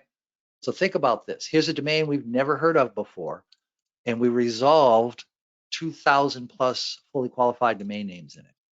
I would want to start running down that one to see what's going on here. This looks to me like it could be C2 over DNS. Specto says, so in the case of the reverse address, moc.elgoog would be an example of, google.com as being the domain. Absolutely, dude. And the way I have it written out, it could be www.google.com. It could be, domain, subdomain, google.com. Both of those would end up getting parsed out properly that way. So yeah, so that's the one we want to go in and we want to pay attention to. Let's see. Emma says, if I want to play more threat hunting, being unemployed ATM and not going to build honeypot, capture traffic, install malware, build complicated labs, whatever I move, where can I get real world yet legal to obtain capture files to analyze from? Oh, that's a good question. So a lot of the capture files that are out there tend to be like malware data transfers. They're not necessarily C2 channels. One of the places you can definitely get that is our blog. We do a weekly blog called Malware of the Day. Yes, it's a malware of the day that we only release weekly, but that analyzes different command and control channels. And one of the things that's included is, you guessed it, PCAPs of that C2 traffic. So you can download those C2 traffic, download those PCAPs, try out different techniques to see, are you able to go through and detect that type of activity? So yeah, if you want some place to go from here, the activecountermeasures.com blog is a great place to go to get more data to work with to kind of hone your C2 detection capability. All right. So we saw 2,000 plus queries take place within this domain. A lot, not all, but a lot of C2 channels use text records when they do DNS queries, because text records gives them a lot of space to embed data commands within.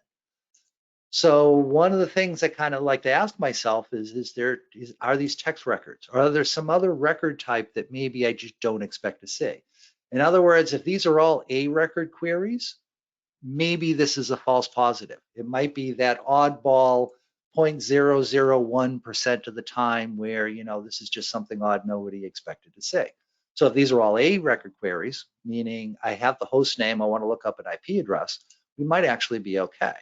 But if these are DKIM queries, text record queries, MX record queries, when they're all that, yeah, that's where this gets suspicious. So I want to go through and figure out what type of queries were done. Now I gave you a hint, and the hint is to extract out the record type. This is the column title within Zeek, qtype _ name. And the reason I gave you that is there's one in there called qtype that you run across first, and you might think, oh, that's it. But all that's going to do is return you a code. It'll tell you, oh, hey, yeah, those were all record 15s. Well, then you're going to go look it up to figure out that that's actually DNS. That's the record ID for like a text query or something like that. So this will give you the actual name, so you don't have to worry about that. So what I want you to do is to look at, okay, so out of all these queries going to honestimnotevil.com, how many of what types of queries were we doing? Go in, give this one a shot. I'll give you a little bit and then we'll talk about it.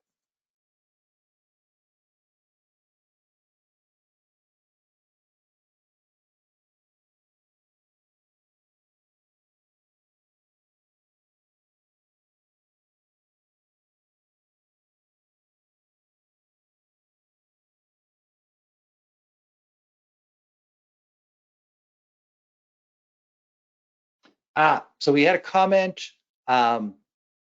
This will not work for domains like bbc.com.uk. Absolutely. So I'm definitely looking at this way too much like an American. And hey, everybody's got a .com address, right? Nobody puts the country code at the end. So yeah, what do you do when you're in a place where most of your connections are going to be coming in with country code? You could go in and cut 3 fields out instead of 2, and that'll start giving you that type of data. Are you going to get errors? Like, yeah, you're cutting 3 fields, but you really should have only cut 2. Yeah, you're going to run into that. So the method I'm showing you works 75% of the time if you're in the US, probably 50% of the time if you're outside of the US. I will give you a better way to solve this right after this. But for now, kind of follow along with me. I'm trying to kind of give you an idea of how the data gets parsed. Good catch on that, though. All right, give you a few more minutes and then we'll talk about this.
Okay, so this is another one that's a little odd.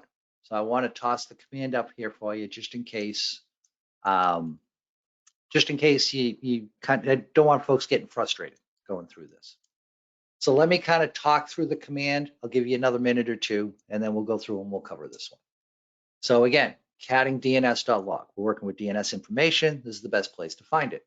I'm telling zcut, pull out the query type underscore name. I gave you this field name, and pull out the query.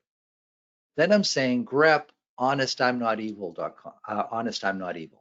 So what's going to happen is we're going to print out the query type in the query for every query that Zeke saw. And then we're going to say, but only grab the ones for honest, I'm not evil. So any queries that went to other domains that were not honest, I'm not evil will just get ignored at this point. We're only going to grab those. And then I'm saying cut -F1. What am I doing there? Well, remember this. So again, anytime you're confused about these, just go back to the slash and just run that portion of the command. So you could go in and you could run cat dns.log zcut these, these two fields and see what does the output look like. Then you could run this and see what that changes. What I'm doing here is I printed out the query name because we want to focus on honest, I'm not evil. We don't care about other domains that were queried. So my sole purpose for printing out what was queried was so that I could grep on honest, I'm not evil and only get those results. But I want to look at the query types that were performed. So I don't really care about the domain. I'm just focusing on the query types. So cut -F1 says, okay, now that we only have honest, I'm not evil data, delete the query column, but keep the query type column. So that query type underscore name will be field 1. So we're just going to keep that. Sort it, unique -C to count it, sort -RN again, and that's going to show me all my different types of queries that took place on this domain. Seems a little weird, I know, but like I said, if you kind of step through it, run one portion of the command at a time and look at how it changes the output, at least for me, that really helps me kind of wrap my brain around, yeah, what exactly is this command doing? And here's what we end up with output. So we had 2,074 queries that took place. They were broken up into 3 different query types. We did 707 MX queries. That's kind of odd, right? Because once we look up an MX record, usually that we're told to cache that for some period of time. I'm surprised we would have to look it up 707 times in a given day. So that one strikes me as kind of odd. We got 692 text records. That sounds kind of extreme. 675 CNAMEs. So CNAME is, hey, you looked up a host name, but that's actually associated with this other host, and here's the IP address associated with that host. I'm surprised to see that many CNAMEs. So we're seeing some odd record types. I actually did this on purpose because I see a lot of folks get hyper focused on text record queries. Oh yeah, if you see a lot of DNS text record queries, that's something to worry about. And that's a true statement. But if that's the only thing you're doing, you won't catch anything. Because I could have just as easily have made all of these MX record queries or all of these CNAMEs. I just decided it'd be kind of fun to load balance across the 3 and see if I couldn't get them even. And I couldn't get it exactly even, but hey, it's pretty close. Maybe if it ran for another hour, I would have kind of balanced that out. But notice we're not seeing any A record queries. That's the most common one you should expect to see. Or if you're living in the IPv6 world totally, you should be seeing quad A queries taking place here. And again, we don't see that. So this tells me, yeah, this is really suspicious. This is definitely something that we need to go in and pay attention to. All right, so this lab should be easier because I brought you through this process to kind of show you what it's like to kind of manually sort through this stuff. And this is where we were about 3 years ago. So to like sit down and do a threat hunt, those were the tools we have. Those were the techniques we were working with. This is why we created Rita. So here's what I want you to do. Just at your command line right now, just type in Rita space list, L-I-S-T, and hit enter. And when you do, you'll see what data sets does Rita know about. It should know about lab 1, lab 2, and lab 3. Ignore lab 3 for now. We'll come back to that one later. Focus in on lab 1 and lab 2. What I want you to do is to go through and do a long connection and beacon analysis of the data for lab 1 and for lab 2. And to see, is there any beacons to worry about? Now, if you type in Rita by itself, that'll give you a list of the commands that are associated with it. And hey, Mr. Keith, if you're still on, can you do me a big, huge favor and drop a copy of the Rita cheat sheet into the Discord channel for folks? Absolutely. Oh, awesome, dude. Thank you. So Mr. Keith has created this awesome, awesome cheat sheet for Rita that has a bunch of the commands that you may want to use, and it explains what they're for and how they work and all that other fun stuff. So he'll share that through. That way everybody's got it. Tire Fire went through and gave you the command, Rita space list. Thank you, dude. So that'll list out the data sets. So what you do with Rita is you use the Rita space import command to just pull in Zeek files. But I've done that for you so you don't have to worry about it. So where does Rita get its data from? It gets it from Zeek. And you use the import command to go through and do that. So like I said, do a Rita space list. You'll see lab 1 is there. And then I want you to go in and do an analysis on each of those. Let me just give you one command. So if I want to check for long connections, I could say Rita space show dash long dash connection space, whatever data set I want to check. So we want to start with lab 1, so type lab 1 in first. What do you see? Is there anything there that looks like a long connection to you? Then I can do Rita space show dash beacons space lab 1, and that'll show me, is there any beacons to worry about? Show exploded DNS space lab 1, that'll show me anything that looks like it might be DNS C2 over DNS. So go in, give these a shot. I'm going to give you a couple minutes and we'll go through and we'll talk about these. And Keith shared the Rita cheat sheet in the Discord channel. Thank you, sir. Much appreciated. Hey, you're welcome. Thanks. I see a question. How does Zeek and Rita differ? So Zeek sees packets going by and records that information in the log files. So that's what Zeek's job is it's just to see the stuff that goes by and put it into a different format that's easier to work with. Rita consumes those Zeek files and does all the work for you to figure out if there's any long connections or beacons in there. So Zeek is a general purpose capture tool. Rita is designed to target and find C2 communication channels. That's the difference between the two.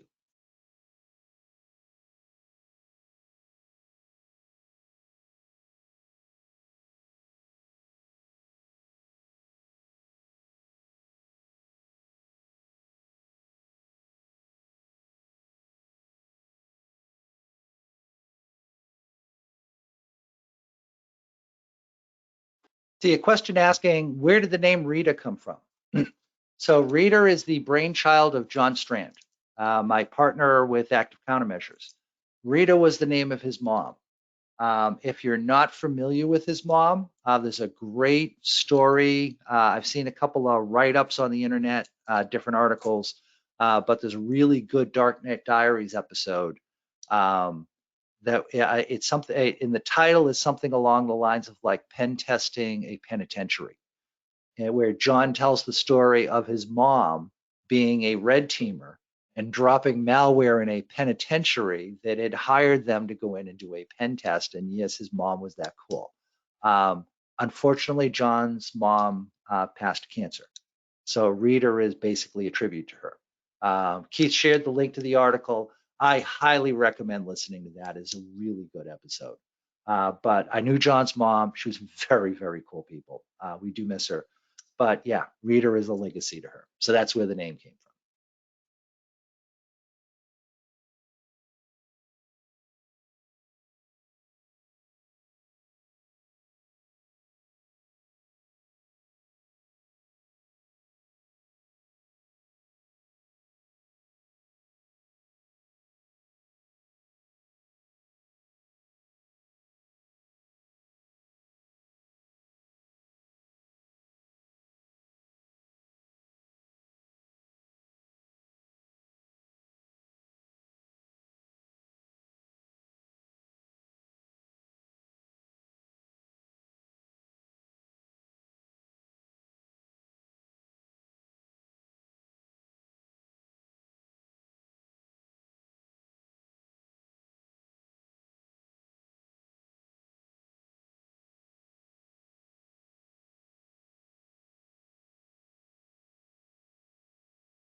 Dundascore included a link to OWASP that had a John Strand thing in it.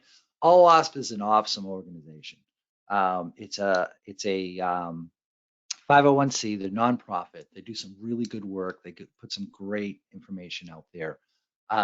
So one of the cool things about teaching classes through Wild West Hackenfest is like 10% of what's earned on each class off the top goes to a charity of the instructor's choosing. And I tend to send those to OWASP just because I've learned a lot from them. It's benefited me in my line of work a lot. So I tend to support them. So if you're looking for a good nonprofit within the security world, that's an actual real nonprofit, that doesn't mean they just have a .org and pay themselves a lot of money. It means they're actually trying to do good.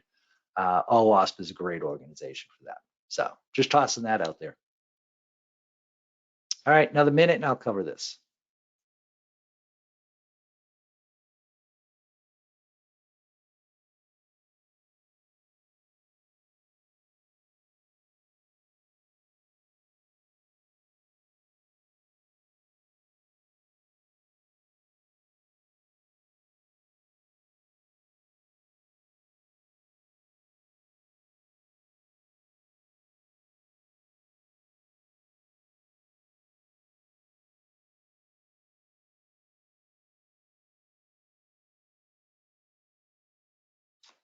So this should have seemed a little bit like Nirvana, right?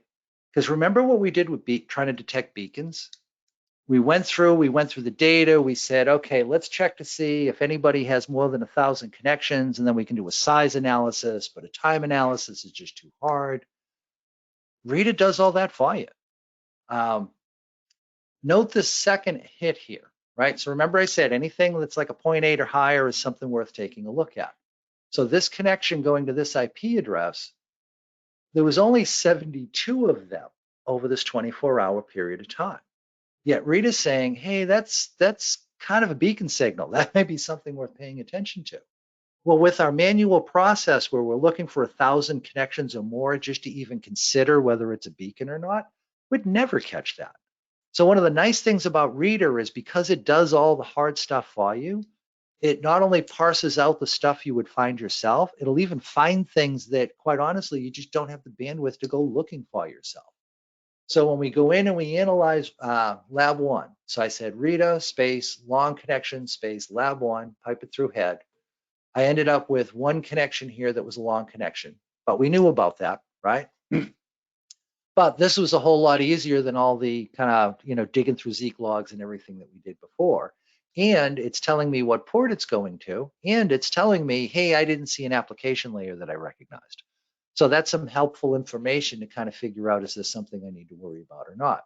So we tagged the long connection pretty quickly.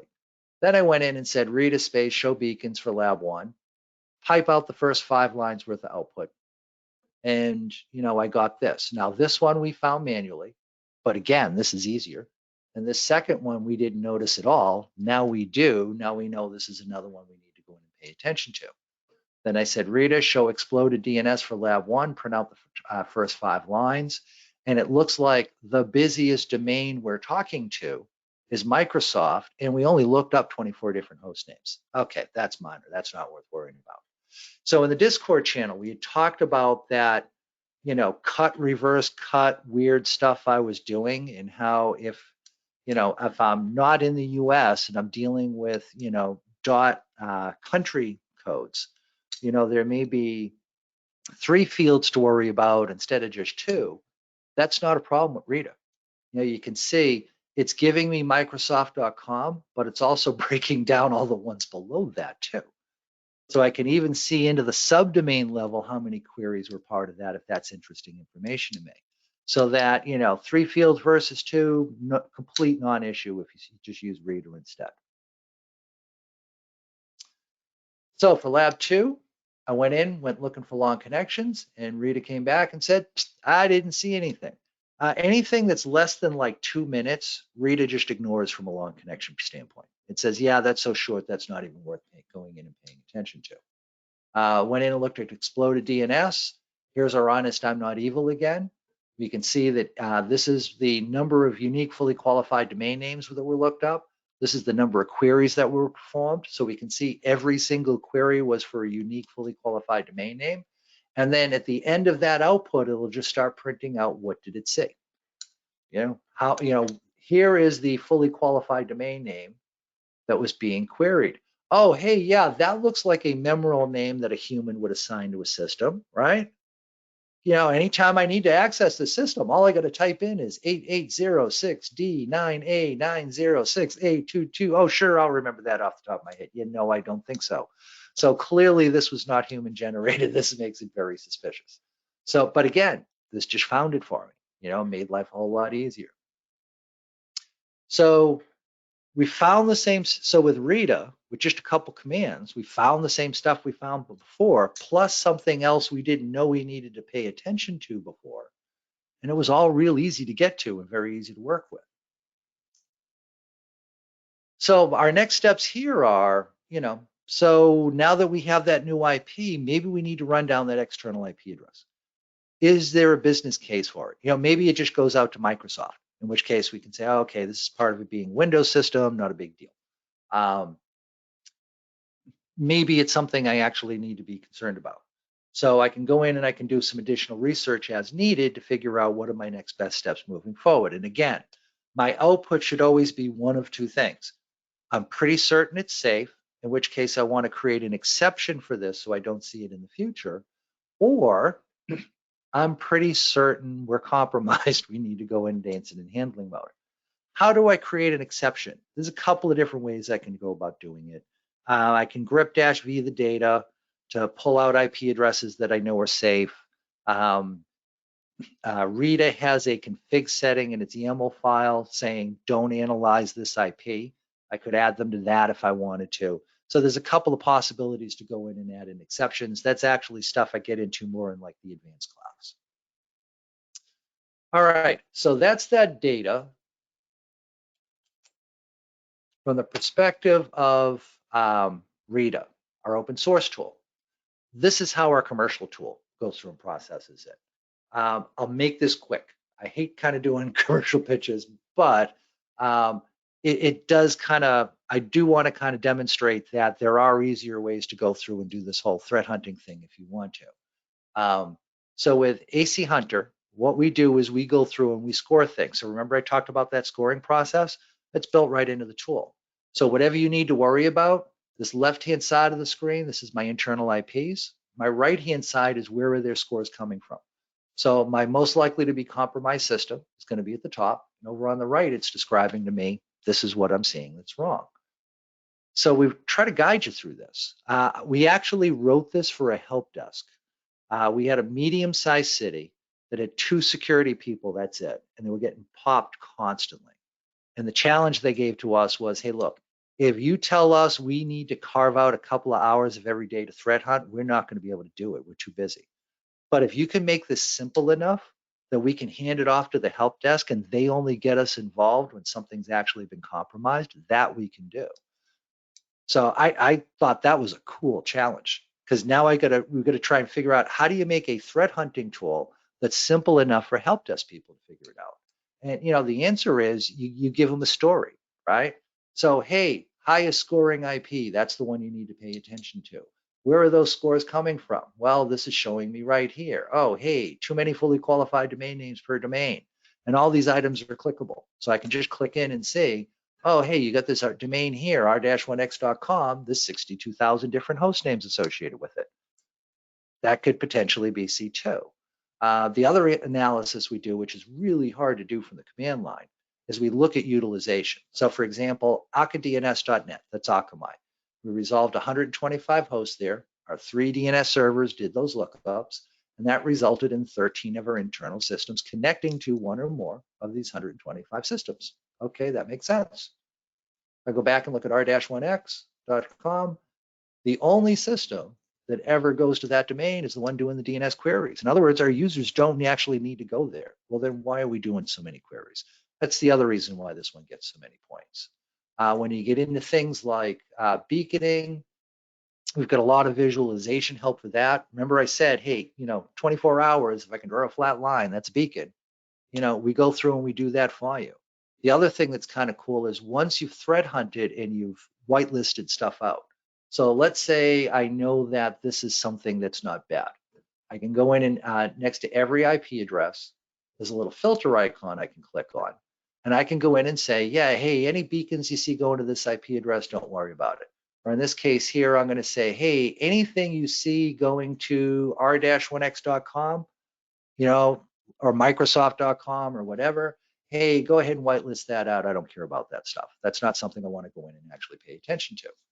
So once I go through and do that, now that gets pulled out of my data.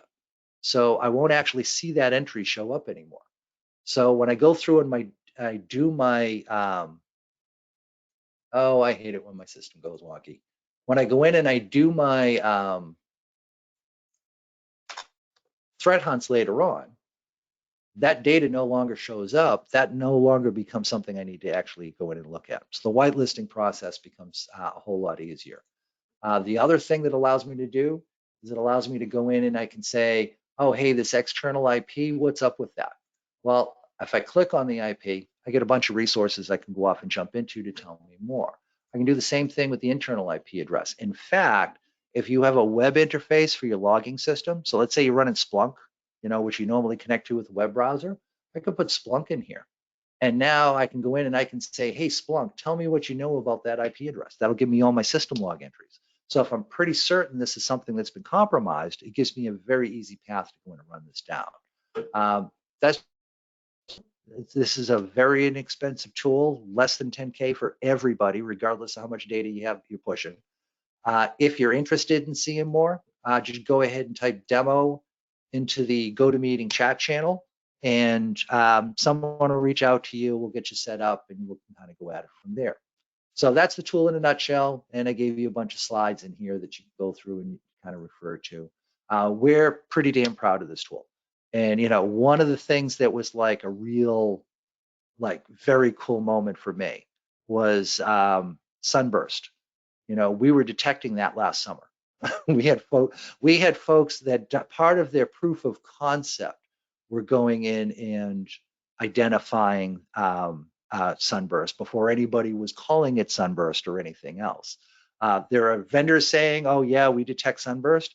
Yeah, sure they did. After it was announced and they wrote a signature and you do a variation of that attack at all and you're not going to detect it anymore, we were pulling it out before we even knew that was a problem. So like I said, it's just something I'm really proud of and something I just, kudos to the team over. So there's a bunch of slides you can take through. Finally, we're almost about done. There is one more lab left. This is a take-home lab. So here's what I want you to do. Do not do this lab right now. Wait a day, wait two, maybe wait till the weekend. Then go through and do the lab. This is going to do a couple things for you. One is this is a free-for-all, right? So you can use Rita, you can use T-Shark, if you like doing stuff in Python, hey, you can do this in Python if you want to. This is open to you to go through and hit. But the reason I'm saying wait a couple of days to go through and do this is because that'll help reinforce what out of this training stuck and what didn't. You've just had information shoveled at you for 5 hours. Not all of it is going to stick to the wall, right? Some of it's going to slide off. It's going to get on the floor. It'll make a little bit of a mess. This will help you figure out what's on the floor and kind of messy right now. What stuff didn't completely stick through. Cool. Now you can go back through the slides and kind of reinforce that for yourself, or come back into the Discord channel and ask questions, and then go through and do the lab. And that'll help you kind of figure out what you need to tweak. So again, use this as kind of a follow-up a couple of days down the line. And I've got the answers to this and everything right after this slide. So I will not change past this slide because I don't want to give away answers on people. But trust me when I say after this slide is all the answers, and it's whether you do it in T-Shark or Reader or whatever you choose. And with that, we are done. So I want to thank folks for coming out today. Wow. So I guess we've had almost 2,500 people cycle through the class today. That's pretty cool, Shelby. And Shelby, you're on mute, I think. Yeah, just realized that. Cool. Yeah, we've had great numbers today. And like Chris said, thank you so much for everybody for joining us. If you are interested in our commercial tool, AC Hunter, you can type demo into the GoToWebinar chat, and we'll go ahead and take care of setting up a demo for you. Yeah, if you throw it in Discord, we'll try and find it, but we may miss it. If you throw it into the GoToMeeting chat, we'll definitely find it. We'll definitely reach back to you. Yes. The other thing that I wanted to mention is that we have a capture the flag coming up that's based around this tool. So what's kind of cool is the CTF is basically go in and do a threat hunt using the tool. And there's prizes. Do you want to talk about prizes, Shelby? Yeah, so the first place prize for the CTF for AC Hunter is going to be a mini Tesla coil. And the Tesla coil, you can even use it to like play music and stuff. So I'm sharing the link to that in Discord in case anyone wants to check it out. And then the second and third place prize is going to be a low temp Stirling engine. And this thing is super cool. You can like put it on top of your coffee mug in the morning or something. And then we're also going to have Basically, there's also bragging rights, right? yes. Yeah, And fourth and fifth place people are also going to get a prize of just some ACM swag. But like Chris said, it's more than anything, it's a bragging rights. Yeah. So we will be announcing the CTF, I'd say over the next 2 weeks or so. So please stay tuned. And we'll let folks know when that's been opened up to go in and consume prizes. Yay. I see a lot of people saying thank you in the Discord channel and saying they enjoyed the content and the teaching and all that. And, you know, folks, you are awesome. I mean, you know, we're here because you're here. And we really appreciate everybody taking 5 hours out of their day-to-day plus. Well, only 5 hours for me because I was late. For a lot of you, it was longer than that. But we really do appreciate it. Thank you so much. Yes. Yeah, and just to cover a couple of quick housekeeping things for everybody. Today's session has been recorded, and the recording is going to be posted on the same page where you downloaded the labs. It should be up either tomorrow or the day after. Along with that, tomorrow around this time, you'll receive an email to the address that you registered with containing a certificate of attendance from today. It's also going to have a feedback form that we would love for you guys to fill out. Filling out that feedback form is how we make these trainings better. And the last thing I'm going to mention is we have another session of this training coming up in May. And it's actually on a Saturday for anybody who can't accommodate during work hours. So if you enjoyed this training and want to share it with your friends or colleagues, please go ahead and share the session we have coming up in May with them. And with that,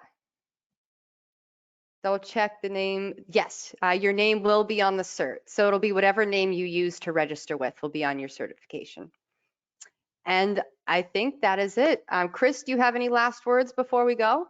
No, just another thank you because, oh my God, we get the best audience. This was cool. Awesome. And I see one last question I want to take care of, and that is where will the CTF be announced? If you follow us on LinkedIn or Twitter, you will definitely be able to see that announcement. And with that, thank you again, guys, so much for joining us, and hopefully we will see you in the next one. Yeah, everybody have a great rest of your time zone. Yes.